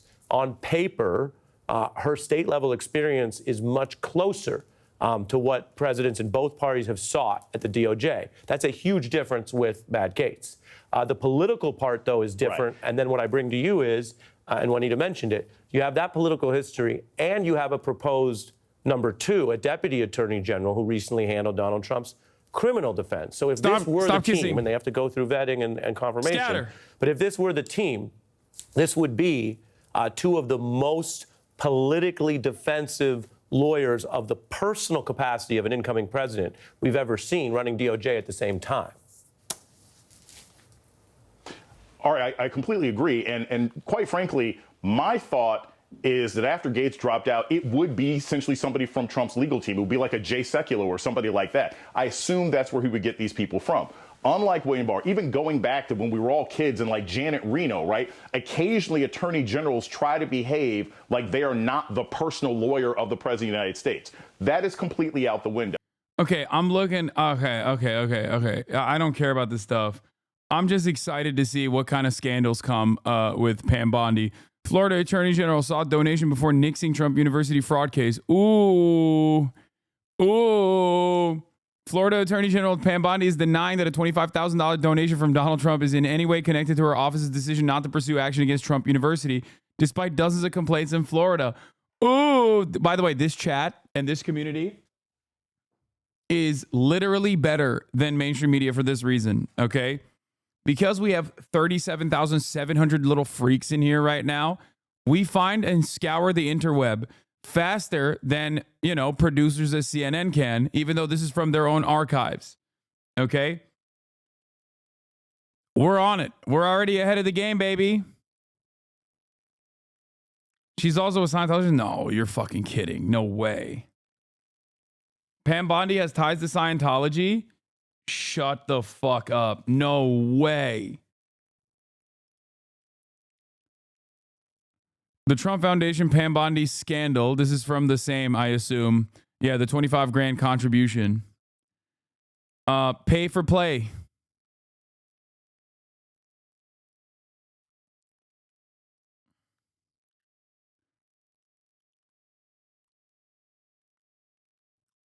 That's cool. Yeah, remember the Ryan Roos story? We are sleuths. I know. Tampa Bay Times. Pam Bondi's Clearwater fundraiser organized by Scientologists. Wait, what? Pam Bondi's special guest, the invitation says, will be U.S. Rep. David Jolly. Hosting the event at Liz and Michael Bayback, owners of a 23rd floor penthouse in swank Water's Edge condos downtown, Tower Perched. Bayback is the chief executive of Michael Bayback & Co., Clearwater-based business services consulting firm. She worked as a Qatari lobbyist. Registered foreign agent Pam Bondi says Biden is corrupt. Wait, she worked for Qatar? Maybe she's good.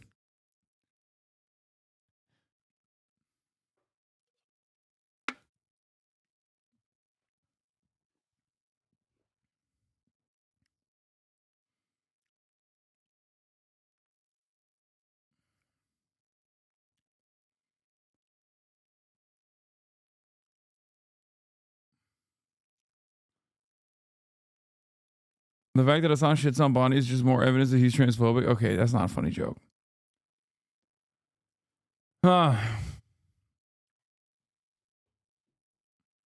New clip just dropped. Hasanabi helping Qatar house Hamas. Yep.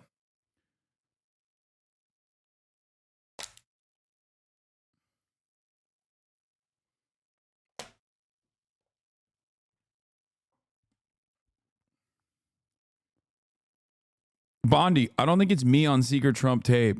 President Donald Trump's controversial contribution to Florida Attorney General Pam Bondi's political committee 5 years ago has started to creep back into the Sunshine State's politics.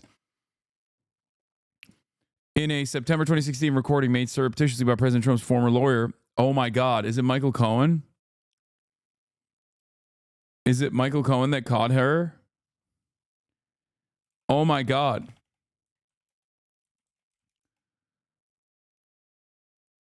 Oh my God.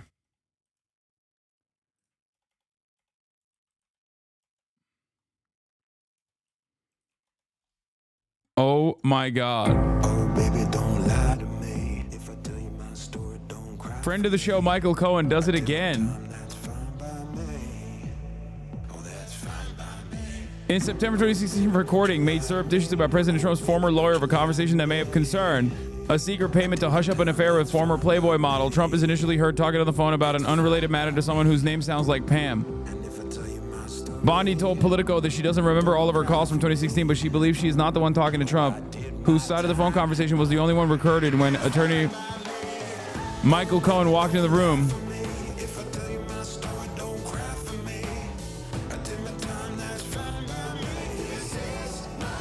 Mea culpa.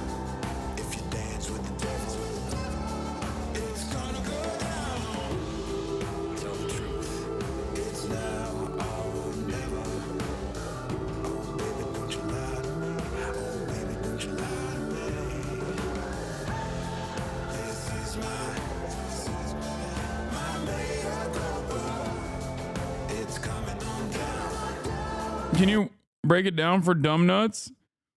This is Michael Cohen, friend of the show, host of the pod Mea Culpa. Michael Cohen is a convict. Okay, former felon Michael Cohen. Michael Cohen was instrumental as Donald Trump's personal fixer, former lawyer, who went to prison for doing hush money payments to porn star Stormy Daniels. In the process, where the court unearthed certain recordings that Michael Cohen had on his phone, it seems like Donald Trump was having a conversation with Pam Bondi, who is Donald Trump's new pick for Attorney General, after the former Attorney General, Matt Gaetz, which was his pick prior to this, had to resign in disgrace from the position because he's a pedophile, allegedly.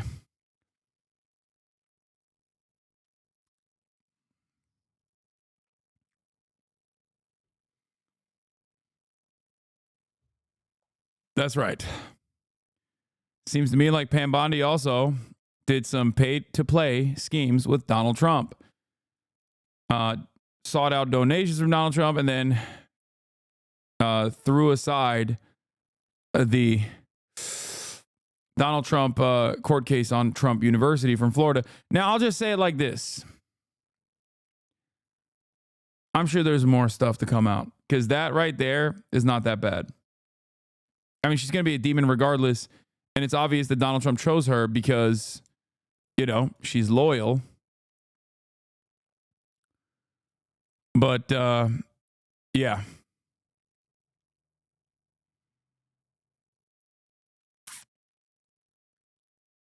So Matt Gaetz now has to go back to his own district and do a special election for no fucking reason. About the question of whether he would do this, given the fact that this was very much a pick that Donald Trump wanted. And I just want to read I'll read all of Matt Gaetz's tweet where he just announced that he was withdrawing. I had excellent meetings with senators yesterday. I appreciate their thoughtful feedback and the incredible support of so many. While the momentum was strong, it is clear that my confirmation was unfairly becoming a distraction to the critical work of the Trump-Vance transition. There is no time to waste on a needlessly protracted Washington scuffle. Thus, I'll be withdrawing my name from consideration to serve as Attorney General. Trump's DOJ must be in place and ready on day one. And he says that he remains fully committed to helping Donald J. Trump. I mean, wow. This is really, really big news. And we knew that this was, I wouldn't even say possibility, I would say probability, given so much quiet opposition by Republicans. The fact that there was more information coming out. Paula Reed and our colleagues went to them with that information. We were going to report it, and he's out. He's out. This is going to be a huge relief to a lot of Senate Republicans who did not want to have this debate, who did not want to face the first sort of chance to show whether or not they were going to stand up to Donald Trump on something that they disagreed with or not. And it's a blow, certainly, to President-elect Trump for having seen his nominee not last, 2 weeks? But this will clear the way for the Senate Republicans to have somebody at the top who they can support. Yeah, also, I would take issue with one thing he said in that tweet, which is... Just one thing? That it was a scuffle? One thing stood out to me is that he said the momentum was strong. Oh. I think the reporting shows very clearly that the momentum was not strong. Or otherwise he would still be the 100%. the nominee. Manu, I want to go to you on Capitol Hill. I know this just broke. It's a little fucked up that Hasanabi can't respect the decision of a guy who wants to step away from work to spend more time with other people's kids. Free Nestor. Free Nestor till it's spelled backwards, okay? Free Nestor from the treacherous grips of Matt Gaetz, okay? The only time Nestor ever felt free was when Matt Gaetz was diddling other people's kids, okay? Free Nestor!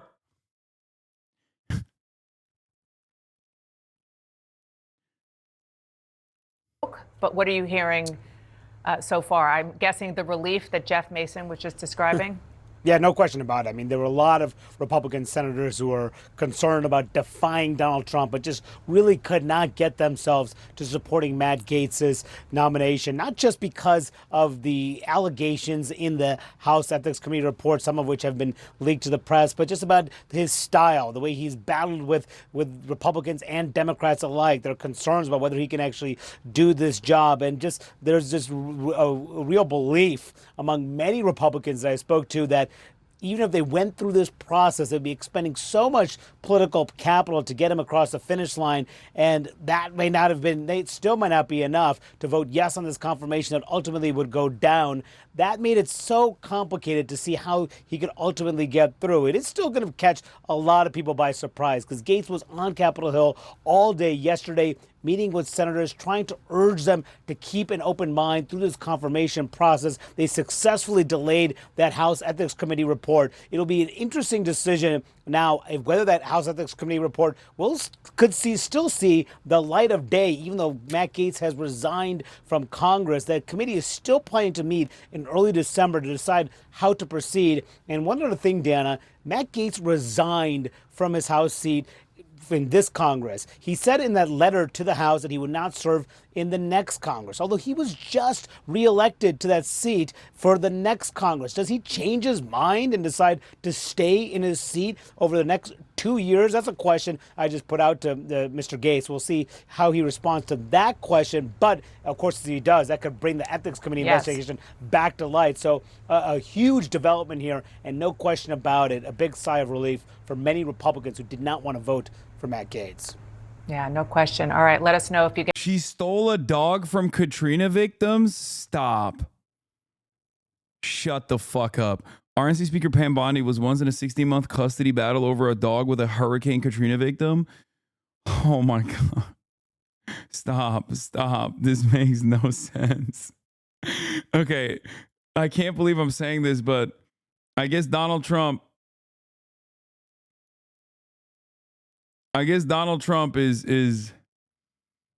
is doing the damn thing where, you know, at least she's not a pedophile. Like, I don't get it. Like, at least she didn't shoot the dog like Kristi Noem. Get more reaction. Manu, I want to go to West Palm Beach.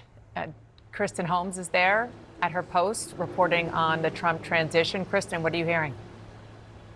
Yeah, no official word yet from President-elect Donald Trump or his team, but I can tell you, Dan, I spoke to a number of people this morning who were talking about just how far they were going to have to go to try and get Gaetz confirmed. How much political capital was Donald Trump going to use? And there was concern among those close to the former president, now president-elect, that they could not get a number of other cabinet picks through if he used all of his political capital on Matt Gaetz, which was seeming like it might be the outcome of all of this. Now, of course, there were questions as to whether or not Donald Trump would react or change the direction that he was going in once that ethics report came out, if it did, in fact, come out. But we have been told that Donald Trump was all in on Matt Gaetz, that he had said over and over again that he was going to give him his support. It was the most important pick, but for those around Donald Trump and the people who wanted to get some of these other not as controversial but still slightly controversial picks across the finish line, they were worried about then being a larger holdup because of the fact that he was expending so much political capital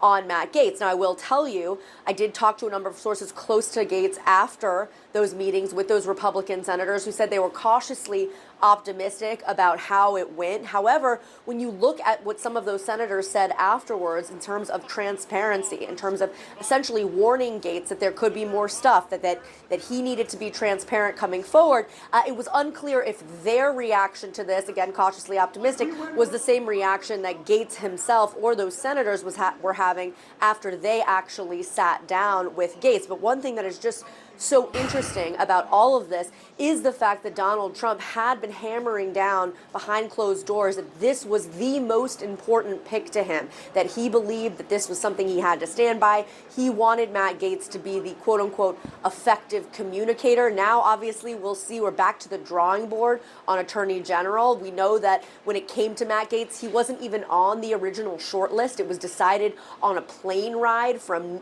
West Palm Beach or Palm Beach to DC and back, and that's when that announcement came. So we are going to have to play this out now. But now there are more critical positions, including Secretary of Treasury, that have yet to be filled. It is going to be clear this is going to be something they're going to turn their full attention to, because remember, Dana, overall, this is their number one thing. This is what Donald Trump believes the most important cabinet position is. Now to the question of leadership and sexual misconduct.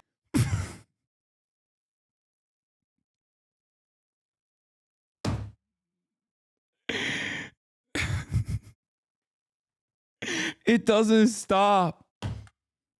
It's just like, oh my God. Oh my God.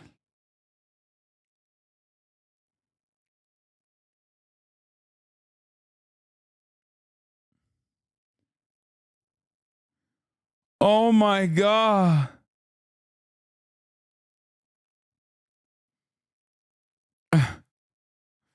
Ay, ay, ay, ay, por Dios.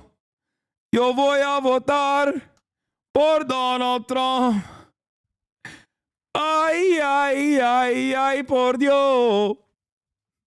Yo voy a votar por Donald Trump.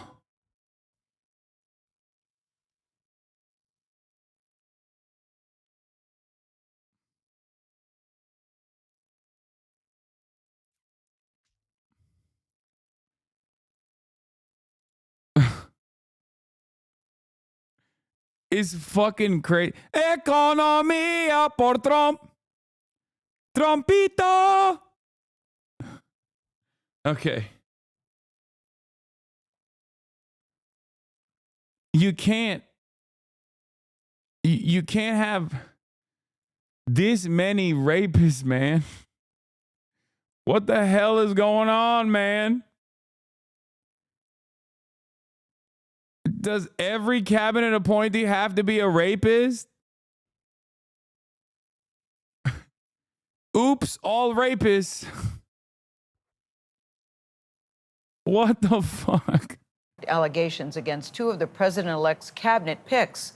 CBS News has learned of Venmo. It's just like, at this point, it's like, what severity is the sexual assault crime that you have engaged with? You know what I mean? Depending on the severity is a requirement for sure. Like, they won't let you. You at the very least have to be like Linda McMahon, Vince McMahon's wife, who hired a pedophile. Okay? Knowing that he was a pedophile, and then was like, hey, as long as you don't diddle kids any further, like, you're good. And then he still kept diddling kids. RFK Jr. sexually assaulted his babysitter. RFK Jr. was also so much of a serial adulterer that his fucking first wife committed suicide after she read his diary. Okay?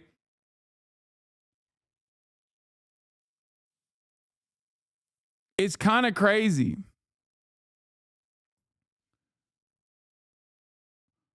So I don't know. I mean, Pam Bondi not looking too good, you know. I'm gonna wait. I'm gonna sit back and wait till we find out more about Pam Bondi's background. Records related to claims that Attorney General pick, that's Matt Gaetz, paid for sex. We've also now seen a police report from a sexual assault allegation against Defense Secretary Pete Hegseth. Scott McFarland is tracking all of this on Capitol Hill. Scott, good morning to you. Gail, good morning. This 22-page police report provides new details about the allegations against Pete Hegseth, President-elect Trump's choice to be the next defense secretary. And it comes down as Hegseth arrives here today to meet with the Republican senators. We'll decide. The fuck is this? Yes, this Pam Bondi, no relation to Joseph A. Bondi. Hashtag let Lev speak. Hashtag Lev remembers. Hashtag they all knew. What is this? I don't understand. What am I supposed to get from this? That's Lev Parnas? Dude, what? I don't know what that is, man. I'm sorry.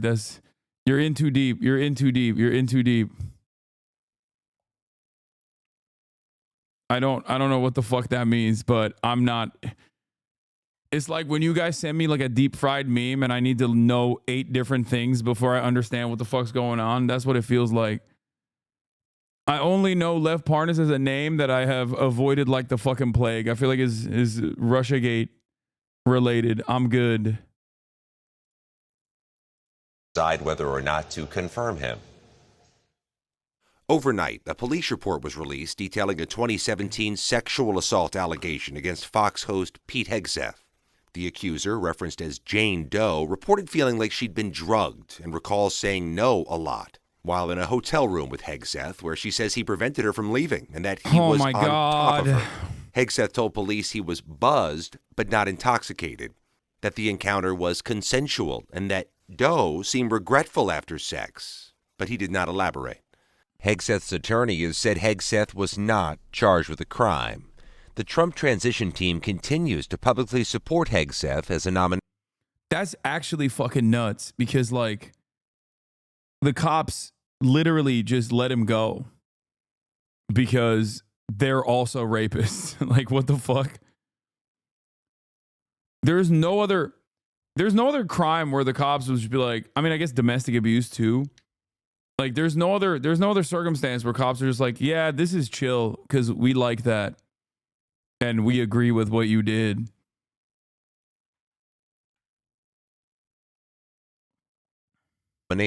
It comes as Matt Gaetz returned to Capitol Hill lobbying to be Attorney General, just as he received at least a temporary reprieve. Yeah, there's a bunch of crimes that cops like committing and they let people go for. Hate crimes, drunk driving, as long as they know the person. The U.S. House Ethics January 6th, true. Committee ended its Wednesday meeting at an impasse without releasing what they found about the former congressman in an investigation they launched back in April 2021. The Republican chair told CBS News revealing the findings publicly is inappropriate after Gaetz's abrupt resignation last week. Can you explain why? Because the committee no longer has jurisdiction over the issue. Gaetz is alleged to have attended 10 to 15 sex parties and had sex with a 17-year-old minor who was interviewed by the committee. CBS News has also learned Venmo records obtained by House investigators show Gaetz paid two women up to $10,000 over 27 payments. Gaetz has denied any wrongdoing. Democrats have said senators who'll decide whether to confirm Gaetz as the next attorney general should know what's in the report. This individual resigned from the House of Representatives so this report would not be made public. Let's get to the bottom line here. He does not want it to be made public, and there must be something in there that scares the hell out of him. Republicans have argued the Senate's background review of Gaetz will find whatever details the senators need to know to cast their votes. Do you think it'll all come out anyhow about Mr. Gaetz? Yeah, it'll be a full review. Again, for all of the nominees, we're going to follow the process. This House ethics panel deadlock might be difficult to break. There are 5 members from each party on the panel, and a majority vote is needed. Tony? We'll keep following it. Scott, thank you very much. Elena, you cover the Trump transition for us, so I'm just going to start here when it comes to Pete Hegseth. Once again, in light of this police report, we are hearing from the Trump team saying that he fully supports his nominee. There's no plan to even close to withdraw him. This report corroborates what Mr. Hegseth's attorneys have said all along. The incident was fully investigated and no charges were filed. Now, she says because police found the allegations to be false. I just want to underscore, we don't know that police found the allegations to be false. What we know is that he wasn't prosecuted. What happened in between the allegations and the... By the way, the police report is out on the Pete Hegseth sexual assault claim, okay? Incident report says rape victim unconscious of the nature of the act. Rape. Like, it's not... Like, they just straight up...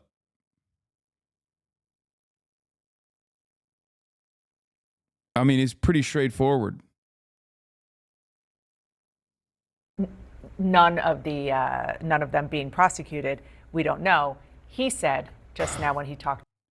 Didn't this happen with half of his other nominees too, like Kavanaugh, for example? I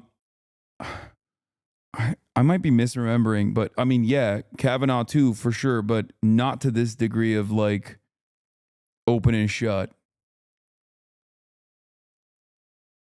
Does that make sense? Like there wasn't, I don't think there was a police report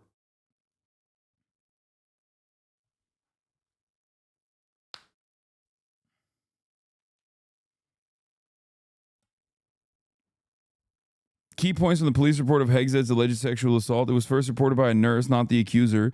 Accusers suggested she might have been drugged.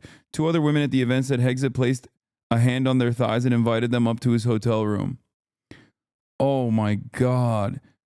An emergency room nurse contacted police in 2017 after treating a woman who said that while drinking with colleagues after a political gathering several nights earlier, she may have been drugged and was then sexually assaulted by a man she later identified as Pete Hegzet, according to records released Wednesday by the Monterey Police Department.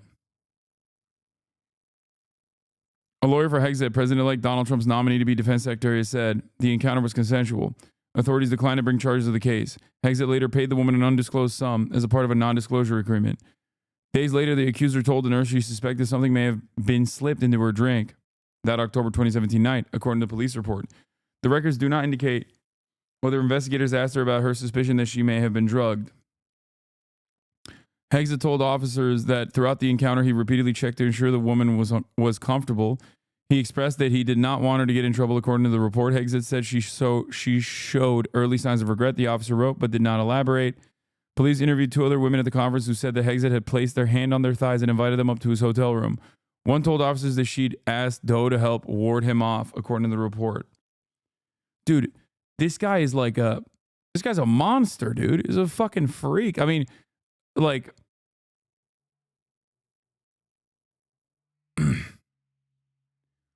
Christian nationalist, straightforward predator. Hegzet wrote in a Princeton newspaper about how he didn't believe women could be raped if they were unconscious because rape requires for there to be distress and an unconscious woman doesn't experience distress. No fucking shot. What? Yeah, I mean, he's also had like multiple affairs. He literally had a wife, cheated on his wife, married the woman he cheated on his wife with, and then cheated on her with another woman that he ended up marrying as well.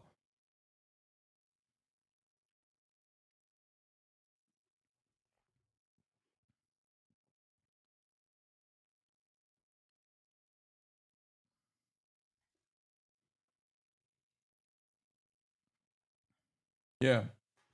He has a total of 7 children from 3 different women. Conservative values. Oh, speaking of which, Biden, the corpse, has come out. I made a statement. The ICC issuance of arrest warrants against Israeli leaders is outrageous. Let me be clear once again. Whatever the ICC might imply, there is no equivalence, none, between Israel and Hamas.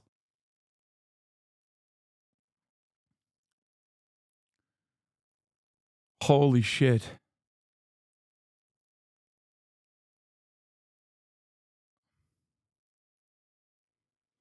They covered the article on the Majority Report this morning. It's true. It's more about the fact that an unconscious woman cannot be under duress. Therefore, it cannot be rape. What the fuck?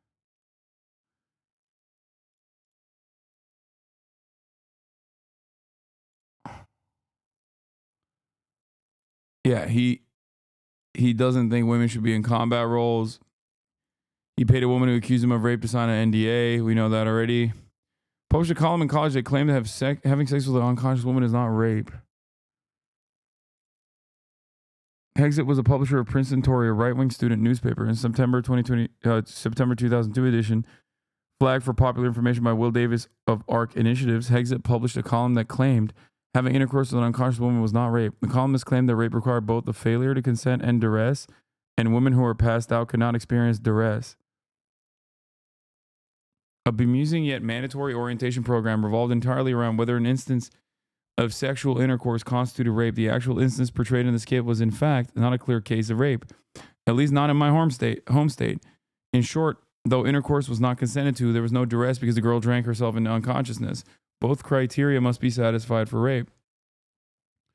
Unfortunately, the panel has never cited any legal definition of rape, yet the panel, all females in the session I attended, claimed rape it was.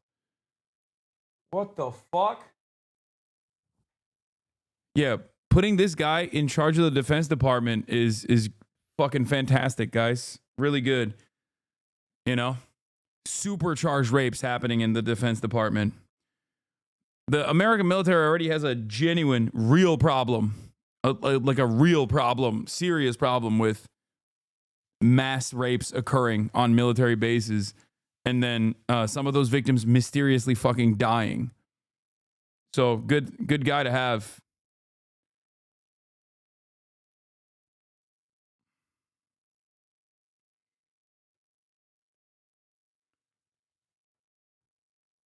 He didn't write the column, he published it. An introductory note. Hegseth wrote that he hoped Prince and Tory would help shape the way you view the world. So he didn't write this column. I mean, it's still gross. I mean, he's a gross guy. That part doesn't change, but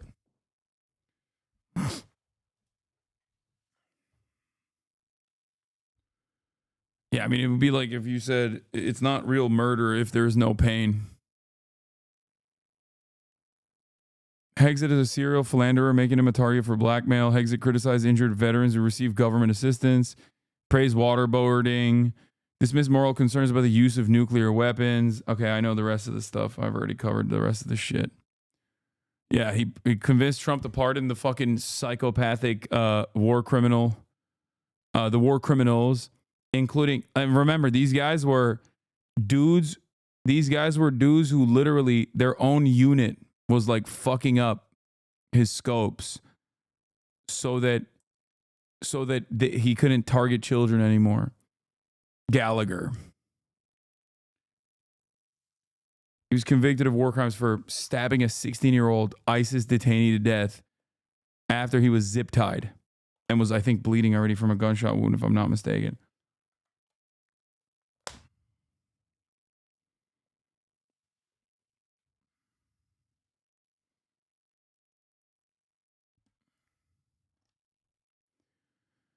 Hegseth said the United Nations should be shut down. Hegseth has a tattoo associated with white nationalists. He had Deus Vult. Is a member of a Christian supremacist church. Hegseth said rising Muslim birth rates were causing a slow motion 9/11. Promoted editorial comparing same-sex marriage to bestiality, which is, of course, a commonly held position, also championed by former Supreme Court Justice Antonin Scalia, for the record. I mean, this attitude was incredibly commonplace for those of you who don't know. This guy's literally Hitler. Yeah. Just a classic Hitler guy. He's like rape Hitler. You know what I mean? He's like the Adolf Hitler of rape and Islamophobia.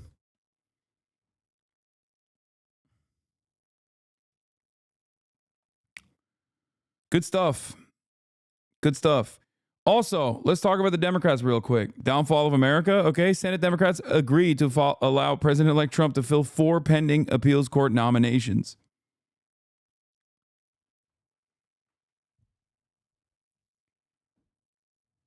Thanks, Chuck. You don't understand. He's too busy. He's too busy trying to put that IHRA definition in a fucking must-pass bill, dude. New K-file on RFK. You know, one of the things that Oh, I saw this earlier this morning. Yeah, here's another guy who also called Donald Trump a fucking idiot and a Nazi.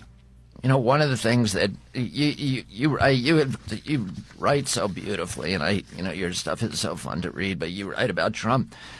Quote, the way that you build a truly vicious nationalist movement is to wed a relatively small core of belligerent idiots to a much larger group of opportunists and spineless fellow travelers.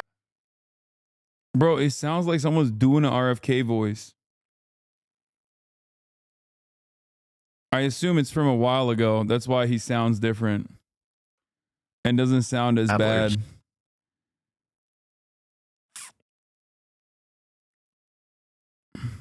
Oh, yeah, it's from 2016.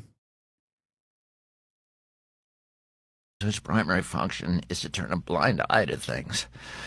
We may not have that many outright Nazis in America, but we have plenty of cowards and bootlickers. And once those fleshy dominoes start tumbling into the Trump camp, the game is up.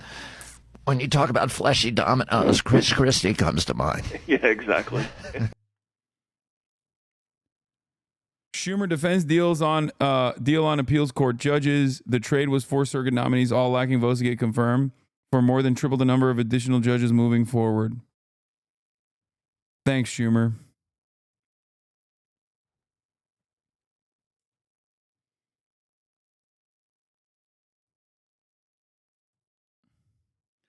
RFK later concluded that Trump was not Hitler because Hitler was interested in policy.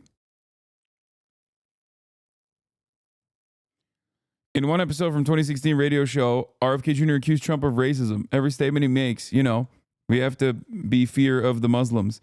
We have to be fearful of black people, particularly the big black guy, Obama.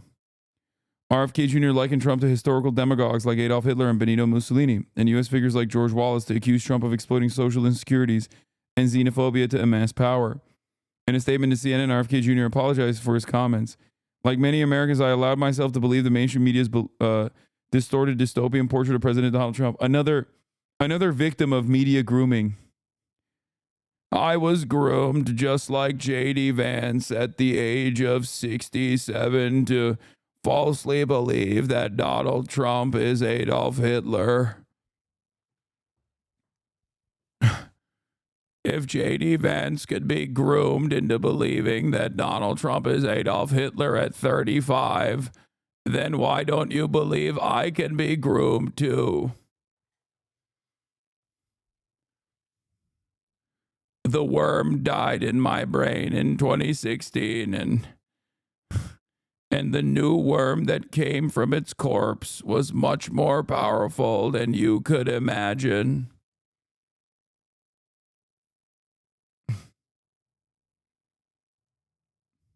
The worm has now overtaken my mind. Biden's backhanded slap at Israel. Ben Shapiro criticizing fucking and then we got Russia. We got some Russia stuff too that we got to talk about. Also, speaking of which, in the endless well of depravity, the House just passed H.R. 9495 that would allow the Treasury Department to unilaterally kill nonprofit groups by declaring them without evidence as terror groups. Now, this bill is obviously big backed by AIPAC because they want to go after every fucking pro-Palestinian group and take away their nonprofit status. However, what these fucking dumbass Democrats don't understand, I guess, or don't really care about is that it means anything and everything that Donald Trump personally thinks is a terror group, including but not limited to the ACLU, Planned Parenthood, Trevor Project, and numerous other charities. And yeah, I don't know what else to say. So fucked. So incredibly fucked.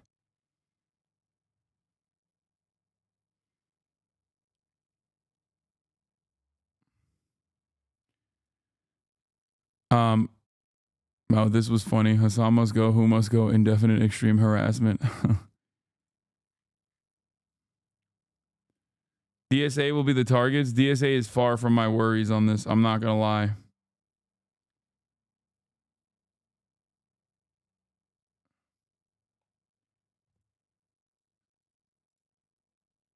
What? Why can't we name them terrorists? What do you mean? Why can't we give the Treasury Department additional powers to just randomly declare whatever fucking 501c3 to be in support of terror without any evidence whatsoever? You cannot understand how fucking damaging that is, especially wielded in the hands of any president really, but especially Donald Trump. I don't know how to get this across to you.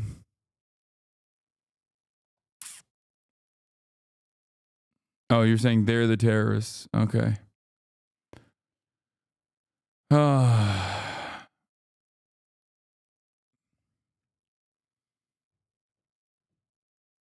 Do you believe the Senate will pass it? I don't fucking know. And I do not believe.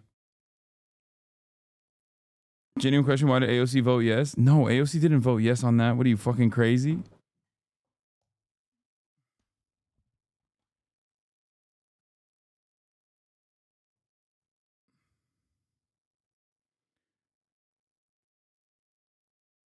Still complaining about Biden. Even after Biden was like, I'm actually very much against this. Oh, speaking of AOC, here's AOC's response on why she voted yes on HR Res 1449.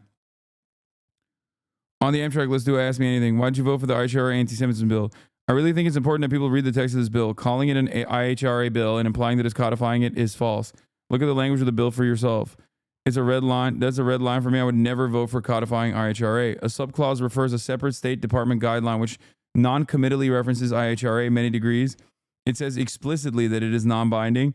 Conservatives push these bills because they're designed to get the left infighting while they move on things like 94-95. The timing isn't a coincidence. We read the bill, and I explained it to you guys that it is a non-binding bill that just urges the IHRA definition to be adopted. Chuck Schumer on the Senate floor is interested in taking an actual fucking bill and slapping the IHRA definition, which for those of you who don't know, is a definition created by a guy who doesn't think it should be used to legislate at all. Even the person who created the definition doesn't think it's adequate for legislation. And secondly, the legislation expands on existing hate crime statutes that would create a situation where anti-Zionism is anti-Semitism and would be considered a hate crime. Okay, it would expand on existing hate crime statutes, hate speech statutes. It is unimaginably stupid and also unimaginably devastating. She will not vote for the actual bill, but she voted on this messaging bill, which I disagree with. But just so you understand, the bill that she voted on is a simple messaging bill. The bill is written in a way to be like, we condemn anti-Semitism globally. That's the name of the bill. The only if you're wondering what her political calculation is, it's a messaging bill. It's a resolution. It's not even, it's not a bill. It's a resolution. It's a trap vote designed to split the left. Vote against, and you're refusing to condemn the real rise in anti-Semitism. Vote for it, and it's a squabble over third-degree acknowledgement that IHRA exists. So that's it. I hear about why I vote for it because many of my district are genuinely and in good faith concerned about anti-Semitism they experience and need reassurance from their rep, just as our trans, Muslim, black, immigrant, and other communities need that from me too. There will never be a perfect vehicle, so we choose which imperfect one. I disagree. I think ultimately the right choice in this circumstance is to, vote no on it.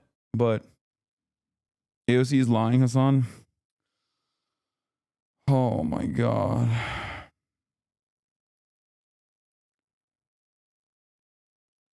If she votes for an IHRA adoption in a real bill, like the one that Chuck Schumer is trying to fucking push forward, then yes, she is truly evil and calculating. Okay? No, it's not that she's scared shitless of AIPAC. She called it... Dude, if she were to vote for an IHRA bill, it would imply that she would be in the legal crosshairs as well. Okay? She has called what Israel's doing in Gaza a genocide. Far before Bernie Sanders did. Bernie Sanders still has not called what Israel's doing. Actually, I don't know if he has or not. Okay. While I disagree with her decision to vote yes on this bill, okay, these are her reasons.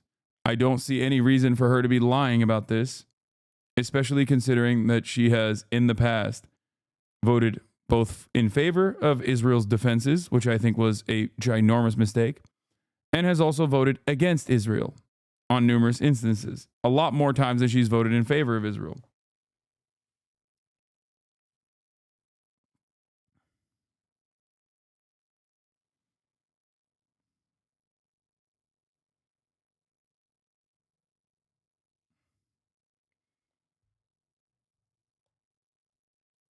Anyway. There's no retroactive effects on laws, my guy. She would not be affected by that. Guys,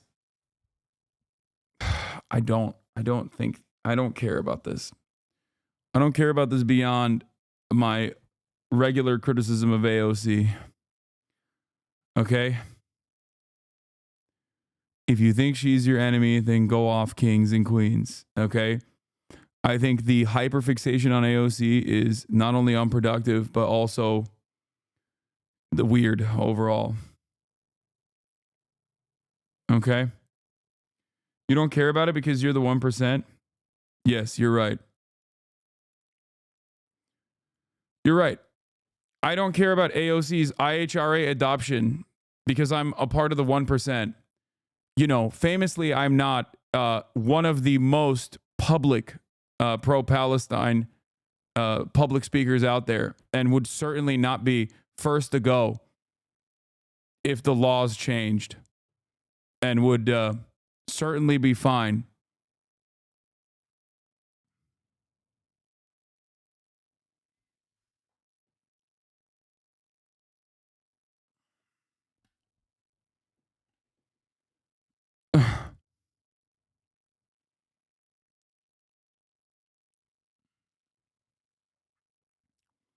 The IHRA bill, which would make anti-Zionism anti-Semitic speech, would literally fucking destroy me harder than you. What the fuck are you talking about? Your name is Feathered Souls. Nobody knows who the fuck you are. You can use your anonymity online as a shield. You're not getting fucking Fox News articles written about how much you love 9/11 and how you want a second one and how you love terrorism. And that's before this fucking bill passes. The fuck?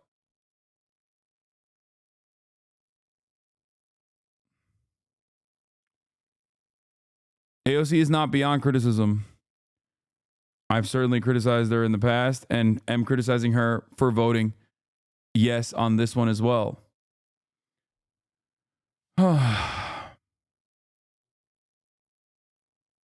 Quit bragging. I know.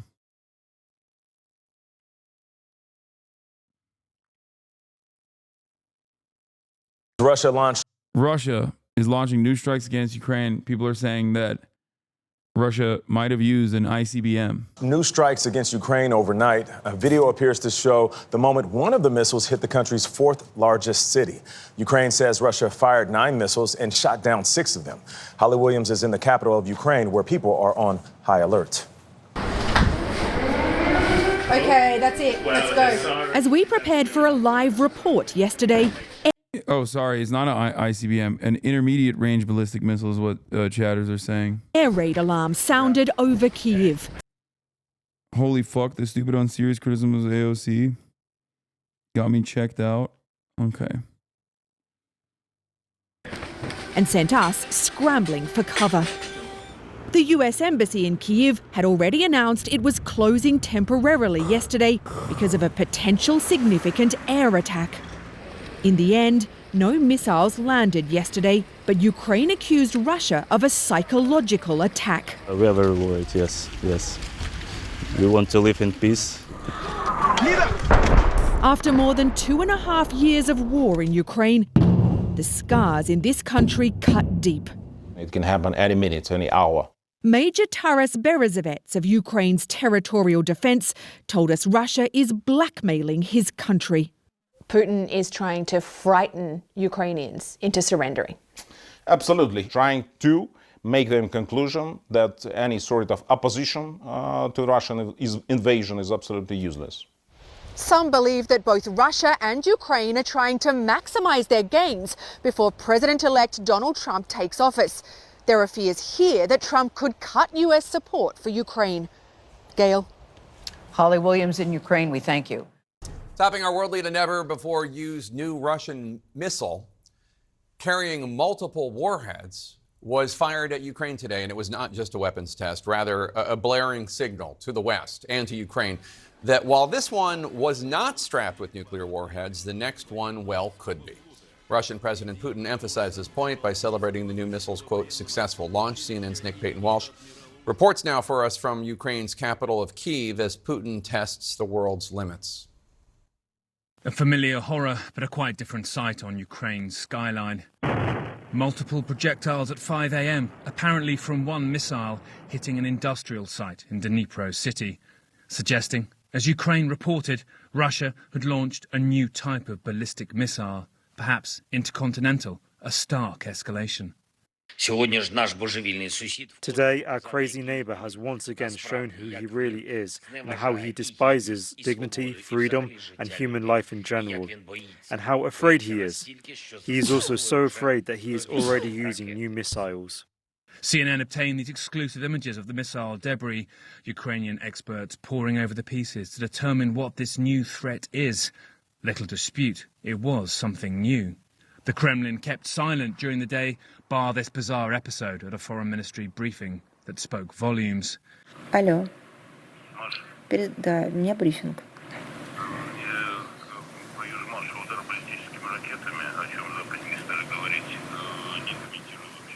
Да, хорошо, спасибо. Perhaps a trailer for Russian President Vladimir Putin's big reveal.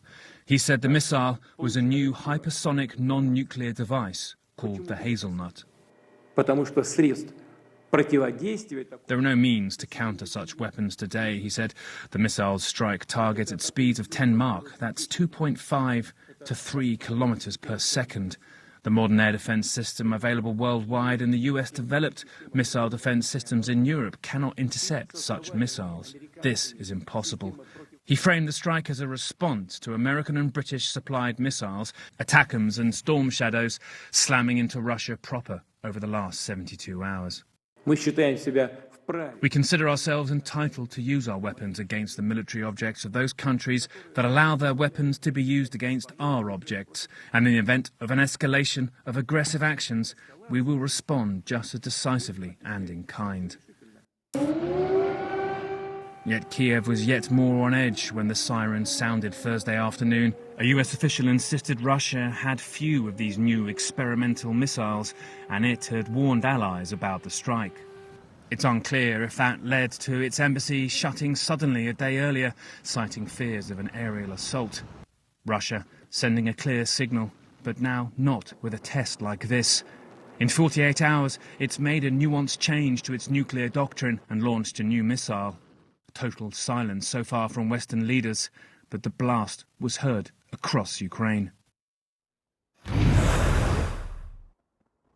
Now, Jake, I think some of the uncertainty about exactly what this missile was that's echoed throughout the day has contributed to the anxiety felt certainly here in the capital and across Ukraine. The Russians, the Kremlin head, Vladimir Putin, keen to project technological prowess, to suggest that there's still a military superpower that has tools in their arsenal they haven't yet, even 1,002 days into this war, reached for, and that the recent escalation, they say, by the Biden administration has made them do something extra.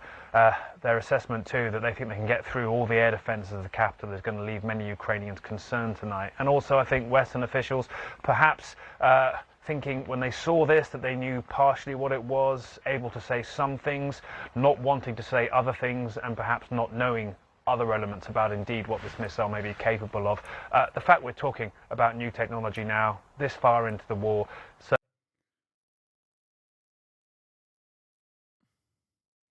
I'm confused. The West believes that Putin is a madman devoid of reason. Why provoke him with newer, more powerful weapons? Do they not care about a nuclear holocaust? No, they don't care about a nuclear holocaust happening on Ukrainian soil. Watch this space. I told you this years ago when John Kirby came out and said, "Oh, if there's a nuke that is deployed, it'll only be in Ukraine and it'll just be like a tactical nuke, a baby nuke, okay, a mini nuke." The thing is, this is where America's interests. This is where America's interests in Ukraine matter, okay? If their goals are earnest and interested in genuinely trying to defend Ukraine or ensure that no more Ukrainians are harmed, okay? They would have, one, probably allowed Ukraine to have more weapons earlier on to launch better defenses, and then two, immediately gotten every party to the table, including China and Russia, with the Ukrainian upper hand, to put forth the third Minsk agreements.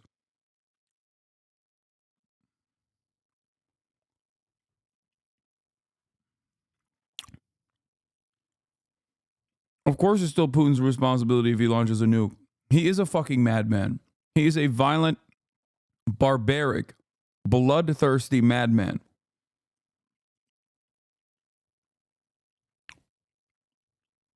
I mean, so is Biden, but that's besides the point. It doesn't matter.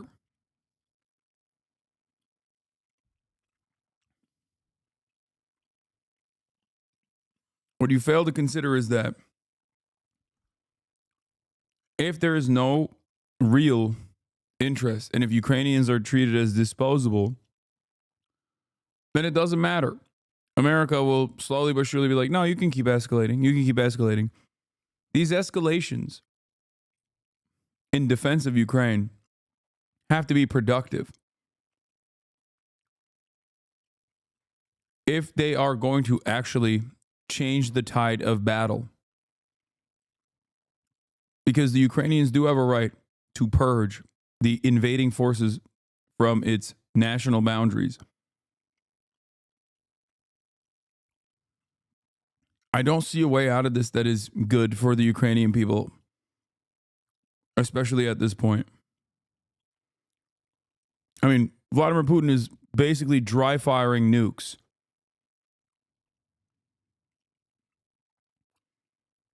To demand Ukraine stand down and not use Western weapons inside of Russian boundaries. Do you think Israel will be abandoned by U.S. like Ukraine? Fuck no.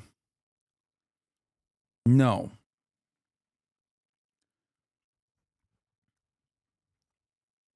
Absolutely not. Israel's a 76-year project. There is way too much investment in a resource-rich region. Our interests in Ukraine have remained for quite some time. I think like the first iteration was when George W. Bush on his way out floated the idea of Ukraine and Georgia being welcomed into NATO.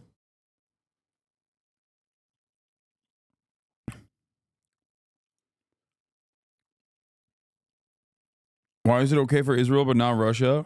It's not okay for Israel and it's not okay for Russia. The fuck? It's not okay for either of these parties to engage in the violent acts that they're engaging in. In the eyes of America, one is justifiable and permitted and also encouraged.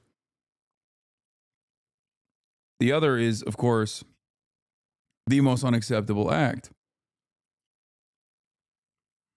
Both states are engaging in unjustifiable atrocities.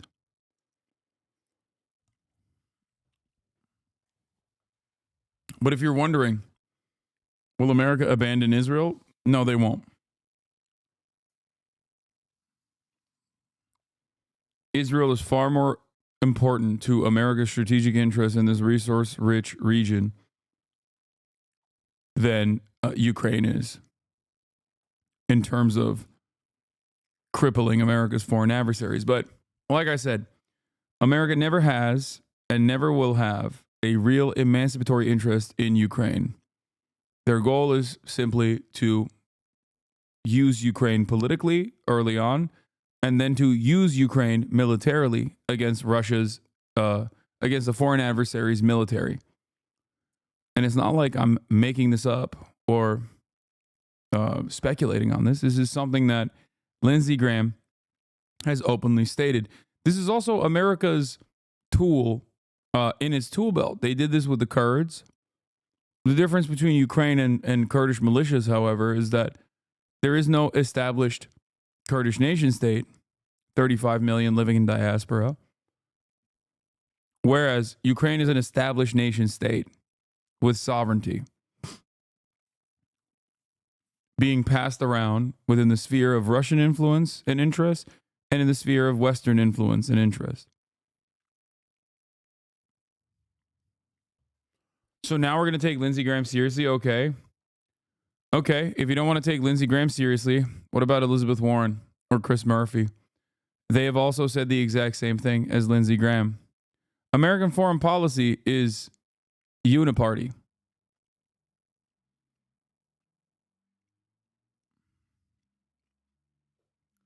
That's why politicians agree on Israel, and that's why politicians agree on Ukraine. There are some naysayers who at least try to present themselves politically at odds from one another, like when they say we shouldn't be doing any war with Russia in Ukraine or whatever, but it's true. Yeah, Blumenthal as well. I just use Lindsey Graham as a person to quote because he was so obvious and so open about it. But many other Democratic Party politicians have said the same.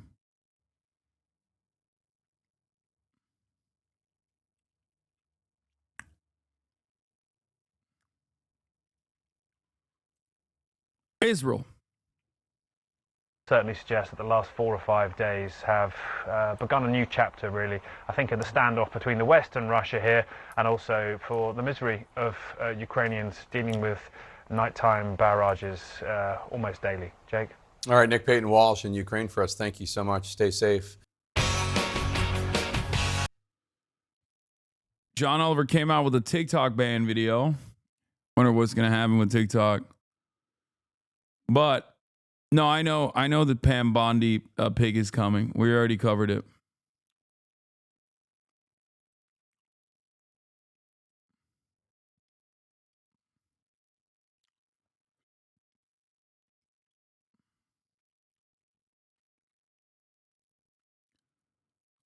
But before we do that, breaking.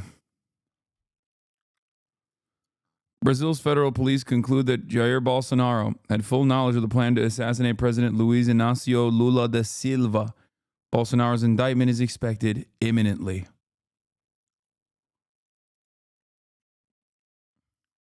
The Lulag is real. And Jair Bolsonaro and his cronies will be sitting in it. What a glorious day today. What a spectacular change of events. A brief moment of hope in an otherwise horrifying dystopia that we live in. Now, of course, I suspect that Jair will be living out the rest of his days in America somewhere. Or maybe Argentina, I don't know.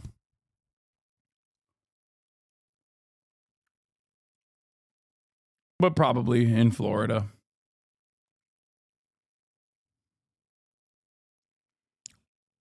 Living out the rest of his life doing this sort of shit. Bolsonaro at a Publix in Orlando, Florida, while his extremists are storming Brazil's capital.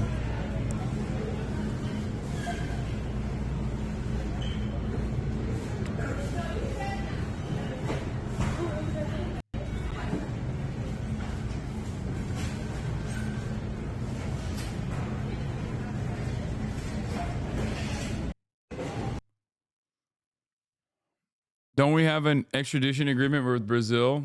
Donald Trump is president. The fuck? That don't mean shit.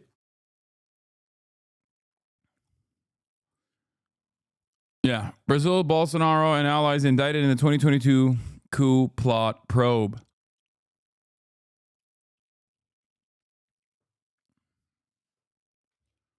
This is going to be BB one day, mark my words. Oh my God. That would be glorious.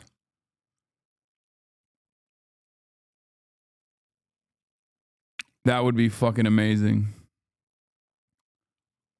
The thing is, Bolsonaro is always living on borrowed time anyway. So who knows? He'll probably get back in the hospital next week.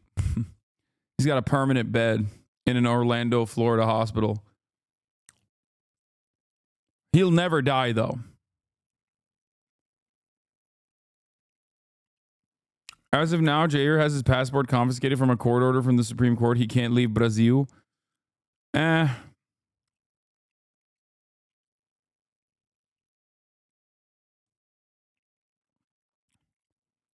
can see America trying to extract him. so they can use him as a political pawn against Brazil. American history, especially with Latin American countries, is riddled with things like that.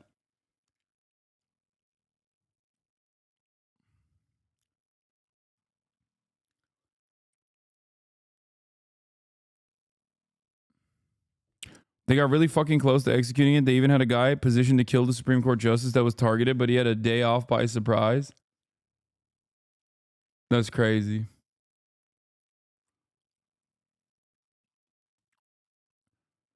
People say his passports are confiscated and he can't leave the country, but I just don't think that that's how that works.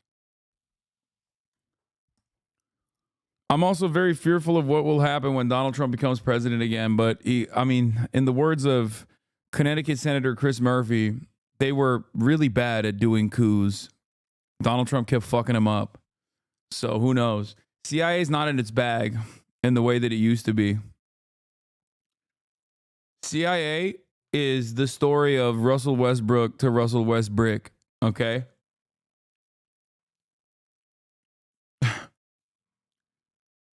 Going like 3 for 11. Partially a consequence of the enshittification of the CIA, by the way, not DEI.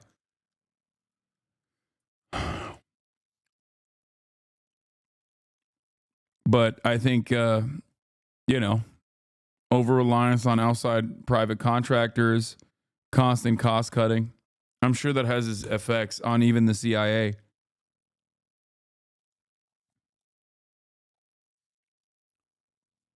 No more CIA triple doubles. Yeah, they used to put numbers on the fucking board. God damn. Yo, after OTK game day, 120 out of 3-pointers. Careful with that. Calm down. Okay. Calm down. I'm washed like the CIA. It's true.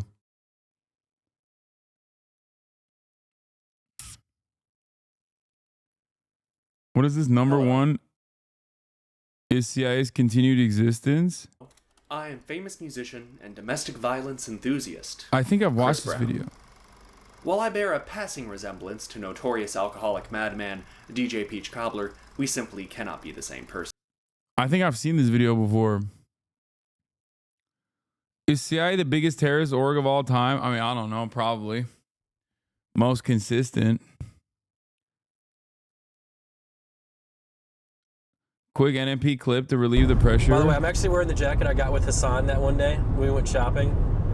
So, did you hear what Hasan did? He told Nora So Hasan too. texted me this- That's messed up, bro. That's messed up, By the dude. way, I'm actually wearing That's Jason behavior. shopping. So, did you hear what Hasan did? What did he do? So Hasan texted me this morning, and he goes, "Bro, I'm being a parasocialist right now."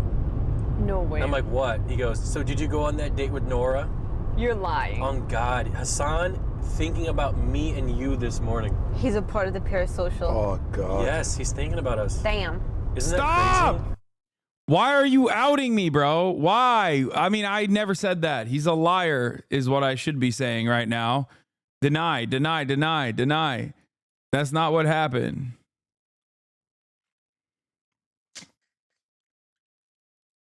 Wait, are you being serious? I'm dead serious. Jeez. Dude, maybe I just. And he was all about like not being like having any takes or anything about it. Yes. It consumes you. You know what it is? I feel like a lot of people, like low key, are just rooting for me to find happiness. You know? Yeah. You don't think so? Hold the fuck up. That's not parasocial. He's your friend. I mean, fair, but still. I mean, you might have a couple of haters here and there, but I do want you to be happy. Are you happy now? Getting there. Come. Wait, that's a nice answer. Yeah. Because usually you. He fumbled it? How did he fumble the bag? Show me how he fumbled the bag. All Hasanabi girlies are from the TYT I heard the girls days. were outing themselves as Hasanabi heads, and I have to say, yes, I'm a Hasanabi head, but I've been a fan of Hasanpiker since before he joined Twitch. I literally only joined Twitch because he was like, hey, like, I'm gonna do Twitch. I think in like 2018, 2019. I Frogan, also Hasanabi head girly from TYT. know my love for Hasan has gone back to at least 2016, maybe even 2015, but I don't have proof of that, so I'll just say 2016. And then I have some photos that I would like to share with you. I thought this was a lot more recent, but this was in 2017. And before I show you this photo, please do not say, go back to dark hair. I lived in Hawaii at the time. I was tan all the time. I self-tanned. I live in Washington now. I'm pale, and it doesn't look good on me. But if I move back to a climate where it's sunny all the time, I'll go back to dark hair. This was me like 7 years ago. And Oh my God, I remember this. This is, oh my God, that's my old ass. This is my weakest merch. The first collapse. I don't know. It was a while ago. But if you follow him on Twitter, you might have seen this before because I'm pretty sure he retweeted it. There was definitely a lot of Facetune going on here because this was before I did Accutane. But yeah, I was feeling cute and I rode for him. This is an extra picture just for fun because if you used to shop on Dog shit merch, bro. I'm sorry. Shut up. Velvet Caviar back in the day, I'm pretty sure this picture was on their homepage at some point. So I think it's safe to say I'm one of like the OG Hasanabi heads before he was Hasanabi. I love that man so much. And he's the one person my husband is jealous of. Shut up. Dude, you literally used to dress like shit, bro. I know. Man, shut up. Shut up. What? Merch is so lived up. Oh, I'm sorry. Do you guys like fascism now? Is that what it is? Shut the fuck up. And I'm like, it could never happen. We've all done embarrassing shit. Fuck you. You do. You actually do. You have. But It's just a special occasion, as It's he the said. special and like occasion. I told might her as well just get the full set, you know. Yep. This is great, dude. I'm finally gonna get laid. What? And this motherfucker fucked it up. Oh my God. Fucked it up again. Bruh!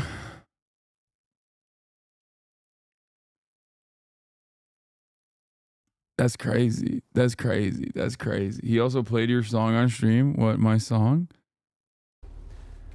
We're just gonna play some music here. Not that one. No, this is a good one. This is for brother Hasan. Oh, it scared me. What is that? This is good music. I'm not gonna lie, the fact that you're just talking about Emily and you played this is kind of crazy. Emily knows it. Dude, I'm radicalizing. I'm radicalizing everybody out here, dude. That's crazy. NMP is radicalized into being a Maoist third world is...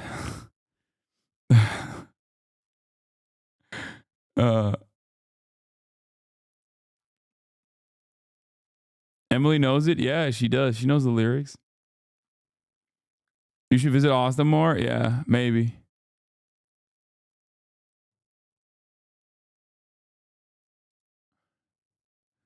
Apparently he made a lot of Pago comments. He made a lot of Pago comments on stream, so Nora's mom called them. You never cry over a man.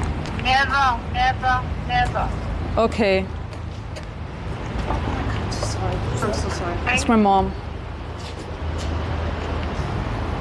Okay. This is a red alert. The mom is not with you right now. You listening to me? I'm listening, yes. This is really bad. No man is worth your It's just tears. like 2 a.m. in Denmark. Okay, that's good. He does not know how to behave. I'm in shock. Yeah, I'm me gonna too. quit watching the screen now. Oh. You have your good heart for me. You always forgive people. You gotta get a little tough. Oh. I'll try, Mama. I love you, girl. I love you. I love you. What a fumble. What a fumble, dude. What a fucking fumble. Holy shit. That's crazy. This wasn't bad, it was funny. It's really romantic during the winter. Really? How so? Like there's Tivoli Gardens becomes like a winter wonderland, and it's like just all couples just go there and they just hold hands and They share mittens together, and they get warm chocolate, hot chocolate. I think another bag can fix the situation. Bro, he needs to get on his bag work. That sounds really fun. Maybe one day you can find someone to do that with.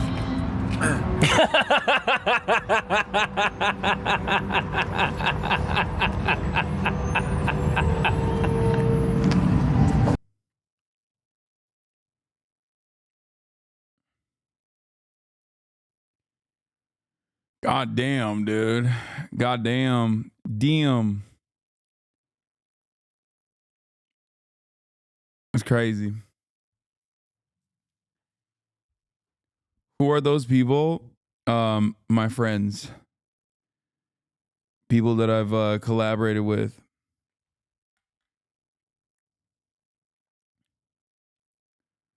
Hasan can't help him? No, I cannot. No. Look, man. Nick is his own worst enemy, okay? It is, no disrespect, but it is virtually impossible to fix someone who is refusing to fix themselves, okay?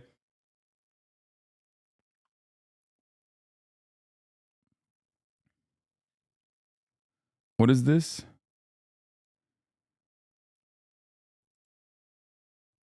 It's not working.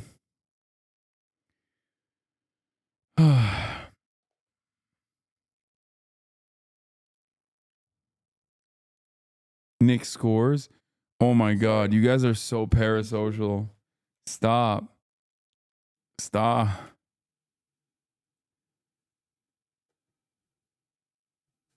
Jeez. Stop sending me this shit. What the fuck is this? Hackers breach Andrew Tate's online university, obtain chat logs and leak data on 800,000 users. Oh no. Oh no, Tate bros. Oh no, Tate bros. Mr. Stark, I'm not feeling too good. Speaking of Hasan girlies. Hasanabi this, Hasanabi that. I've been a member for 4.5 years. Okay, so we were on stream today, and I'm still really excited about it. I think Hasan's probably read 2 of my chats over the span of like 4 years, so this is a big deal. But it's also a big deal that I have all of y'all here now. One point of order is that in Hoscord, they were getting on me because I said there's no girl chatters. That's not what I meant. In my brain, I was thinking about like the people around me in Orange County, California, my girlfriends around me, my coworkers. Like, I don't know people in real life that watch Twitch like this. Like this. You know what I mean? That are girls. So that's kind of what I was trying to imply. I feel that. But it came out like, oh, there's no girl chatters. I see all y'all in the comments, and I love you guys.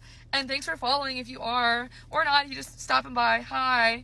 My name's Carlin. I don't know if it's on my profile. I don't think it is. But I'm Carlin. I'm 26. I live in Orange County. And I would love to be your friend if you're a Hasanabi watcher. So, anyways, if you do follow, I have no idea what type of content I will be providing you. But nonetheless, appreciative of your support. That's really all I wanted to say. And I hope y'all have a good night.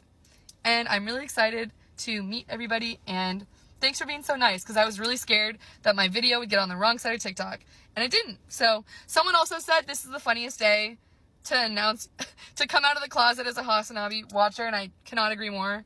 Anyways. See, Hoscord isn't all bad. Yeah, Hoscord isn't all bad. Talk to me when I go into the Hoscord to be like, hey, I need like screenshots from the stream that I was just on. Can you guys send them to me?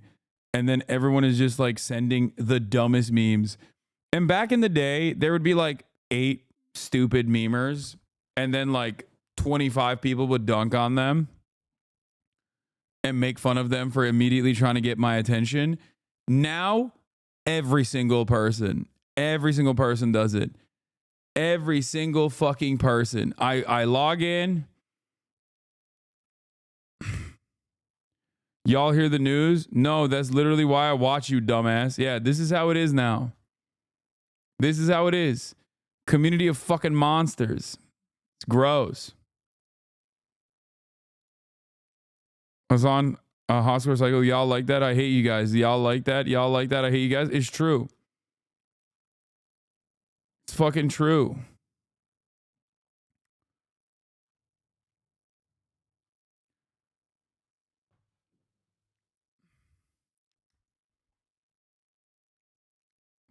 Annoying ass motherfuckers.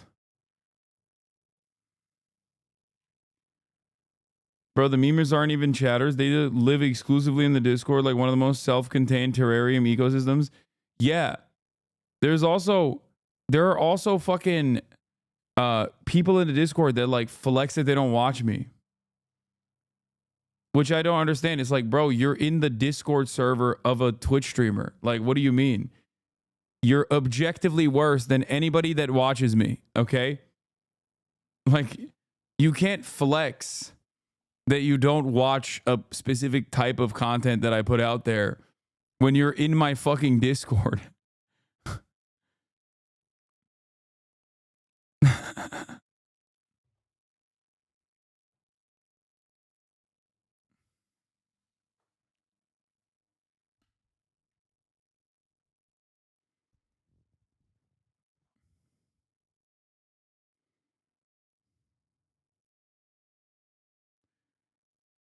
But yeah.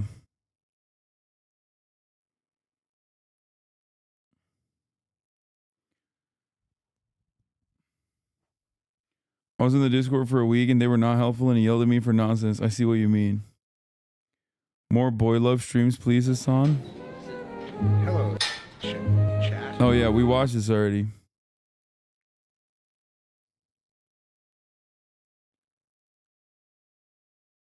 Being part of this community is like that meme. Every day I come here to be, I am abused is true.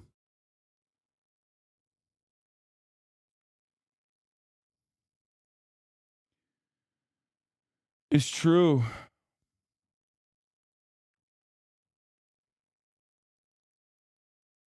This was a great stream. Every time you come into Discord with tech problems, you always beg the mainstream discussion channels instead of listening to your old pals in the STEM comp sci channel. True.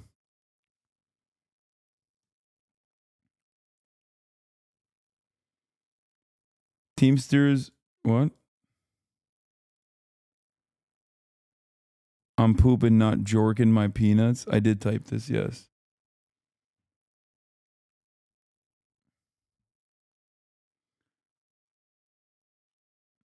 Teamsters union members who voted for President-elect Donald Trump said it was definitely social issues like trans rights and immigration that made them support the seemingly anti-union candidate. Good luck to them. What is this? Another one? Oh, I saw this one. This is really funny. To my fellow men, we all need to... Dude.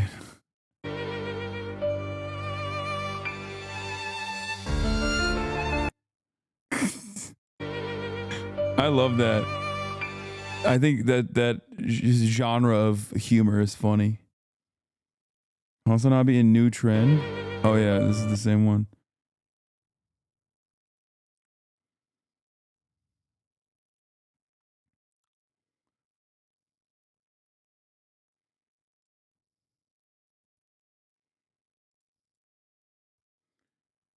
Group Goon Sesh starts in 1 hour. Y'all are crazy.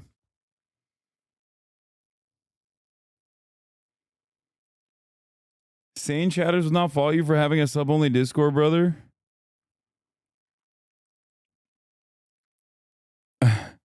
There with them. Special Forces vet Evan Hafer and Joe Rogan on Trump declaring war on the cartels. It's going to get wild come January 20th. Oh my God. Dude, you don't understand. America has such a good, long-standing track record fighting against well-entrenched insurgencies. Okay? Like, they are so good at especially famously, America is so good at just mopping the floor with insurgency movements, especially when they're fully funded, like a real Yeah, urban warfare, famously, notoriously easy, notoriously great track record from America. I can't think of a single time where America's had a success in this, okay? Like World War II doesn't fit the standard.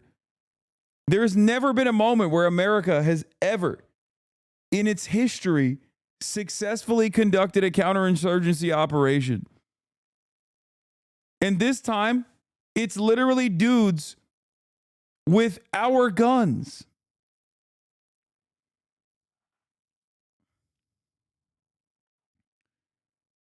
It's our guns that we gave them. Vietnam? What do you mean? You think Vietnam was a success?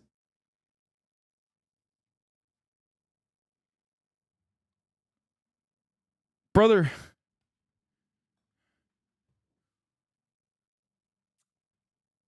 that's a crazy way to look at Vietnam. Vietnam was like the easiest to think about. Like Vietnam was the quickest answer to the proof of what I'm saying.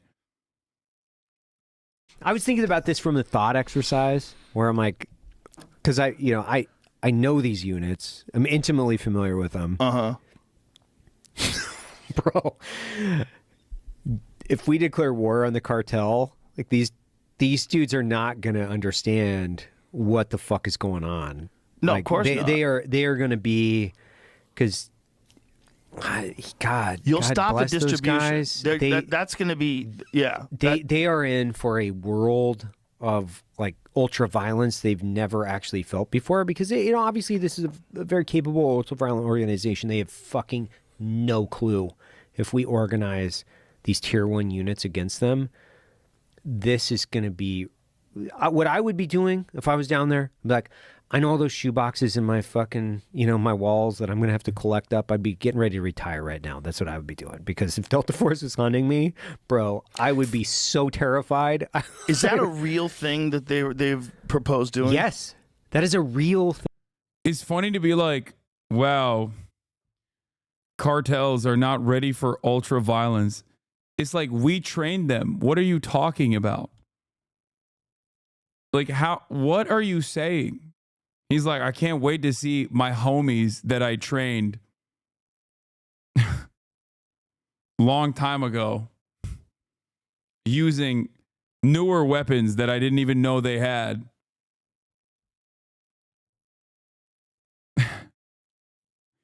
Average Redditor, OMG is just like Sicario.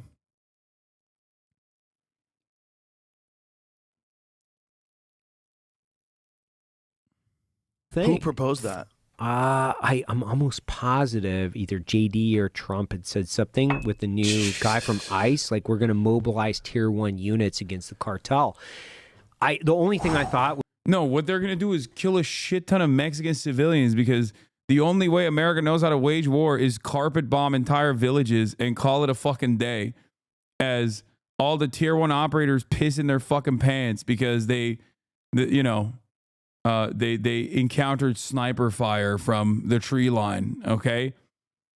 Yeah, that's what we're going to do. Great example. Great argument.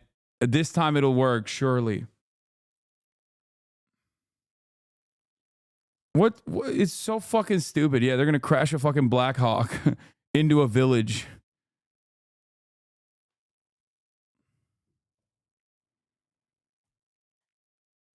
was like, retire. If you guys got some money, man, I would like put that away. Yeah. Like maybe move Jamaica. Open I don't up a know, go restaurant. somewhere. Yeah, buy a restaurant. Like, try to go legit, because go legit, dude. If those guys are hunting you, by the way, like you're done. You're fucking done, dude. This is such a funny, like, my dad will beat your dad type situation. Oh, dude, have you ever played a Call of Duty campaign? I mean, it's easy pickings, dude.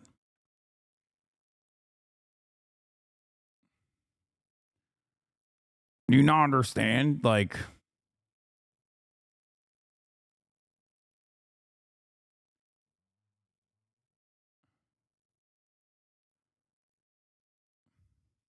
And it's a weird thing that that's going on right at our border. So it's a strange. weird thing because it's so close to us and it's so ultra violent and dangerous, and it's just completely shaped the way the entire economy of the country works.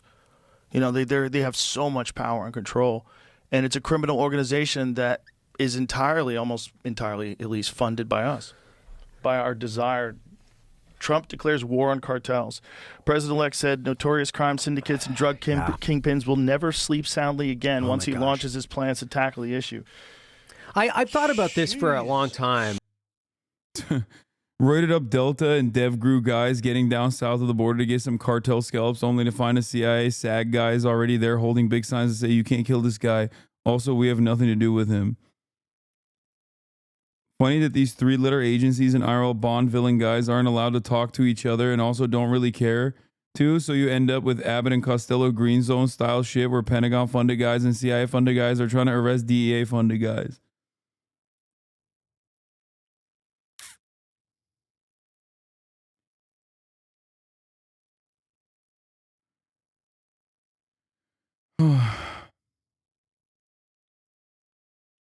The U.S. successfully countered insurgency in the Philippines by committing genocide. That's the only time I can think of, aside from the Indian Wars. Success in base American standards is complete annihilation of the population.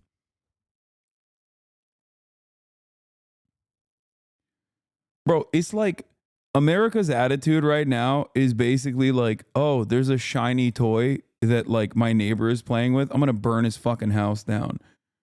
Mexico's just chilling, doing partnerships with China, developing the nation, got, two, not spectacular, but two relatively decent leaders in a row. People seem happier than they ever have been with their, previous governments. And they're like, oh, it's time to fucking destroy them. It's time to literally kill them dead. It's time to fuck everything up. Oh, it seems like they're doing fine. I hate that. I'm going to fucking kill them. And then when people are like, oh my God, you killed my entire family and you destroyed the remains of like whatever wasn't the narco economy, you've completely destroyed it. Now I have no other option but to cross the border. And then you go and you spit on the people that cross the border. You're like, fuck you. You want to rape and murder my wife. And that's the American success story over and over again. Yeah. It's like such a wild thing to fucking say that we have to, bomb Mexico and engage in war with a sovereign nation while simultaneously complaining about undocumented immigrants. Like, how the fuck do you think undocumented immigrants happen, dude? Like, people don't want to leave their homes, man. I don't know how I can describe this to dumbass Americans, okay? Like, I came here as an American citizen, right? And even then, it wasn't super easy. You just leave your whole family and you leave your culture, your home, your friends behind to come to an entirely different country. And I am at the tippy top of privilege, okay? At the tippy top of privilege. And even then there was like, some hard choices. These guys are fleeing the death and destruction that America has created in their homes. So much so that they have to leave everything behind and trek on foot through treacherous terrain to go and work for pennies on the dollar to get ritualistically humiliated and abused and be outside of the legal system so they don't even have fucking any sort of protection whatsoever. And then they still get spit on after all the work that they put in to have some sense of normalcy. And America goes, fuck those guys, but also let's make more of them by bombing a relatively stable nation south of our border.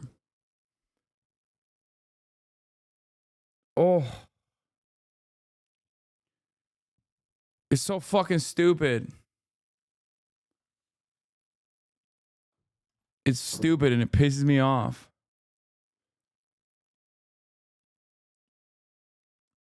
Where I'm like, if they turned loose Delta Force and SEAL Team 6 on cartel. Luckily, America isn't saying that. It's just as dumbass. America is saying that. Wake up, chatter. It's not America saying that. It's Donald Trump saying that. What? Donald Trump literally took what Marjorie Titan Green was saying to heart when she was like, why are we funding the war in Ukraine when we should be funding our border by bombing Mexico? And now that's about to be foreign policy for America. Thomas Homan has also talked about it as well. You know, Donald Trump's new head of ICE. So it's not just this fucking special tier 1 operator dipshit saying it. He's just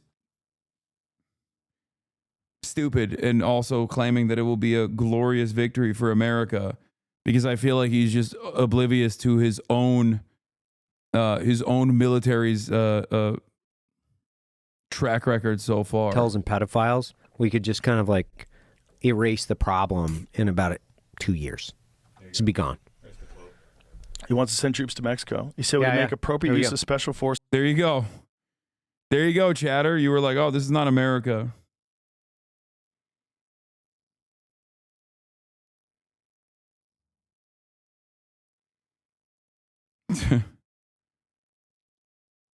Versus cyber warfare and other overt and covert actions to inflict maximum damage on cartel leadership, infrastructure, and operations. Oh, Jesus.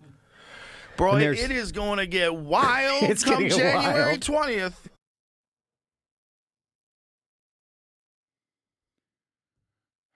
The peaceful dove, ladies and gentlemen. No new wars, ladies and gentlemen. Trump isn't going to do shit. He had a good relationship with AMLO, and I think he's going to be the same. Yeah, as long as fucking AMLO and Scheinbaum maintain border patrol, America probably won't do too much about it. So we'll see. AMLO is basically like, AMLO's doing the Erdogan thing.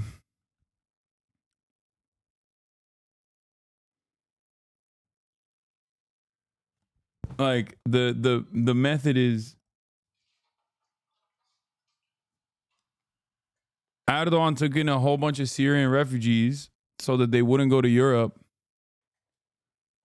And in return for that, you know, he gets to arrest like Kurdish journalists and shit every now and then. He gets to bully like journalists that call him gay. AMLO, on the other hand, was like, yeah, we'll be your border patrol for America.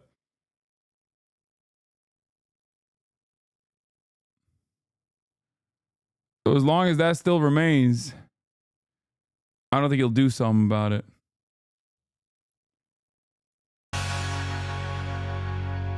Let's move on to our main... The reason they want to ban it is because they know the power of algorithms and manipulate people. They're using it on Twitter and Facebook and they don't control it. Yeah. But the worst part about TikTok is they're not fucking hyping me up, dude.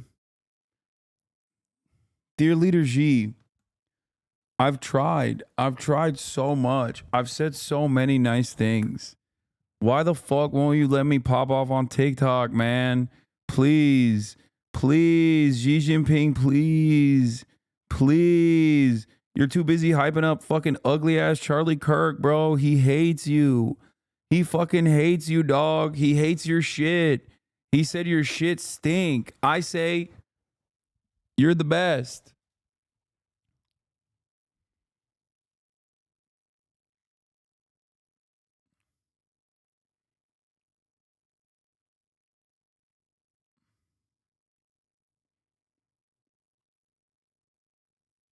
It's fucking annoying, dude. Donated $110,000. And Kenny. Yeah, also, we know why they want to definitely ban TikTok now is because of Israel. 100%.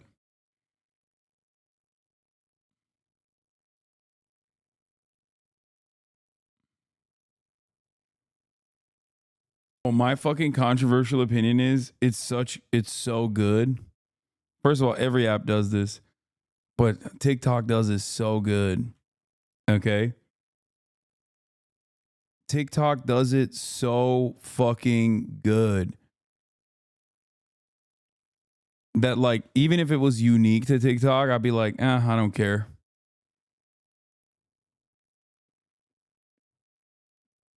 It's just crazy.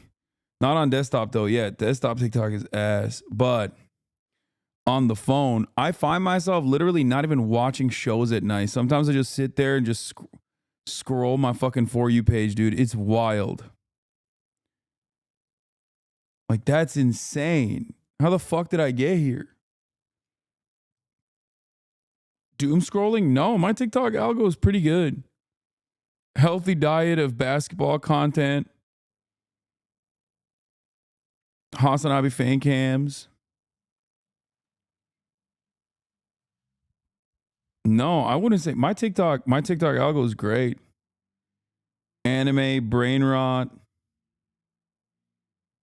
I do get a lot of LeBron glazed TikToks. Risk I'm willing to take. Again, algorithm's so good. I don't give a fuck if they hack. Bro, why don't they hack FAFSA? Why don't they hack some good shit, dude? Come on, G. What the fuck are you doing? God damn. All they do is hack these fucking big ass corporations and like leak all the fucking data of American citizens, bro. Hack something good for once. Fuck's wrong with you? I thought y'all were socialists, bro. Where is this? Where? What's happening? Hack credit card debt.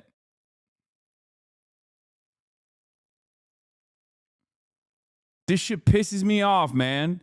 This shit pisses me off.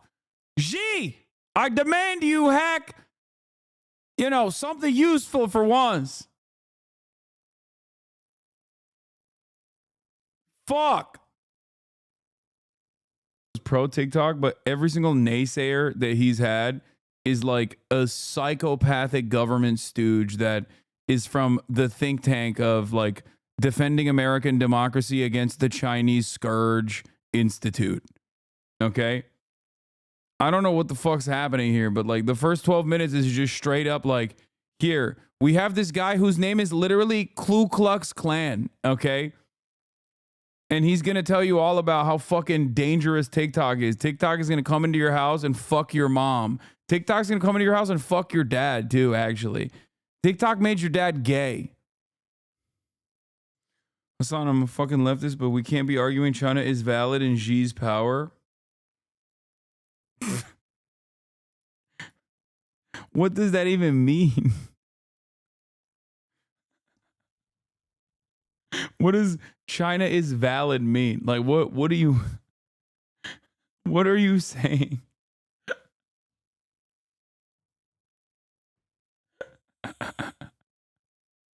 Nah, dude, you don't understand. China is invalid.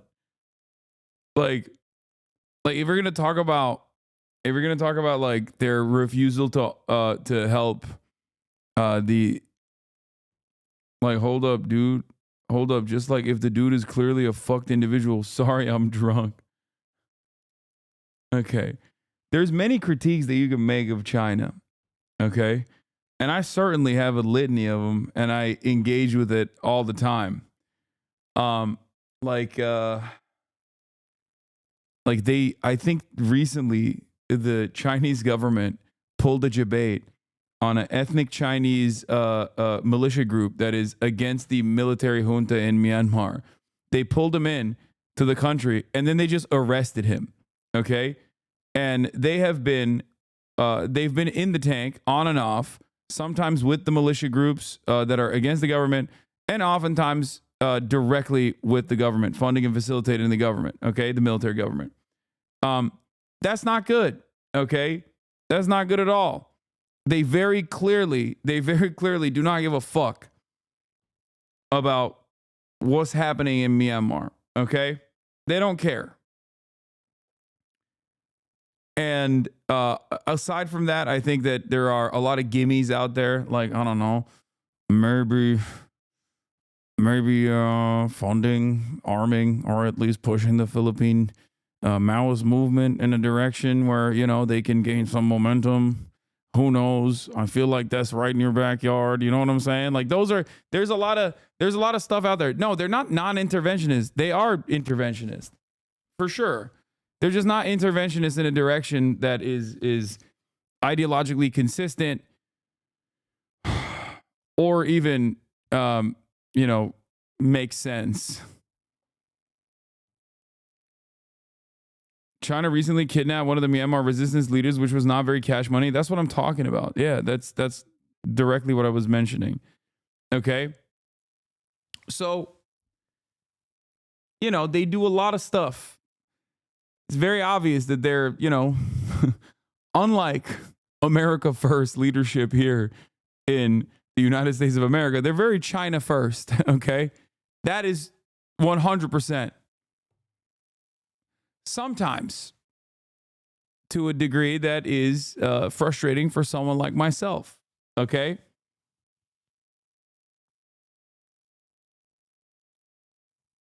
Holy, ban that chatter for this derail.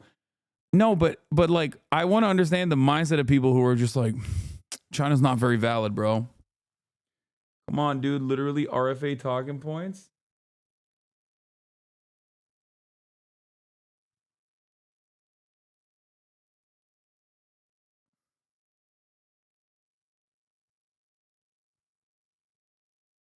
What am I saying that's wrong?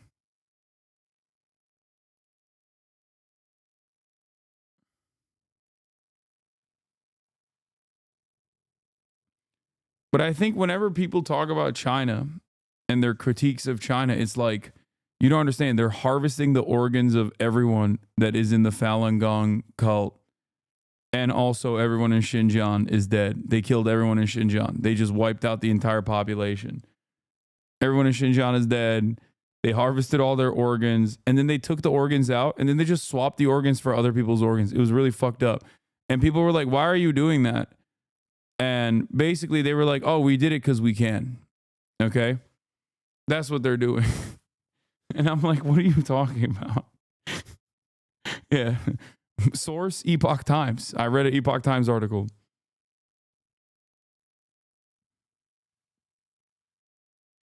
Like, there were people who were yelling at me when I was talking about China putting high-speed rail toward in Xinjiang. And they were like, no, they're doing that to like kill them further. It's like, no, they already were doing mass re-education, mass surveillance, completely unacceptable. I agree. Okay, if that's your criticism. But they weren't fucking putting high-speed rail there so that they could kill them better. Okay? Like, no, they were putting high-speed rail there because they want to integrate Xinjiang into broader China. That's why they were doing that. Yeah, maybe kill them on time. Yeah.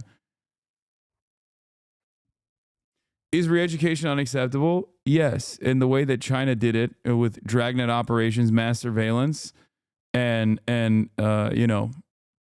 punishing an entire group of people for at the behest of taming a separatist movement, a violent separatist movement, is America shit. Okay?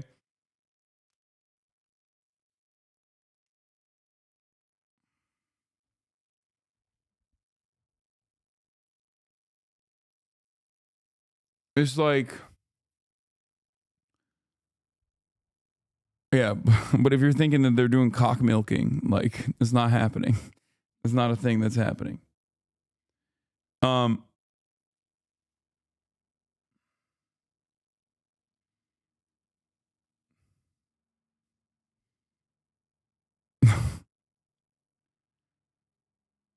Only one country's doing the cock milking? Yes.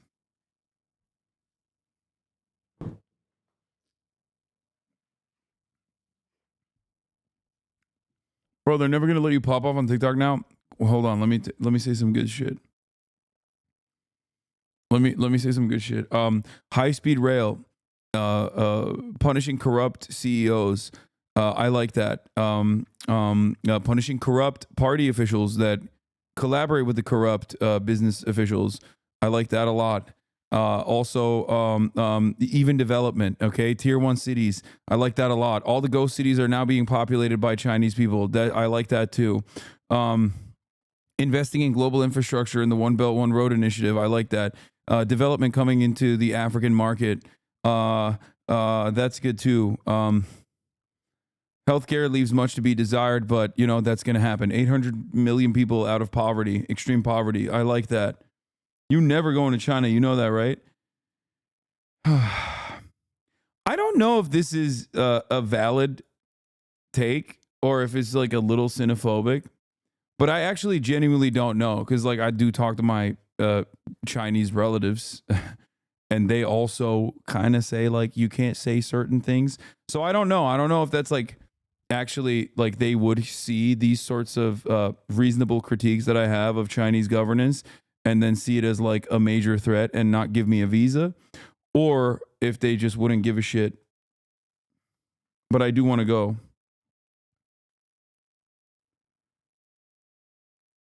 They would not stop you from going to China. You just couldn't say those things in China.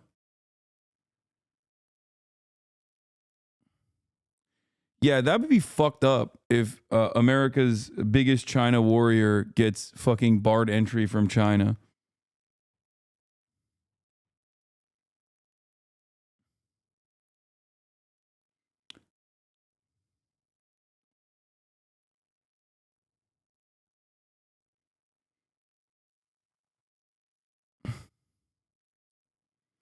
I got fired from teaching in China for using maps that didn't include Taiwan within China. I can still go though.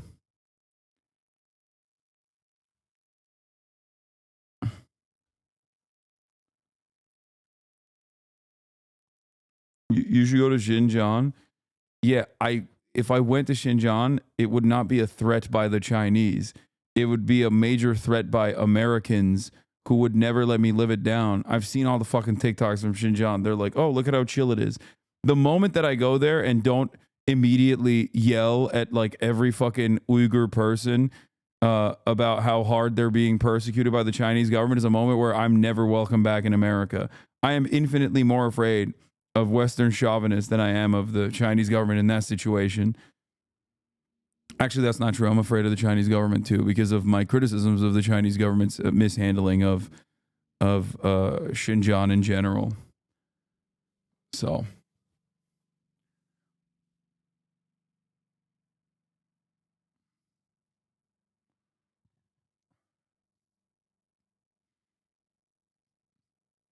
Identify China's actions in Africa, while for the most are great and have sped up development, is still imperialist.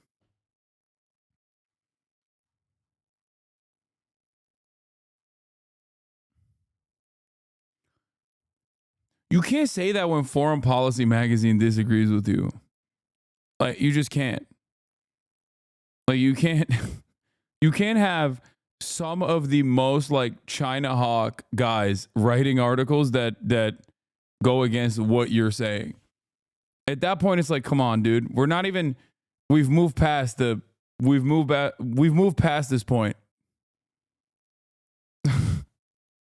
Like, you got like The Economist writing papers about how fucking hard China is cooking America and Western capitalists in terms of like non-conditional loans and how much better the Chinese loans are, and how in order to outcompete China, they have to do better with the IMF. And motherfuckers in the chat are still like, no, you don't understand. Like, you don't understand. So far they haven't done anything, but one day they will. And it's like, okay, well, talk to me when they do that. Okay.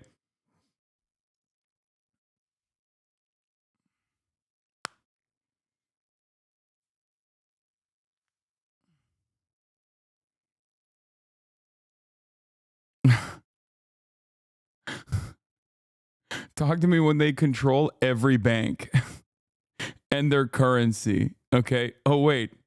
As a chatter also pointed out, that was France. And I say was because for some countries, it's no longer the case.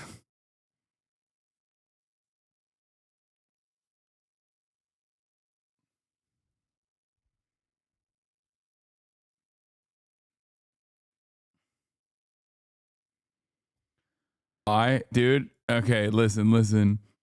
Tiananmen Square, Tibetan independence, whatever, right? Like, that's silliness to ban.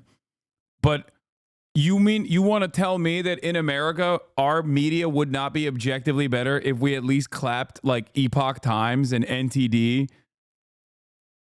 Like, yeah, the first two, ridiculous to ban, okay? But the last one makes total fucking sense. Falun Gong is insane. And not only is it fucking insane, but it also quite literally is like doing brain rot in America right now. It is a CIA-backed cult that is breaking your boomer parents' brains, okay? But we wouldn't have Shen Yun. Oh, get the fuck Shen Yun. I don't give a shit.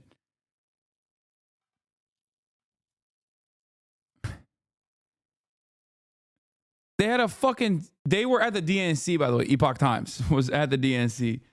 Falun Gong is an anti-CPC cult. Like, they're a fucking psychotic religious cult that's like anti-miscegenation. They believe in a whole bunch of different shit. They're super homophobic.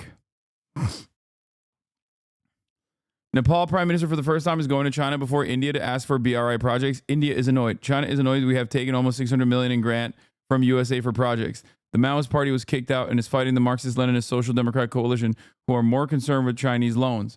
Foreign policy is so tough in Nepal. Nepalese Hasanabi heads rise up.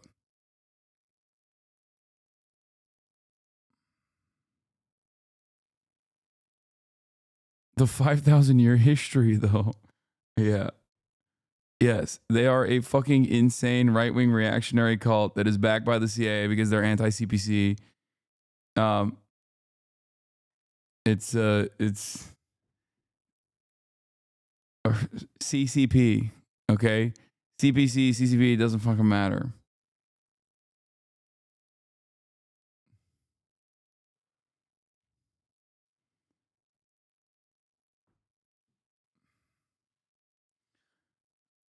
There's a terrible reason for the CIA to back them. Oh boy, do I got some things to tell you about who the CIA backs.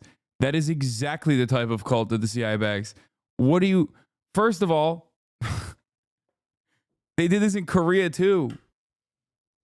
And Japan, by way of Korea. Ironically enough, this is classic CIA.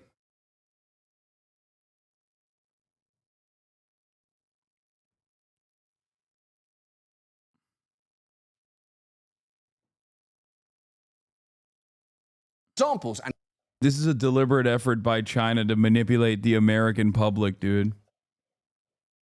Yeah. Once they get a load of the Tiananmen Square, every American is going to be what? Fucking extra anti-China? Oh, China is actually doing soft power by refusing to teach Americans about Tiananmen Square or whatever the fuck. Like, like, what is the argument here, dude? What the fuck? Yo, this is the most Reddit ass conversation. Like, who gives a fuck, dude? What the hell?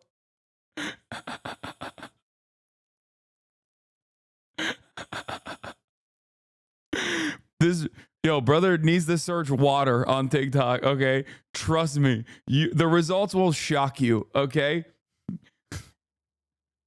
Trust me. TikTok search functionality is so ass. So good when it's like, what's the second part of this video I just watched? But so ass when you just like put anything in there. Okay? You put anything in the TikTok search tab, you're just going to see the most dumb shit. Like, half of it is just like softcore porn. I don't know what the fuck happened to their search engine, but that shit is not optimized. these materials were significantly, inexplicably under. Not related, but why you keep lying in the title? Fuck did I do? I said PACKWATCH, BB+GALLANT. PEDOGAETZ resigns from AG, Bolsonaro, drama news. We got it all. You don't have it all. Shut the fuck up. Me, please give it to me. Dear leader Xi Jinping, I don't even want money. Just let me educate Americans on class consciousness, please, sir. please, sir. Let me talk to him about fucking what's going on in Gaza. Let me please educate America on class consciousness, sir. Please. Please. That's all I want.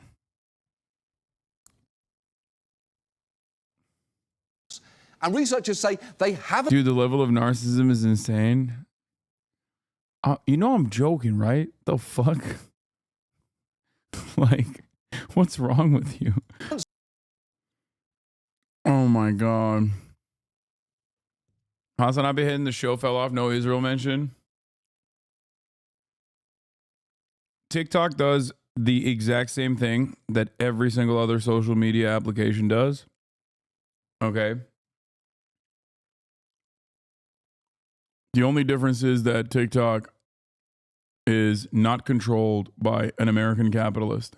That's it. And because of that, they don't have the same rigorous standards of, massaging the algorithm in a way or silencing some sort of speech that people might consider to be too tricky, like when it comes to Israel-Palestine. And certainly not anti-Semitism, by the way. I'm not talking about anti-Semitism at all. I'm talking straight up any kind of sentiment that is anti-Israel. Because as we have seen time and time again, including but not limited to the fact that there are literal neo-Nazis marching in the streets and all this other shit, the American government and no one really gives a shit about actual neo-Nazis, actual anti-Semites. They only care about defending Israel.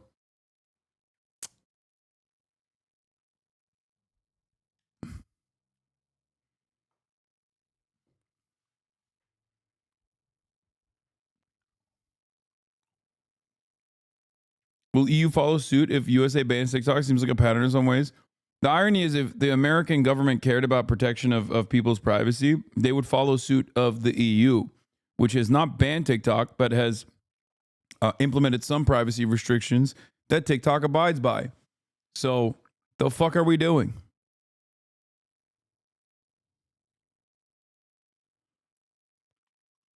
Mike? Hasan is not allowed to take his shirt off at all this. Why not?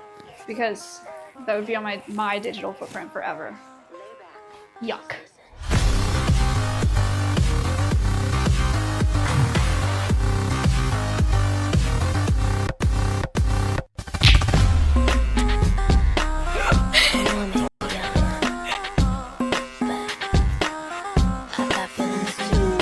Oh my gosh. Yo, she is hungry, okay? She's ravenous.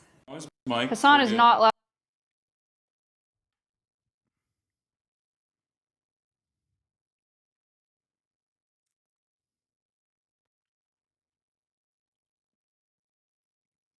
The turtle cut? Yeah. What is this? What? I've never seen the tongue emoji before in my chat.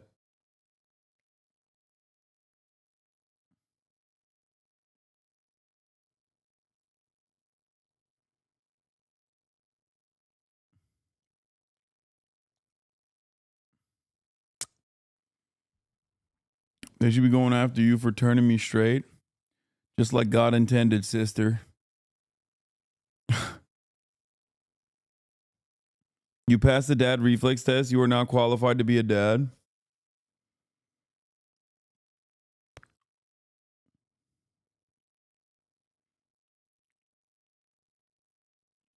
I don't know what this means that you guys are using tongue now.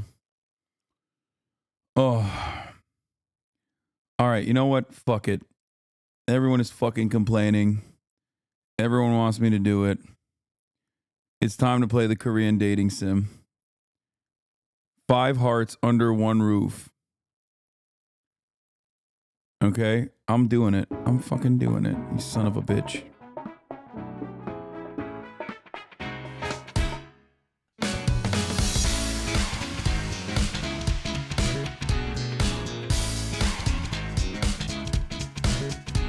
As you guys know, I'm only playing this to just understand what not to play. Like, I'm showing you that it's bad and wrong. I don't want to disrespect Palestine by having this on as I play this game. I'm not gonna lie. I'm gonna take this off for this portion of the broadcast. I feel like I shouldn't be doing that. Okay, game settings. Subtitles on. Yuman's voice on. Language English.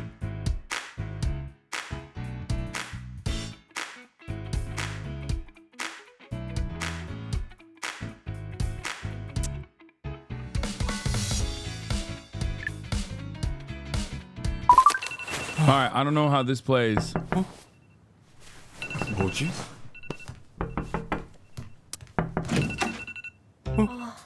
시끄러워 죽겠네 진짜. 너 때문에 잠 다 깼잖아. 뭐래?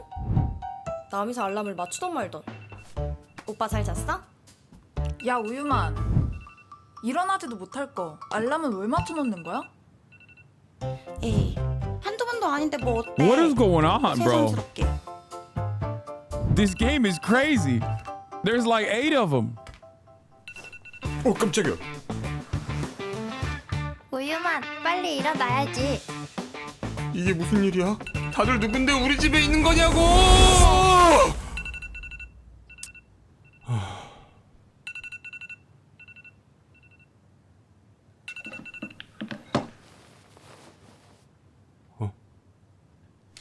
설마. Bro, come on. He'd be pitching a fucking tent. Let's be real. What is this? Imagine through all the accusations you get banned for porn on stream. I think you can play this game, right? 아들 일어났어? 엄마 아빠 어디 가? 엄마 아빠 2달 정도 출장 가거든. 이거 줄 테니까 잘 지내고 있어. 또 출장 가?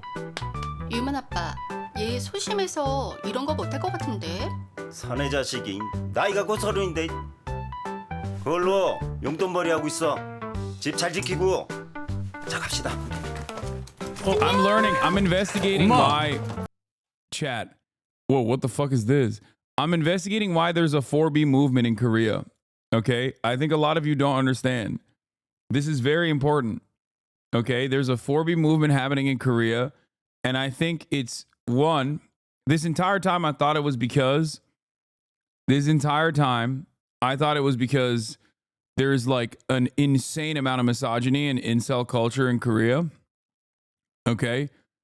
But it turns out it's actually because the men have given up on having sex with women because they're playing Korean dating sims.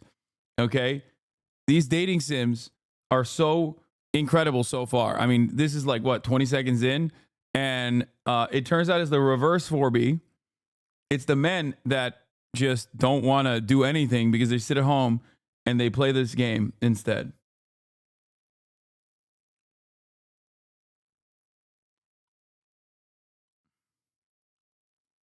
They really cooked with this. 아빠!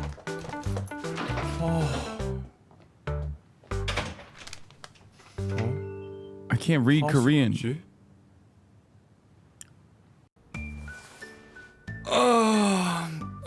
너무 잘 잤다. 오늘따라 왜 이렇게 개운하지? It's because you cranked it. Come on, big dog. A dream like that, you're ripping one off, you know? You're definitely dropping some loads before bed. That's gonna have some consequences. You're gonna sleep well. Okay? 11시? 오늘 면접 이력서도 뽑고 가야 되는데. 정장은 여기 있고. 넥타이가 어디 갔지? 넥타이 어디 갔어? He's got the jerk off papers too. Wait, what the fuck?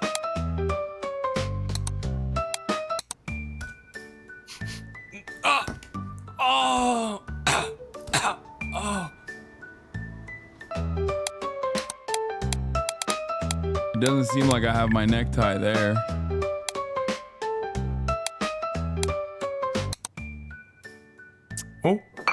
뭐야? 밀크 우유가 벌써 다 떨어졌어? 난 잘 안 먹는데. Who's drinking all the milk? Is it the ladies? The attic is a restricted area. 저기 뭐가 있길래 엄마 아빠가 어릴 때부터 못 들어가게 하는 걸까? 뭐지? Wait, what? So I searched the entire house and I couldn't find it.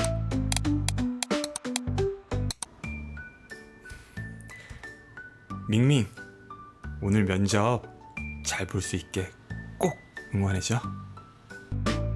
Bro, I'm 30 years old and I'm still not allowed in the attic is crazy work. 말숙이, 이때는 참 귀여웠는데. Is that my girlfriend from when we were babies? 오늘 이것도 붙여야 되는데 시간이 될까?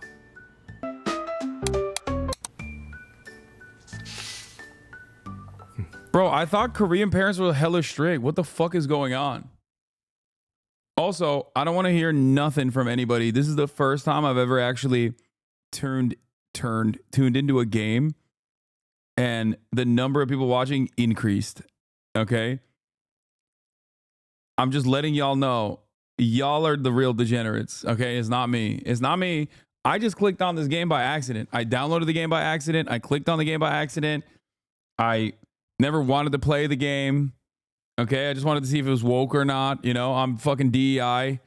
I was trying to see if it's DEI. Everyone's Korean. It seems like, and there's a lot of women, so it's definitely DEI. You know what I mean? Where are the white people? Where are the white men? It's kind of fucked up. But also, y'all are savages.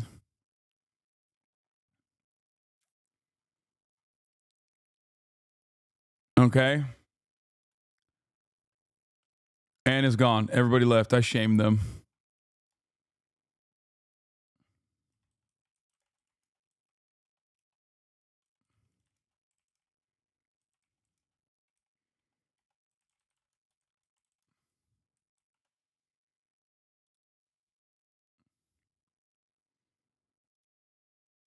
언젠간 밍밍님께 꼭 드려야지.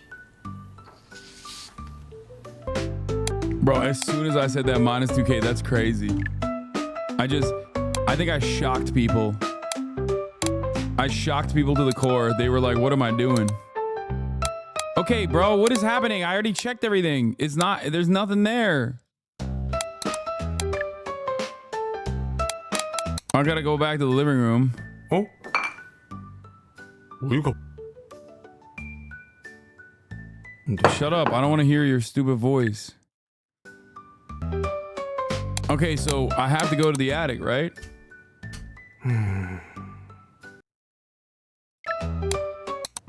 Oh, you can just continue. Okay. It's kind of funny that this game has nothing and I'm still having a hard time. And there's a hype train. That's crazy. Y'all are pervs. Y'all are perverts. This is not me. This is you. Y'all are perverts. You're doing a hype train. You're subscribing. Okay?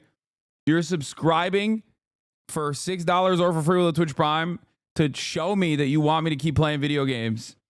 Specifically this one. Okay? It's fucked up. It is fucked up. Actively. 5 gifted subs by Hasan. Atlantic Tuna. You fucking gooners. 아, 이게 왜 여기 있어? Acid burns. 아, 늦겠네 진짜.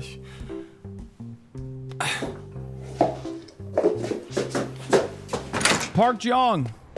아, 늦겠다. 이거 치고 빨리 면접 보러 가야 되는데. 아, 어디가 좋지? Nick's Undervale. 여기가 좋겠다.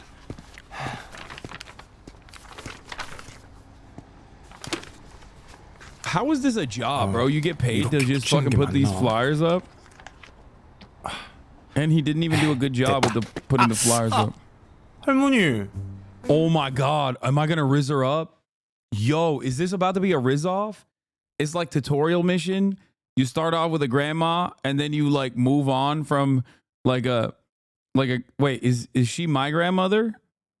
Or just like a random grandma? Oh, that's my grandmother. Okay, well, maybe. 여기다 이런 걸 Maybe not 붙이면 her. 어떡해? 다들 이렇게 하던데요? 안 된다니까. 왜요?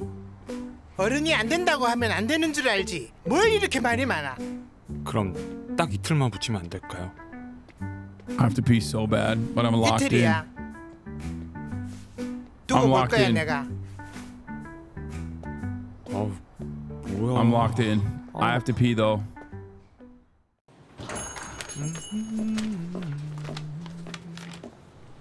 고말스 Oh, it's 카이. Riz time. It's definitely Riz time. Hold up, I gotta pee.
Oh, I'm back.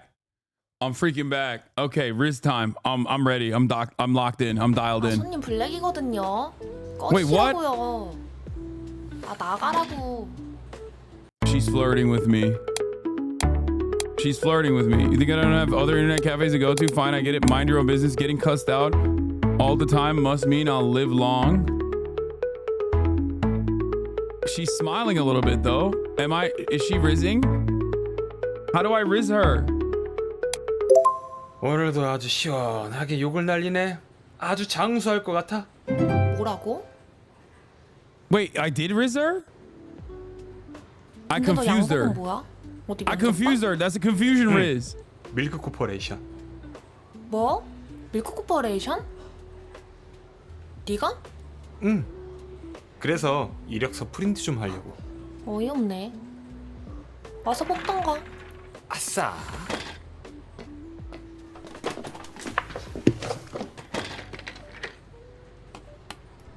응? 이게 뭐야? 어? 아 줘. 하숙제? 이게 뭐지? 아 달라고. 이거 너네 집 Oh, 주소잖아. she's flirting. 아 엄마 아빠 출장 가셨는데. Is she flirting with me? Why is she playing with my papers? Is this Riz? Am I rizzing? I think I rizzed her. 쏘라고 하시네. 야, 안 돼. 거기는 아지트란 말이야. Wait, what? She hangs out in my house? 그래서 진짜 하숙집 하게? 그러면 나도 들어갈래. 돈 내야지. What the fuck? 취해서 하긴. 야, 나 시간 좀 뜨는데 밀크걸스 노래 좀 틀어주면 안 돼? 너가 그렇게 백날 첫날 들어봤자 걔네들은 너 숨 쉬는 거 조차 모르거든? 치. 어? 어. Did he just shoulder 고맙소. check? 또 놀고 있네? 또 왜 왔어? 일 안 바빠? 야 바빠도 너 보러 온 거지. 알바 금방 끝나지? 안녕하세요. 야 넌 아침부터 여기 왜 있냐? 저 면접 이력서 좀 뽑으려고. 야 그 면접 맨날 떨어지고 왜 보냐? 그냥 우리 회사 와가지고 청소나 하라니까. 내가 알바 시급 세게 쳐줄게. Throwing a punch? Kiss him? 청소 싫으면 뭐 다른 거?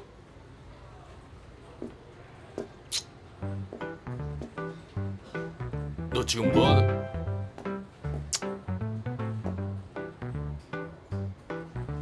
이력서 가져갈게.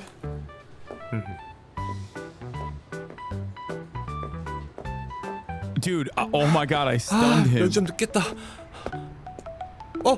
I stunned him. Oh my god, my technique is undefeated. The real alpha dog move, like, oh, punching is for the losers, dude. You kiss him and you stun him into submission. His name is Sausage Man. Yeah. And I got a little kissy poo. The pro tag is actually participating in 4B. The purpose of this game is to reject. Good luck. Good luck. Yeah, put enough cuties in front of me. It's not gonna happen. Okay. 택시다. 택시. 택시. 택시. 왔다. 뭐야? 저 강남역으로 가주세요. 아 뭐예요? 지금 뭐 하세요? 아니 이거 제가 What is yo? Is this the day in the life of an average Korean incel? What the fuck? That is a wild move, dude. I ain't never seen that before. He said, "Yo, get the fuck out! I flagged this cab." 잡은 거잖아요. 뭐래? 빨리 문 안 닫아요? 제가 잡았다니까요.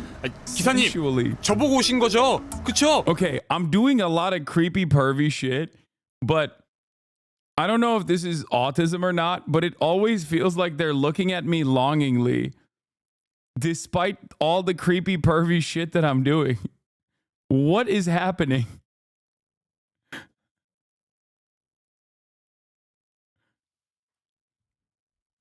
No, actually, what?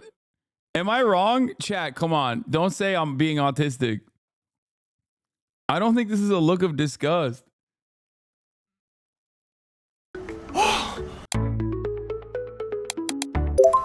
Ride together. 뭐야? 아니 뭐 하세요? 제가 택시비 낼게요. 아니 누가 돈이 없어서 그래요? 기사님, 출발해 주세요. Just go. Wait, why did he start driving? Wait, is the driver an NPC? Is this a fucking Waymo? What do you mean, just go? The driver's like, all right, I guess this rapist is now in the cab with the woman. Damn, I'm about to kiss the driver. 아침부터 피곤하게 하네. 감사합니다. 오늘 제가 진짜 중요한 면접이 있는데 이거 늦으면 좀. 여보세요? She said, nope. 엄마가 그렇게 말해도 나 그 집 다시 안 들어가. 아니 아빠 사업 때문에 하는 결혼 하기 싫다고. 집 구하면 다시 연락할게. Oh my God, my sweet princess. I'll have you know, I have a boarding house. Me, the creepy guy who just directly, who pushed you into the cab and then got in the cab. I have a boarding house.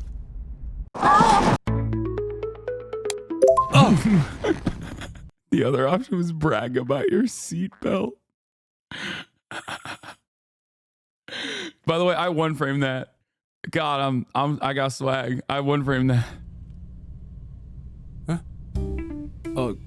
그게 미친 거 아니야?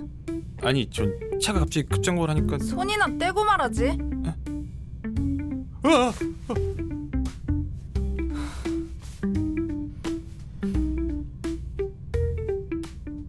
Okay, I saved your life. 기사님 감사합니다. 뭐야? 어디 갔지? Bro, this is sexual harassment simulator. Uh-oh. 안녕하세요. Uh-oh, someone got annoyed with their bandage and are ripping it off. I wonder who. Who could I be talking about in this room? Uh-oh. Someone got annoyed with their bandage.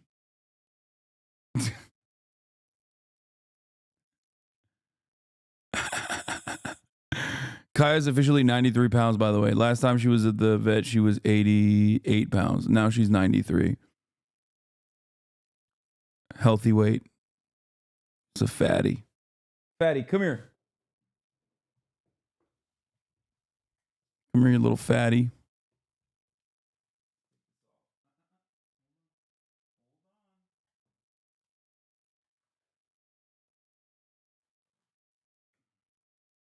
You got a little boo-boo? You got a little boo-boo? Okay. Good girl. Little boo-boo girl.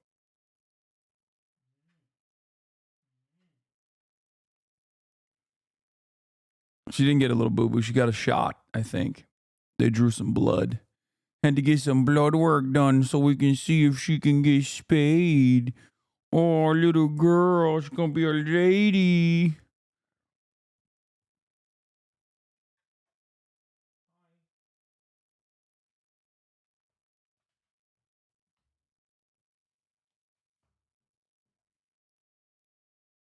Hi. Hi.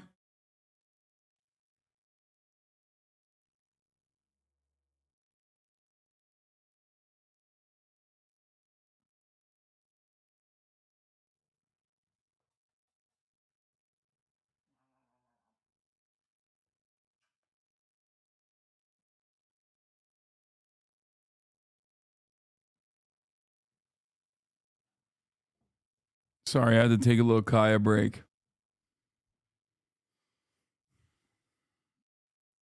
Oh, she's like, no, I'm not done. I need more pets, please. I need more pets, please. Good girl. Who's a big girl? Who's a big baby? Who's a big baby girl? Who's a big baby girl? Yeah, you like it. Scratchies on the neck. All right, place. Gaia.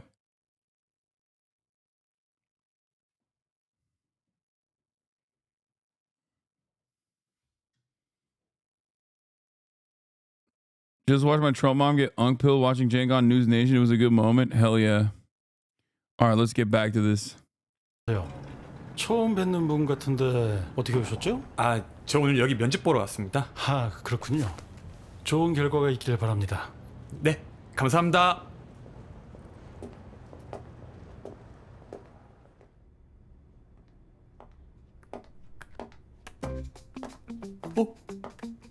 면접 시작할까요? That's crazy. 자기소개부터. That's crazy. That's crazy. That's oh my god. That's crazy.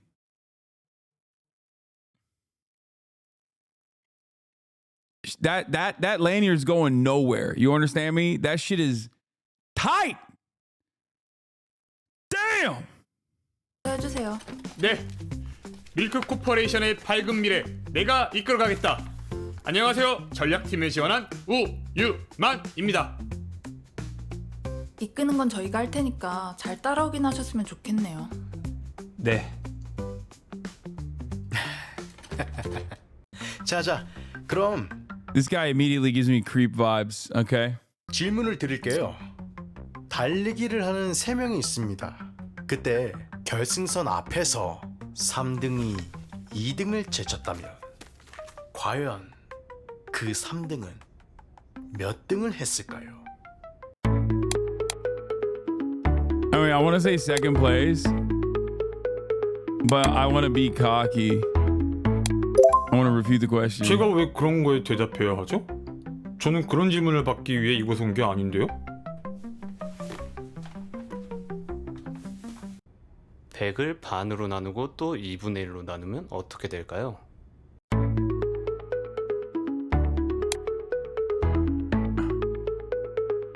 Why is chat being fucking lame ass nerds like giving the right answer? 저는 무언가를 나눈다는 행위 자체에 의미를 두겠습니다. 나눔에 미덕을 하는 그런 사람이 되겠습니다.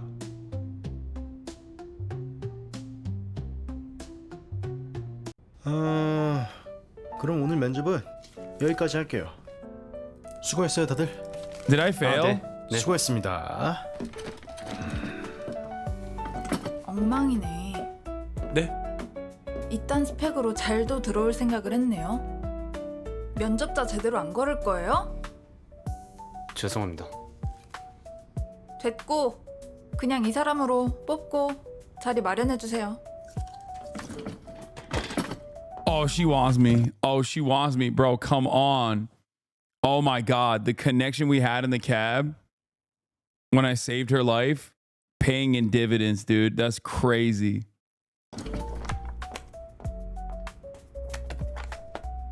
저 된 건가요? 네. 내일부터 출근하세요.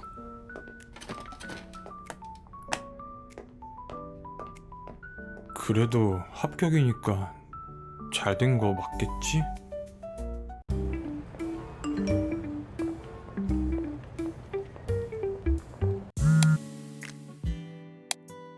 Mom, I don't think. Hello, seller. TT. Mom, I want steak. Or...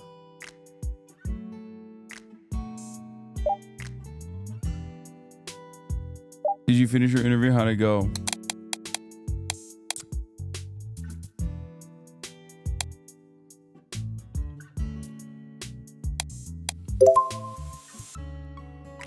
Guess what? You didn't get it, did you? I knew it. Actually, I did. Oh, so annoying. Let's have a drink together. Maybe I'm just made for interviews. Oh, and I got that signed Milk Girl CD. Oh my God, seriously? Okay, we're done with that.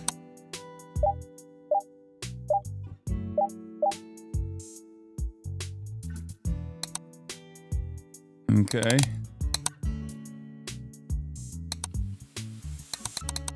I don't even think about going up on the third floor. Yo, they're so adamant about not going up on the third floor. That's weird. 대박이다. What is the deal with the third floor, man? What's up there? He's a sex addict, isn't it? 혹시 저분인가? Oh, Riz time. Riz time. 혹시 토마토? 아이디 올리밀크님? 아, 네 맞아요. 이름이 우유만이라. 여기 사인 CD요. 아, 감사합니다. 아, 이거 가지고 있는 사람 진짜 많지 않은데. 아, 여기 돈이요. 네. 와, 드디어 얻었다. 대박 밍밍 사인. 저기요. 네? 근데 얘네가 그렇게 좋아요? 밀크걸스요? Oh my God. Is she actually Ming Ming? I'll lose my mind. Not Ming Ming. Bro, if Ming Ming is out in the streets basically trying to meet her fans in person, like I love all her albums, dude.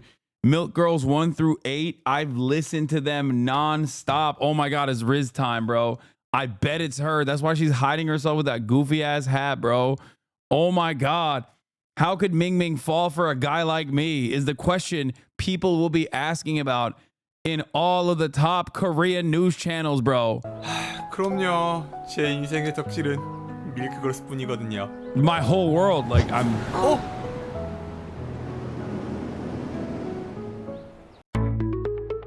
Drop your pants? Dance. 와, 대박. 어떻게 이렇게 만나요? 저 밍밍님 안무 다 따고 그랬거든요. 한번 보실래요? 무지개 핀 파란 하늘같이 녹여져.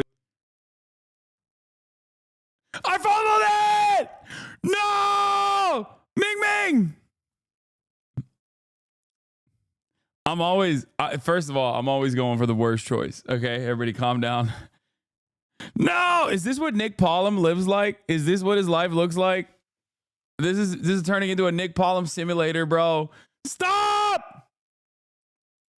요 달달한 스윗 바닐라 아이스크림 크림. 잘 봤습니다. 아직 안 끝났는데? 아직 안 끝났는데. Bro, she's running away. 어딨지? 아, 잘 모르겠다.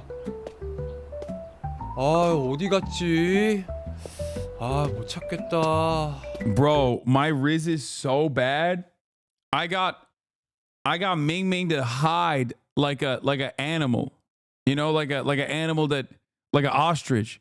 She like stuck her head in a hole and was like, "Oh, you can't see me." I hope. 후후, 밀크걸스. 와, 올해 운 다 썼다.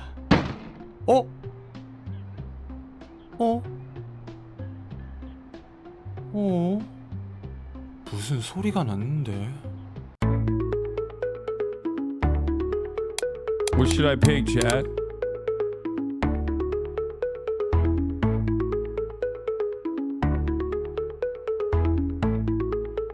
Middle alley. 대박. What the hell?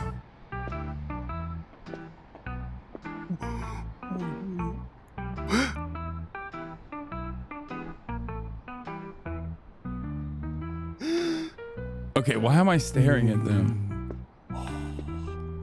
요즘 젊은 것들은 진짜. Kiss me, 위험하니. man. 깜짝이야. 형. 뭘 그렇게 놀래? 왜? 자, 오늘 면접 고생했을 것 같아서 주는 거야. 먹을래? 감사합니다. Wait, he's giving me a sausage? That's why he's sausage man? 다음에는 우리 회사 오는 것도 한번 생각해보고. 말씀만이라도 감사합니다. 먼저 들어가 보겠습니다.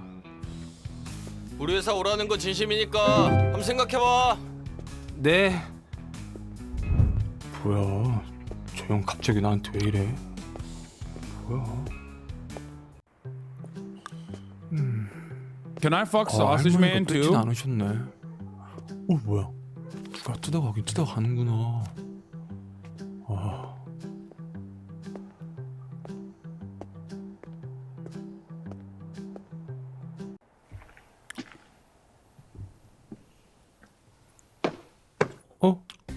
분명 문 잠갔는데 문이 왜 열려 있지? Uh-oh. 뭐지? Uh-oh. 빗자루다. Okay, I know how this goes. There's a sexy ass lady in there.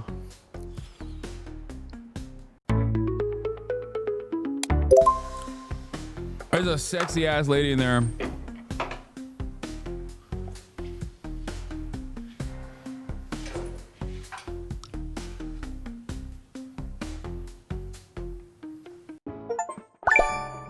Wait, what?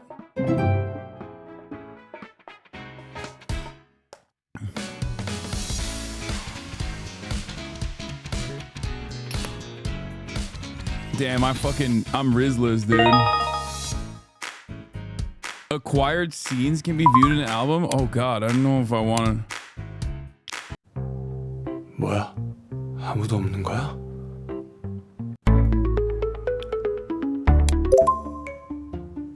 낙낙. Why am I 계십니까? knocking on the door?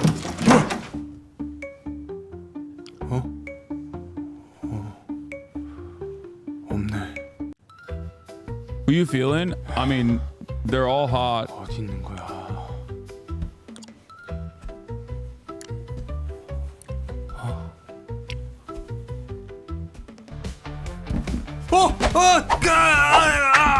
What?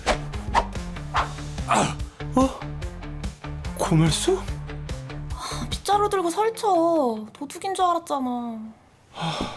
문을 열어두면 어떡해? I think Malsuk is best girl though. I think Malsuk is best girl for sure. Like uncontested. Uncontested baddie. 나야말로 도둑인 줄 알았잖아. 내가 문을 안 닫고 들어왔나? 언제 들어왔어? 나 피방 끝나고 바로 왔지. 너 면접 합격했대서 맥주 한잔 하려고. 뭐야? 이게 그 사인 CD야? And she's chilled with me being a fucking loser. You know what I mean? Like she's been with me. She's like my day one girl. You know what I mean? She used to stream on Twitch, lol. Wait, what? Oh my god, I forgot these are real humans.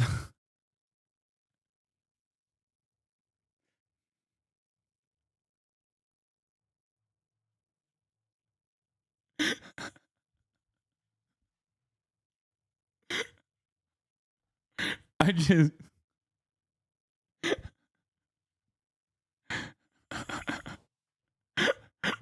fuck. I got too immersed. I was playing an Unreal Engine 5 demo in my mind. Damn, I'm a little too immersed. I'm lost in the fantasy. 밍밍인가 뭔가 걔? 아, 얘 왜 이렇게 정이 안 가냐? 그래? 여자들도 이쁜 여자 좋아하지 않나? 야, 얘가 뭐가 이뻐? 진짜 이쁜데. 아 맞다. 나 아까 토마토 한 사람이 밍밍이었잖아. 진짜 지랄 좀 하지 마, 제발. 아 진짜로. 아니, 모자 쓰고 있었는데 그 모자가 날아가. 유만아, 제발 현실을 좀 살아. 언제까지 그러고 살래? 아니 진짜로. 아니, 모자를 쓰고 나왔는데 모자가 날아갔거든? 근데 밍밍이었다니까? 야, 너 하숙한다고 방 바꿨더라? 아 침대에서 맥주 먹지 말라고. 야, 너 근데 어떡하냐? 이제 엄마 집에 안 계셔가지고 방에서 다시 신내 나는 거 아니야? Ew. 빨래는 내 거 돌릴 때 같이 돌리면 되니까. 어? 뭘 같이 돌린다고? Who fucking lays like that while drinking a beer? What is happening right now? This is all fucked up. Why would you stance like that, dude? What, bro's gonna fumble this? 아, 우리 그러지 말고 앨범이나 같이 보자.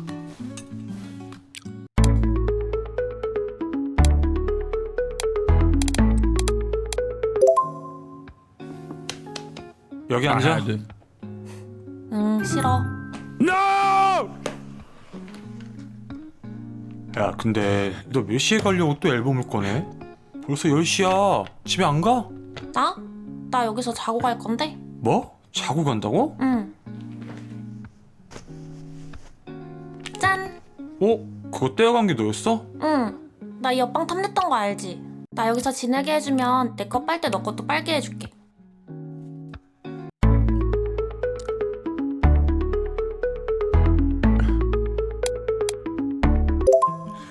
방 쓰게 해주면 넌 뭐 해줄 건데?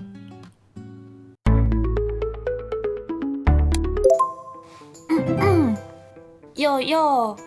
네 얼굴 얼빵, 네 얼굴이 죽빵. 내가 원하는 건 여빵, 여. 스컬?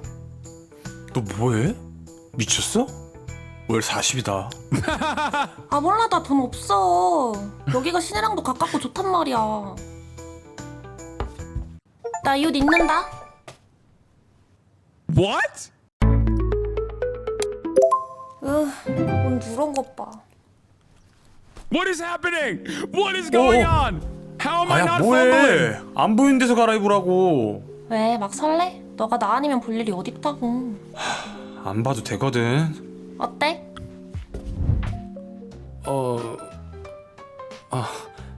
괜찮아? 뭐가? 아니야. 그럼 나 자러 간다. 어디서 쓰레기 냄새가 나는데? 아닌가? 그야 안 빨았으니까. Bro, what is going on? 아, 왜 이렇게 늦게 일어나? 나 네 양말 좀 빌린다. 아 뭐야? 그거 너한테 안 맞을걸? 당연히 안 맞겠지. 근데 괜찮아. 나 좀 이따 짐 싸올게. 안 돼. 근데 너 뭐해? 지금 너 지각이야. 어? 쥐가? 아 시끄럽다. 정장이 어딨지? 고말수.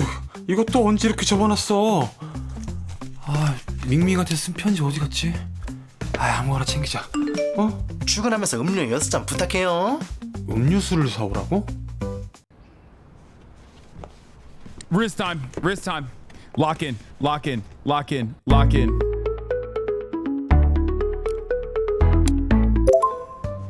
제가 도와드릴까요? 괜찮아요. 아니에요. 많이 무거워 보이는데 제가 할게요. 자.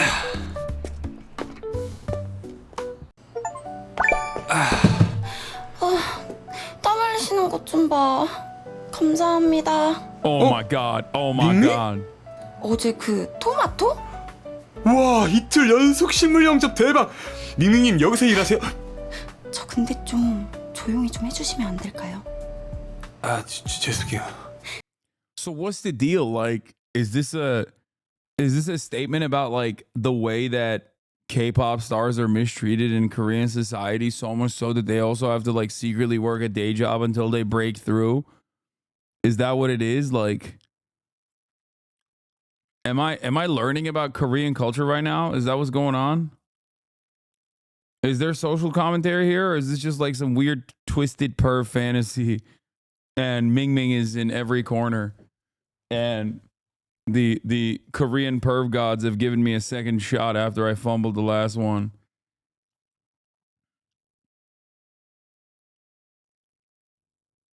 대신 음료 드시러 오신 것 같은데 제가 서비스로 해드릴게요. 오, 아니에요. 그 회사에 청구하는 거라 안 그래도 돼요. 뭘 사오라고 했더라?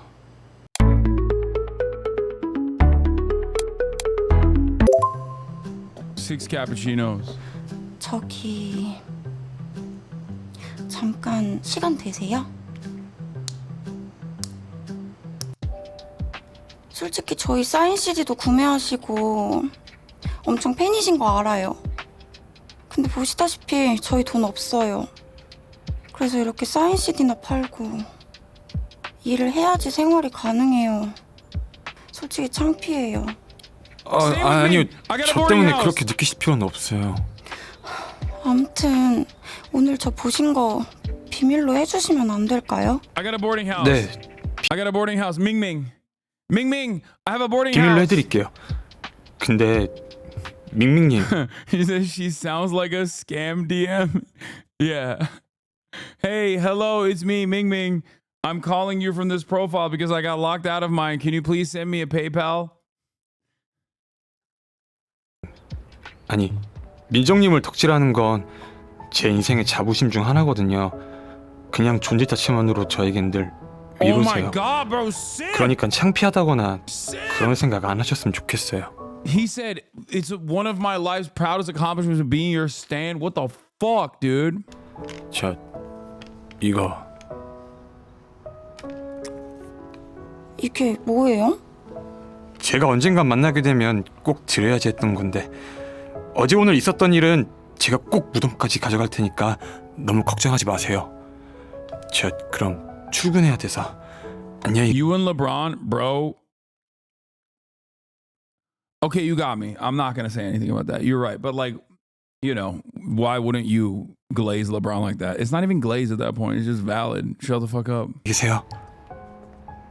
저기요.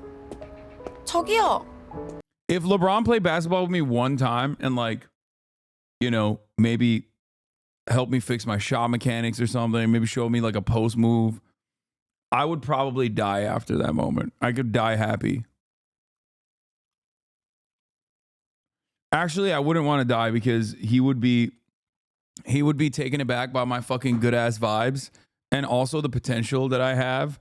And then maybe he'd even call me son on accident. And then I'd be like, don't worry, dad. It's all good. And then we'd basically play basketball all the time. He'd hit me up and be like, yo, honestly, it's cool. Like, we should just ball up more. And then we'd become besties. And then we'd go get tacos on Taco Tuesday. And you know, we'd eat tacos together. It would be sick.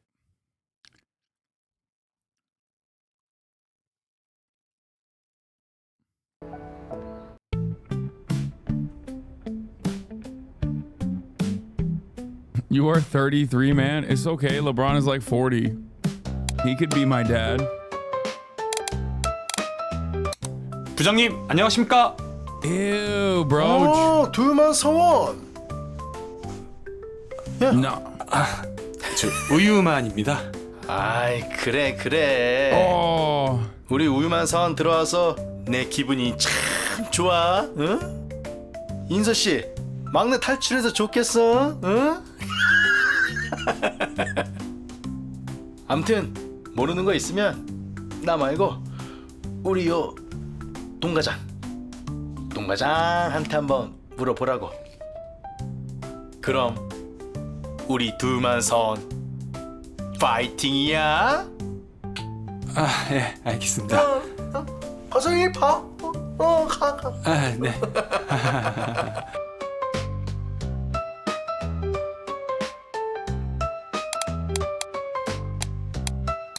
안녕하세요, 나인만 대리님. 오늘 첫 출근한 우유만입니다.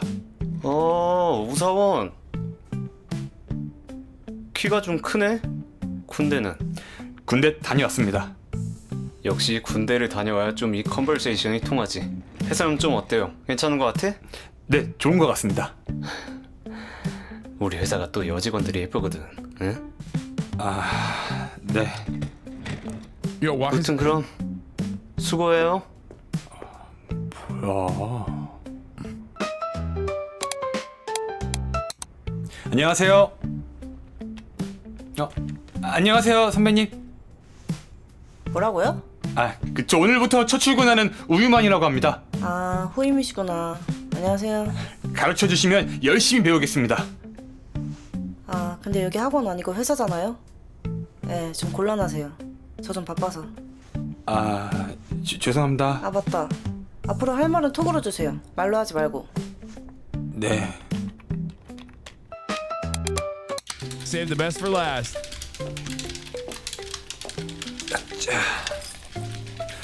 과장님, 안녕하십니까? 저 오늘부터 출근하는 우유만입니다. 뽑아주셔서 감사합니다. 저 여기. God damn! God damn! That's dude, stop. Dude, that's crazy. 2 days in a row. Yesterday I was like, maybe it's an accident. Okay. Now I know she's keeping that shit tight. Okay. She does not want to lose that lanyard. Okay. She does not want to lose that lanyard at all. 여기 있습니다. 오늘 몇 시에 출근했죠? I mean, come on, dude. What the hell is going on? Oh, Lord. Is this how people dress in Korean workforce? In the Korean workforce? What the fuck? 9시 조금 넘어선 것 같습니다. 같습니다. 본인이 회사에 몇 시에 오는지도 모르는 직장인이 말이 된다고 생각해요? 저 음료수 심부름을 하느라. 시간 준수, 기본입니다. 다른 사람 택시를 뺏어 타는 한이 있더라도 지키세요. 네. Even if they steal someone's taxi, get it? She's reminding us of the time that we spent together. 음료수 좀 드시면서 하세요. 응? 어디 보자. 뭐예요? 잘 마실게요. 저 부장님, 영수증 청구는 어떻게? 확실히 요즘 친구들이 센스가 좋아요. 고마워. 잘 마실게. 나한테 청구해요. 네, 알겠습니다. 과장님, 여기요. 뭐야? 카푸치노 싫어하세요? 무슨 아침부터 카푸치노야. 다음부턴 이거 사오지 마세요. 죄송합니다. 꼭 메모해두겠습니다. 근데 자꾸 어딜 보는 거야?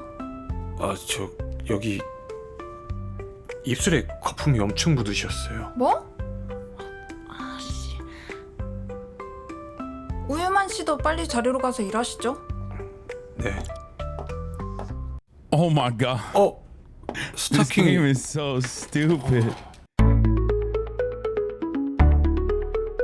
Wait, what happened?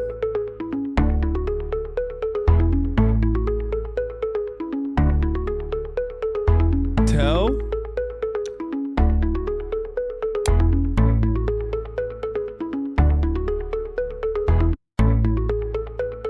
Should I tell her? No. No! 이따 발표 있으니까 각자 자료 잘 챙겨서 넘겨주세요. 발표? 스타킹 말씀 드릴 걸 그랬나?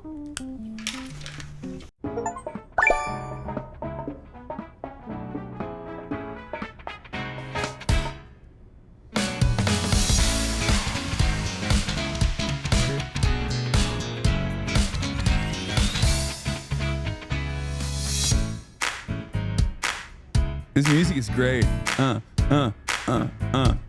Yeah. Okay.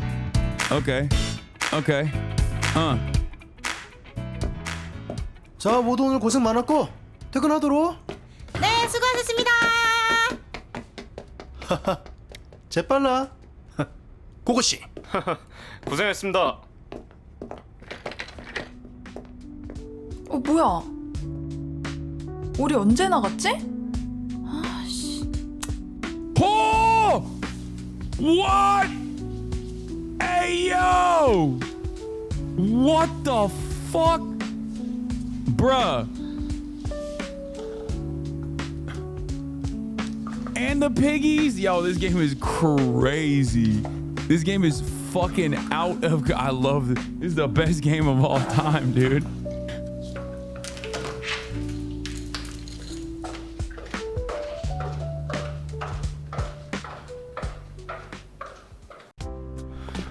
아, 기절하고 싶다.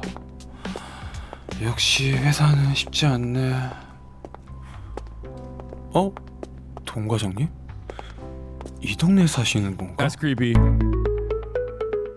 Go together. That's creepy.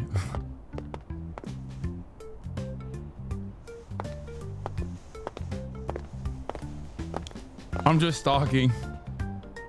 저기요, 왜 따라오세요? 우유만? 안녕하세요. 우유만 씨가 날 왜 따라오지? 에? 아니요, 따라가는 건 아니고 제 집 방향이 이쪽이라서요. 그걸 나보고 믿으라고? 그럼 내 앞으로 가. 네. 네.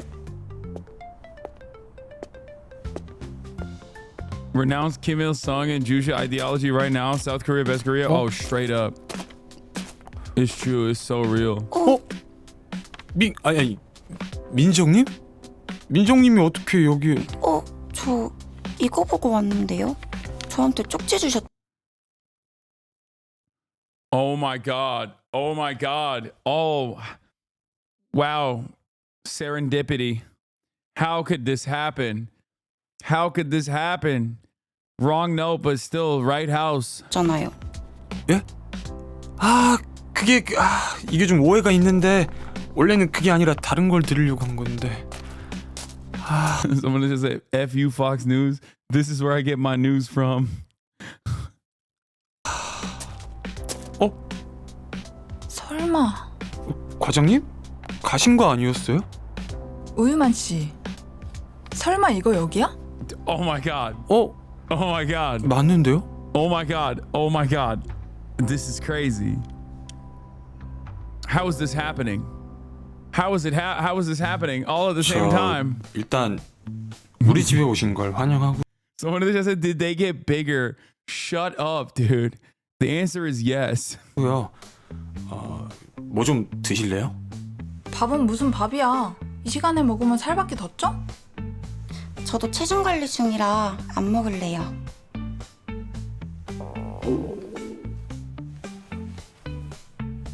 Damn, they're hungry. They're hungry girls. 식사 하실래요? Shit, pizza or chicken? Pizza or chicken? I gotta go chicken. I gotta go with my heart. Oh, Grant didn't like it. No!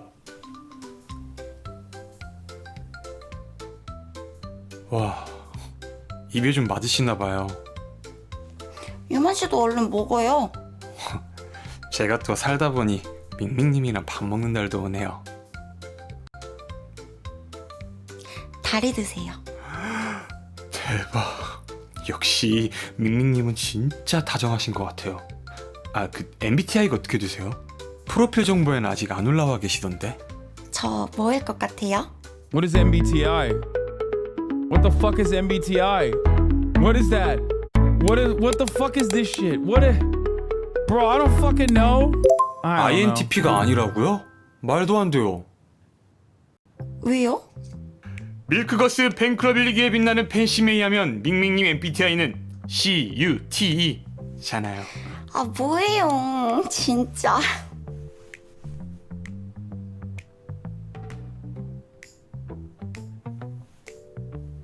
저 그럼 혹시 예전에 열애설 난 건 그건 진짜예요? 네? 불편하시면 말씀 안 해주셔도 돼요. 제 팬클럽 일기시면 이상형도 아실 텐데. Size? What the fuck? I gotta say size. 이정님 혹시 크기가 중요한가요? 크기요? 당연히 중요하죠. 전 무조건 커야 돼요. 얼만큼 커야 되는데요? 저랑 같이 있을 때 She a freak, bro. I was just memeing. I thought I said size. She's like, nah, I'm a size queen. Holy shit. Hey, yo! This game is crazy. What is happening? 내가 좀 작아 보일 수 있는? 네? 같이 사진 찍을 때 제 얼굴이 좀 작아 보일 수 있는 그 정도였으면 좋겠어요. What? Is this chat? There's got to be some Koreans in here. Is this like real Korean cultural attitudes? Like, what the fuck's going on over there? She wants to have a small face.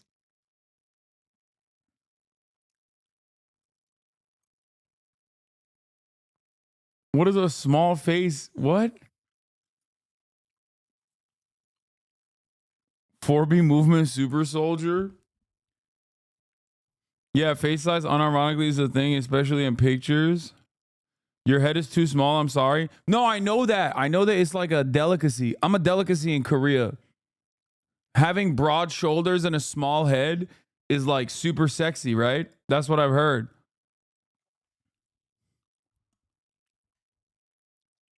Am I wrong? I don't know.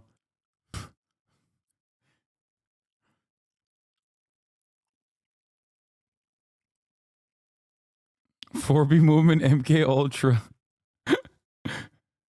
얼굴 크기. 그리고 사실 전 크기보다도 키랑 얼굴을 봐요. 네? 농담이에요. 아이돌이 이상형 있어봤자 뭐 하겠어요. 연애도 못하는데. 그래서 제 방은 어디예요?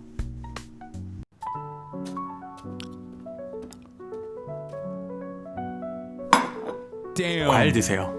야 우유만! 누가 또 와? 이 사람들 다 누구야? Yeah, you ain't fucking A. Malbuck. You ain't shit. You ain't shit. You ain't shit. Wait, did I say her name wrong? Isn't it Malbuck? What? Yeah. I got 2 girls now. What's up? It's Mel Sook. Yeah, we got Ming Ming now. How many songs can you sing? You ain't a milk girl. You are not a milk girl, Mel Sook. 어?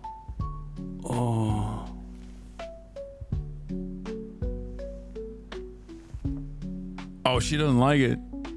She don't like the competition. 그러니까 이분은 너 직장 상사 동그란 님이시고 이분은 저는 그 밀크거스 밍밍님 맞죠? 어떻게 사람 이름이 밍밍이야? 아니 이게 어떻게 된 거야? 밍밍님이 어떻게 여기에 있어? 너가 쪽지를 다 섞어놔서 그런 거잖아. 그게 무슨 소리야? 뭐 어떻게 됐든 다 돈 내고 들어와서 사는 거니까 사이좋게 지내자고요. 아 그리고 우유만 옆방은 제 방이거든요? 나머지 방들로 서로 나눠 가지세요. 넌 돈 안 냈잖아. 뭐 아무튼 우리 잘 지내봐요. 명명님? 편하게 그냥 민정이라고 불러주세요. 잘 부탁드려요. 땡그라님.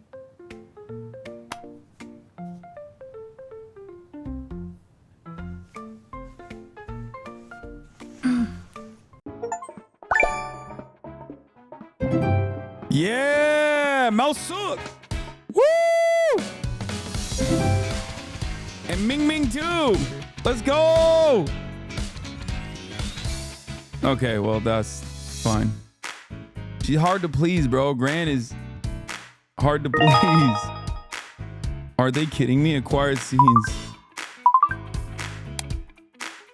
Bro, this game is the best game I've ever played. 문이 왜 이러지? In my fucking life, dude. This is the best game I've ever. There's games like this out there. Like, motherfuckers have just been playing games like this their whole lives. I didn't even know. This shit is amazing. This is my game of the year, bro. Tell fucking Jeff Keighley he's fucked up for not putting games like this on the leaderboards, dude. Yo, he's keeping that shit to himself, dude. He doesn't want nobody else to know. Wukong, step aside, bitch. We got Ming Ming.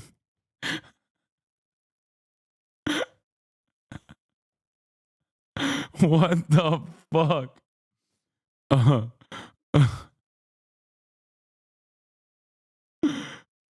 Oh my god, this is fucking the best.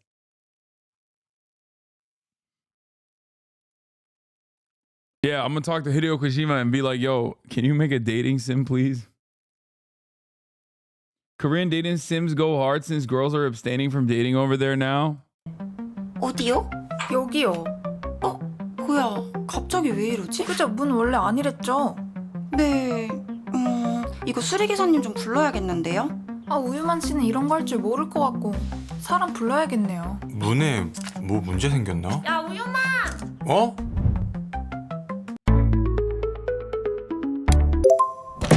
아 왜?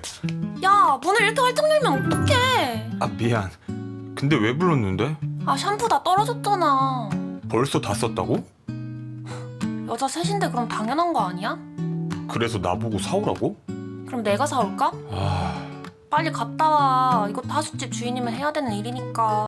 Bro, why is she always looking like... Bro, she's giving... I didn't even know this was a thing. She's giving goth, okay? That's why Malbook is best girl. She got a permanent death stare.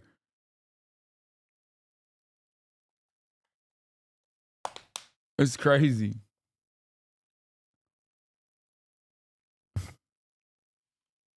I have never watched you play a game before this.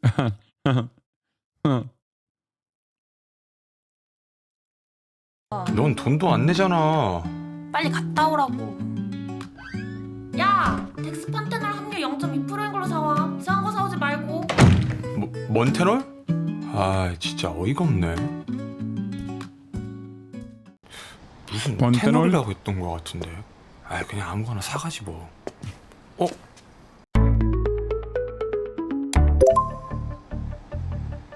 이 동네에선 저런 사람 본 적이 없는데.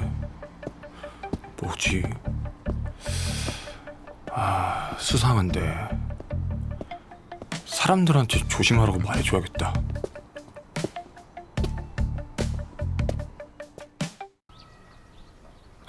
Why am I supposed to 샴푸도 profile 샀고. a fucking random dude? 날도 좋은데 여기 좀 쉬었다 가야겠다.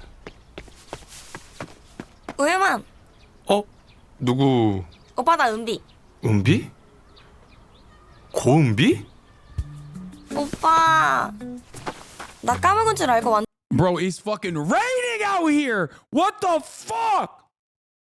Yo, what is happening, bro? Why?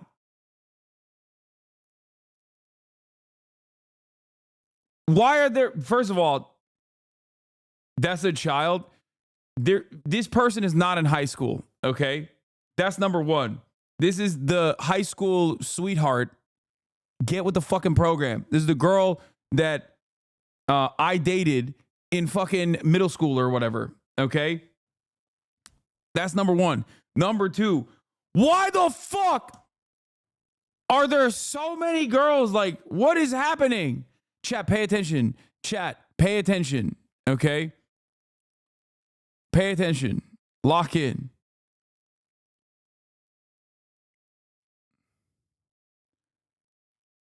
Is this how Korea is, bro? There's just ladies dressing weird. I mean, I don't know why she's dressed like that, but dressing... It feels like she's still wearing her fit from high school because those fucking buttons are exploding. 넌 놀랬잖아. 너 외국 나갔다고 하지 않았어? 응. 근데 오빠랑 결혼하러 왔어. 그게 무슨 소리야? 오빠랑 결혼하러 왔다니까? 아 맞다. 나 교복 어때? 귀엽지? 너 대학 간다고 들었던 것 같은데? 응. 결혼 전에 교복 데이트하는 게 내 버킷리스트라서. 얼른 일어나. 가자. Ain't no fucking way. What's happening right now? What's happening right now? She just proposed. What do we do? What do we do? What do we do? What do we do? What do we do? What do we do? What do we do? 우와, 노래방. 요즘 이렇게 작은 게 많이 생겼네. 그러니까 나도 오랜만이네. 좁은 게 딱 둘이 붙어있기 좋잖아. 오빠, 노래 불러줘. 나 노래 못 불러. 너 불러. 아, 왜? 나 어렸을 땐 막 동요도 불러주고 그랬잖아. 응? 노래 불러주면 안 돼?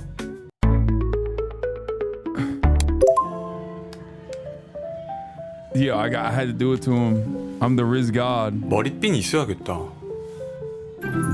오빠. 응? 이런 거 누구한테 배웠어? 혹시 나 만나기 전에 누구 She said you Riz too good. You must have gotten experience. That's crazy. How is that a fumble? How is that a fumble? That's like a good thing. Like that's, yo, she's jealous, dude. It's a fumble because she's jealous. Okay, listen.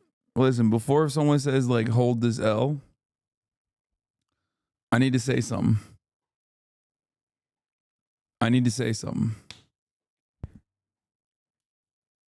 Is this how dating sims are? Where just like sexy ass women are just throwing themselves at you and you just like can't really fail at all?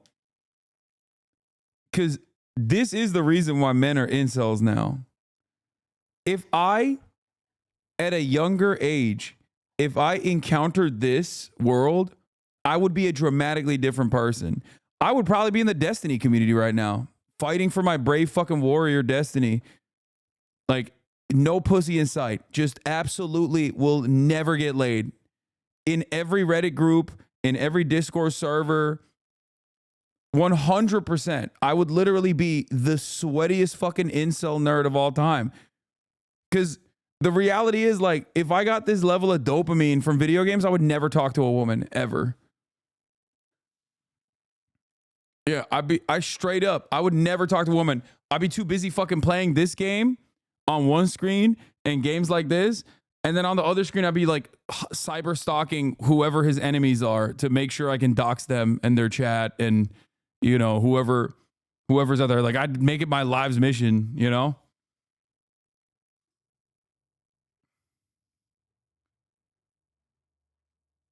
This is crazy. People think this is what is like for you IRL. I mean, it's kind of like that. Just kidding. Yeah, hentai puzzle on the third monitor too. Clocked it.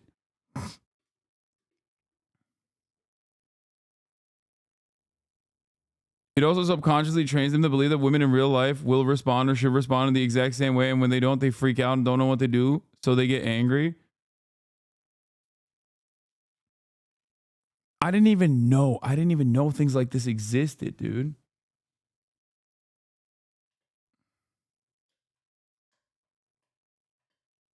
Norm Finkelstein was right about this issue. Yeah, gooning is fascism, dude. Holy shit.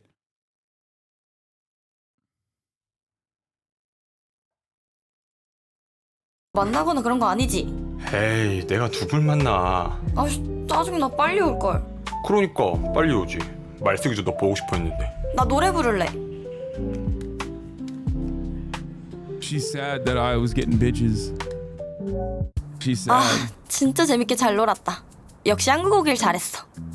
너 진짜 체력 대단하다. 살던 데는 그대로네? 지금 어머니 아버지 계셔? 아, 내가 얘기를 안 했구나. 나 하색을 시작해가지고. 향수를 만들러 갔다 오나 왜 이제 와? 뭐야, 고은비? 언니? 너 한국에 언제 들어왔어? 뭐야? 아는 거 아니었어?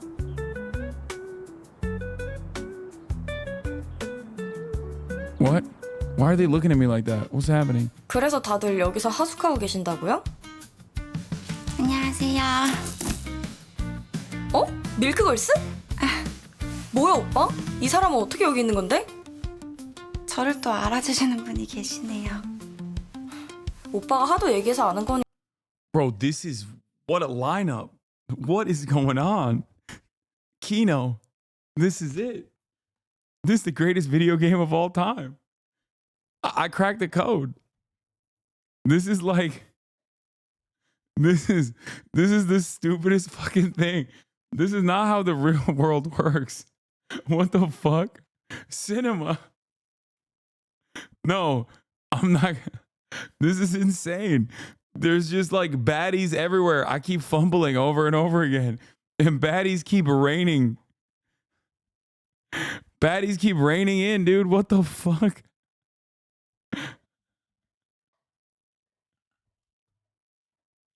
Bro, oh my God.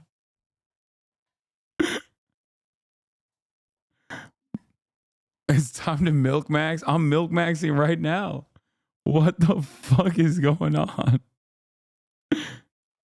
그러니까 좋아하지 마시죠. 그래서 이 애기는 누군데? 아, 그 말숙이 친동생인데요. 오빠랑 결혼하러 온 고은비예요. 네가 무슨 결혼을 해? 뭔 소리야? 저 20살 됐고 앞으로 여기서 살 거예요. 여기 방도 없을걸? 야 고은비 너 나랑 얘기 좀 해. 아, 말숙이 완전 빡쳤네. 여보세요? 아, 우리 연습 내일 아니었어? 아, 아니야. 알았어, 갈게. Mouse looks still best 우유만 girl. 씨, 네? 자료 조사한 것 좀 보내줄래요? 수치가 안 맞네. 그거 외장하드에 있는데요? 그니까 그거 달라고. 그거 회사에 있는데요? 뭐? 안 가져왔어? 네. 그냥 과장님 자리에 올려놨는데요. 무슨 소리야? 퇴근할 때 그런 거 못 봤는데. 유만 씨. 네? 혹시 시간 괜찮으면 오늘 밀크걸스 연습 날인데 같이 안 갈래요? 에이요! 갑자기 가게 돼서. 아, 매니저 오빠가 전화를 안 받아서요. 밀크걸스 연습실이요? 아, 너무 좋죠. 무슨 소리지? 유만 씨 지금 당장 회사에 외장하드 찾으러 가야지. Shut up, Gran. 아, 맞다. No!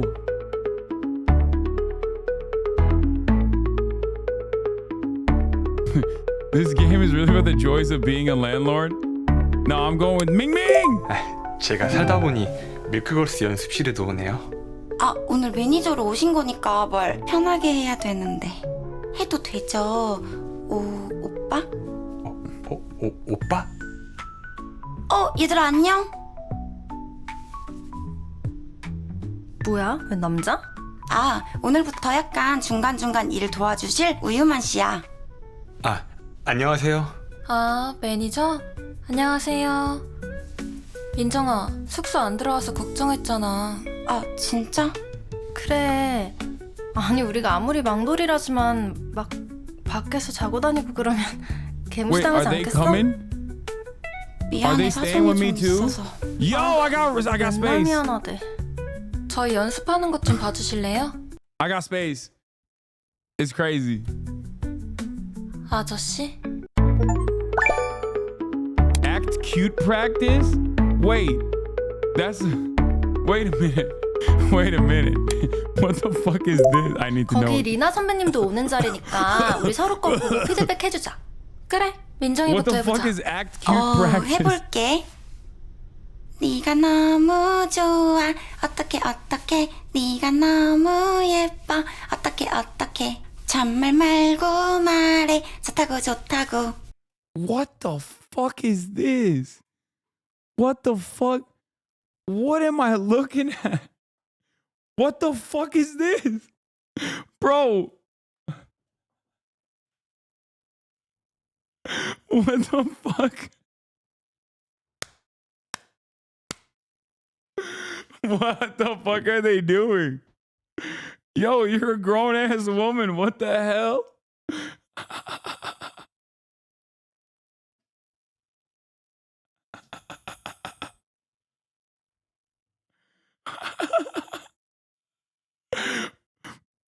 What? It's called Aigyo, show some respect. Wait, what? There's a wait, so you wait. So K-pop groups do baby voice and like do like little cute stuff? Like they practice?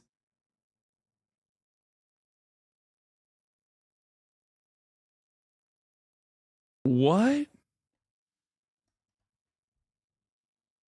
What the fuck? Oh my god.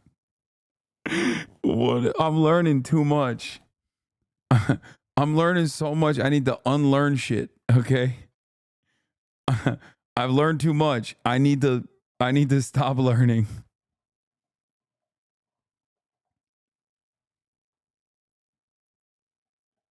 Oh, wow.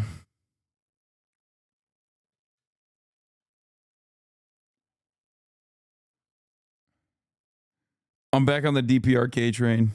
우와, 너무 잘하시는데요. 뭐야 저거? 아니 민정아, 너 가서도 그렇게 할 건 아니지? 유행이 좀 지났나? 아니 그냥 좀 웃겨서. 근데 너 그거 알지? 거기 얼굴 망가질 일 많은 거. 맞지. 그래도 그 프로가 반응은 좋으니까. 그거 너가 할 거지? 너가 우리 비주얼이잖아. 거기 벌칙으로 별게 다 있다는데? 이를테면...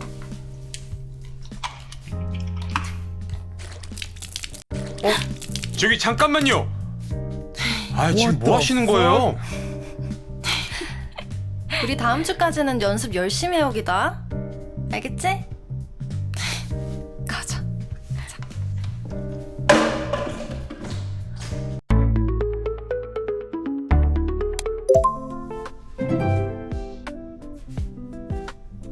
아, 이걸로는 안 되겠는데. 저 이거라도. 죄송해요. 오늘 연습하는 거 구경시켜드리려고 했는데. 죄송하긴요. 저 사람들 원래 저래요? 아니에요. 요즘 좀 힘들어서 그런 걸 거예요. 저 옷만 좀 갈아입고 올게요. Oh my god.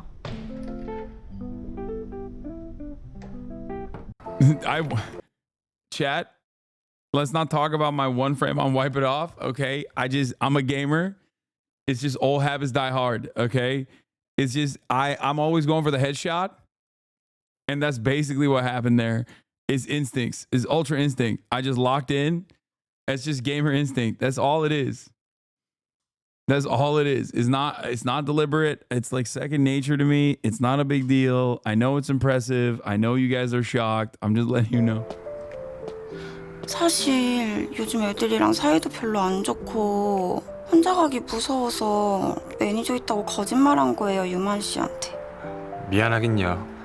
아니, 저 사람들 활동비도 다 민정님이 알바해서 버는 돈으로 하는 건데 너무한 거 아니에요? 아니에요. 아, 옷은 진짜 감사해요. 제가 커피라도 살게요. 전 다 좋아요. 저 밀크걸스 밍밍 아니세요? Oh my god, he's a stalker. 네, 맞아요. 안녕하세요. 와 대박. 인사 받아주시네요. 진짜 갈 거야. 네? 저기 여기 그러지 말고 사진 하나만 찍으시면 안 돼요? 그럼요. 폰 주세요. 예, 사진 찍어요. 네. 예. 자, 옆에 서주시고, 네. 자, 찍을게요. 하나, 둘, 셋. 찰칵. 자, 손 한번 맞대볼까요? 네, 손 한번 맞댈게요. 네, 자. 하나, 둘, 셋. 찰칵. 자, 마지막 하트 한번 할게요. 하트. 네. 하나, 둘, 셋. 찰칵. 네, 잘 나온 것 같아요. 감사합니다.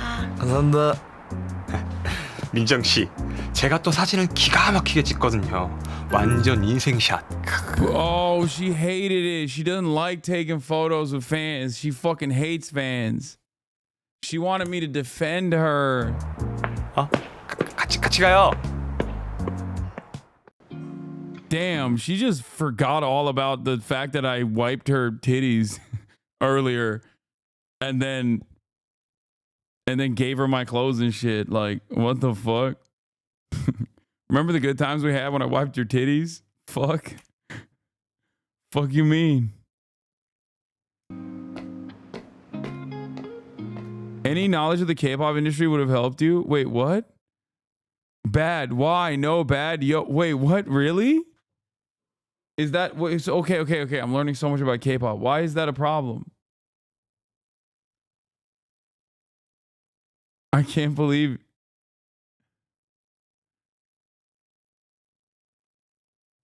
They have stalkers. He was stalking her. How did you know? How did you know that was a stalker? He just looked like a dude.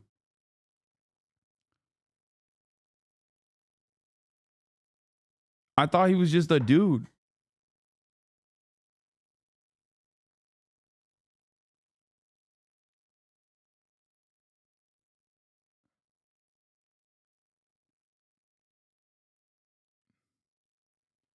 Stalkers are really common and there's no laws against them. It's so bad. Yeah, tell me about it.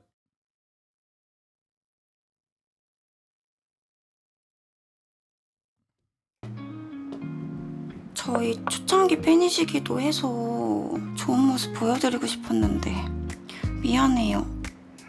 아니에요. 오히려 이런 일 있을 때 제가 민정 씨랑 같이 있어서 다행이었다고 생각해요. 유만 씨, 혹시 Wait, in the dating game logic, every other dude is an evil stalker? Is the dude you profiled earlier? Yeah, but like I didn't want to fucking profile him. I'm not gonna assume anyone is a fucking criminal, dude. Just because they're wearing a hoodie up. Like, what? It doesn't make no sense. 괜찮으면 다음에도 같이 있어줄래요? 매니저로?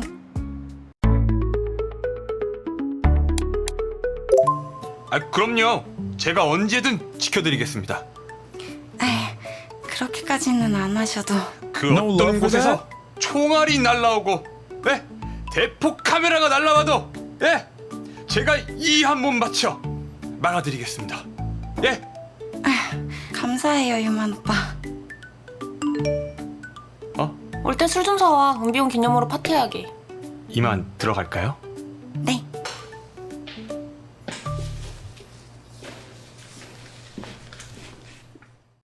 아니, 타이틀 데모를 처음 들었는데 느낌이 딱 오는 거예요.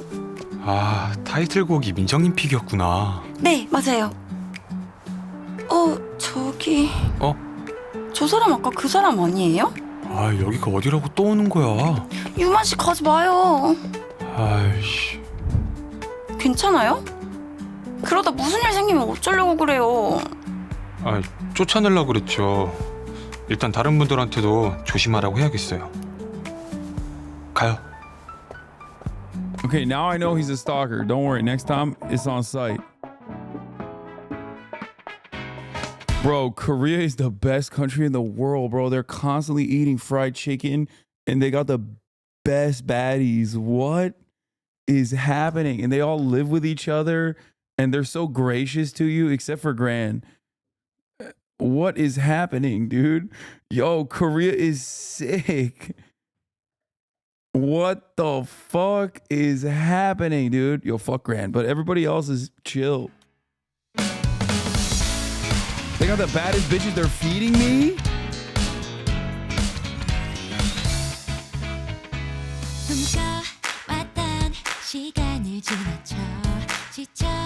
Okay, Melson. Okay, throwing work my way. Playing Jenga. 어차피 쟤네들은 몰라 진흙 속에 묻힌 다이아 누군가 멋대로 생각하라고 해 언젠가는 드러나지 아름다운 진짜 우린 다 Ain't nobody paying rent in this house, by the way. Worst landlord of all time, landlord simulator, but like I'm an absolute fucking failure, dude, at being a landlord. Ain't nobody's paying money to stay in my boarding room, dude. 이렇게 살아가는 중이야 어두움에 눈이 먼 채로 누가 내게 말해줬지 어두운 밤하늘에 밝은 별은 밝게 더 빛나 무지개 핀 파란 하늘같이 녹여줘요 달달한 sweet sweet 바닐라 아이스크림 크림 하늘 높이 떠있는 저 달을 Bro, even Gran is throwing work my way. What the fuck? Gran's got the granny cannons. The Grannons. I take it back, bro. I was wrong about Gran. I disrespected you. My bad.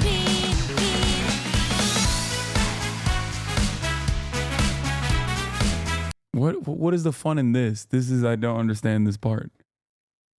They're just wearing funky glasses? Like what?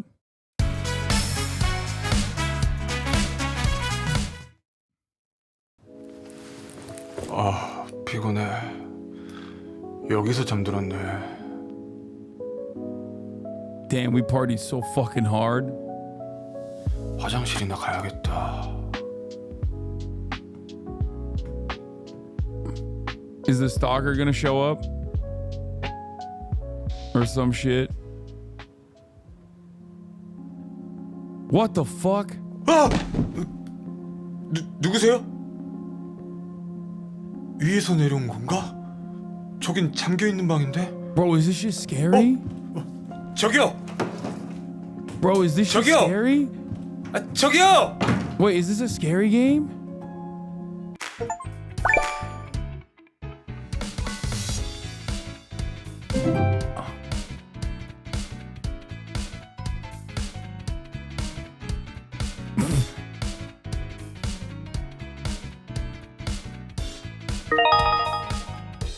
Ew.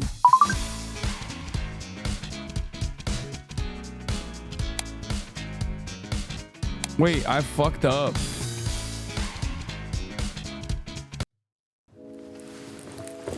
So what's up? Is the ghost a baddie too? What's happening? Like, I don't understand. 피곤해. 여기서 잠들었네.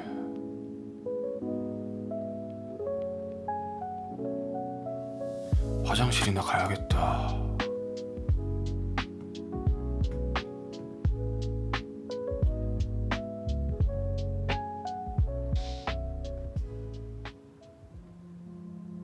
You didn't get enough love points, so you gotta go play and play another way to increase it? Wait, what?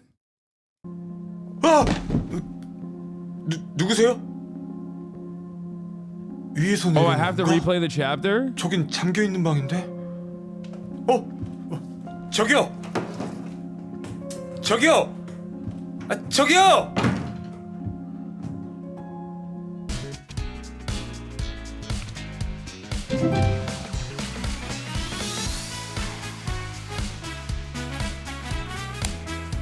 So I have to go back.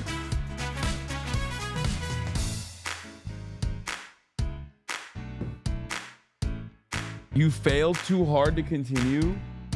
There ain't no fucking way. I had to go all the way back to chapter 1? Yeah, I'm not going back, dude. Fuck that. Okay, dude. Okay, dude. That was fun. That was fun while it lasted, chat. I mean, we'll maybe try it again tomorrow. But there ain't no fucking way I'm doing that right now. All right, everybody. It's been real.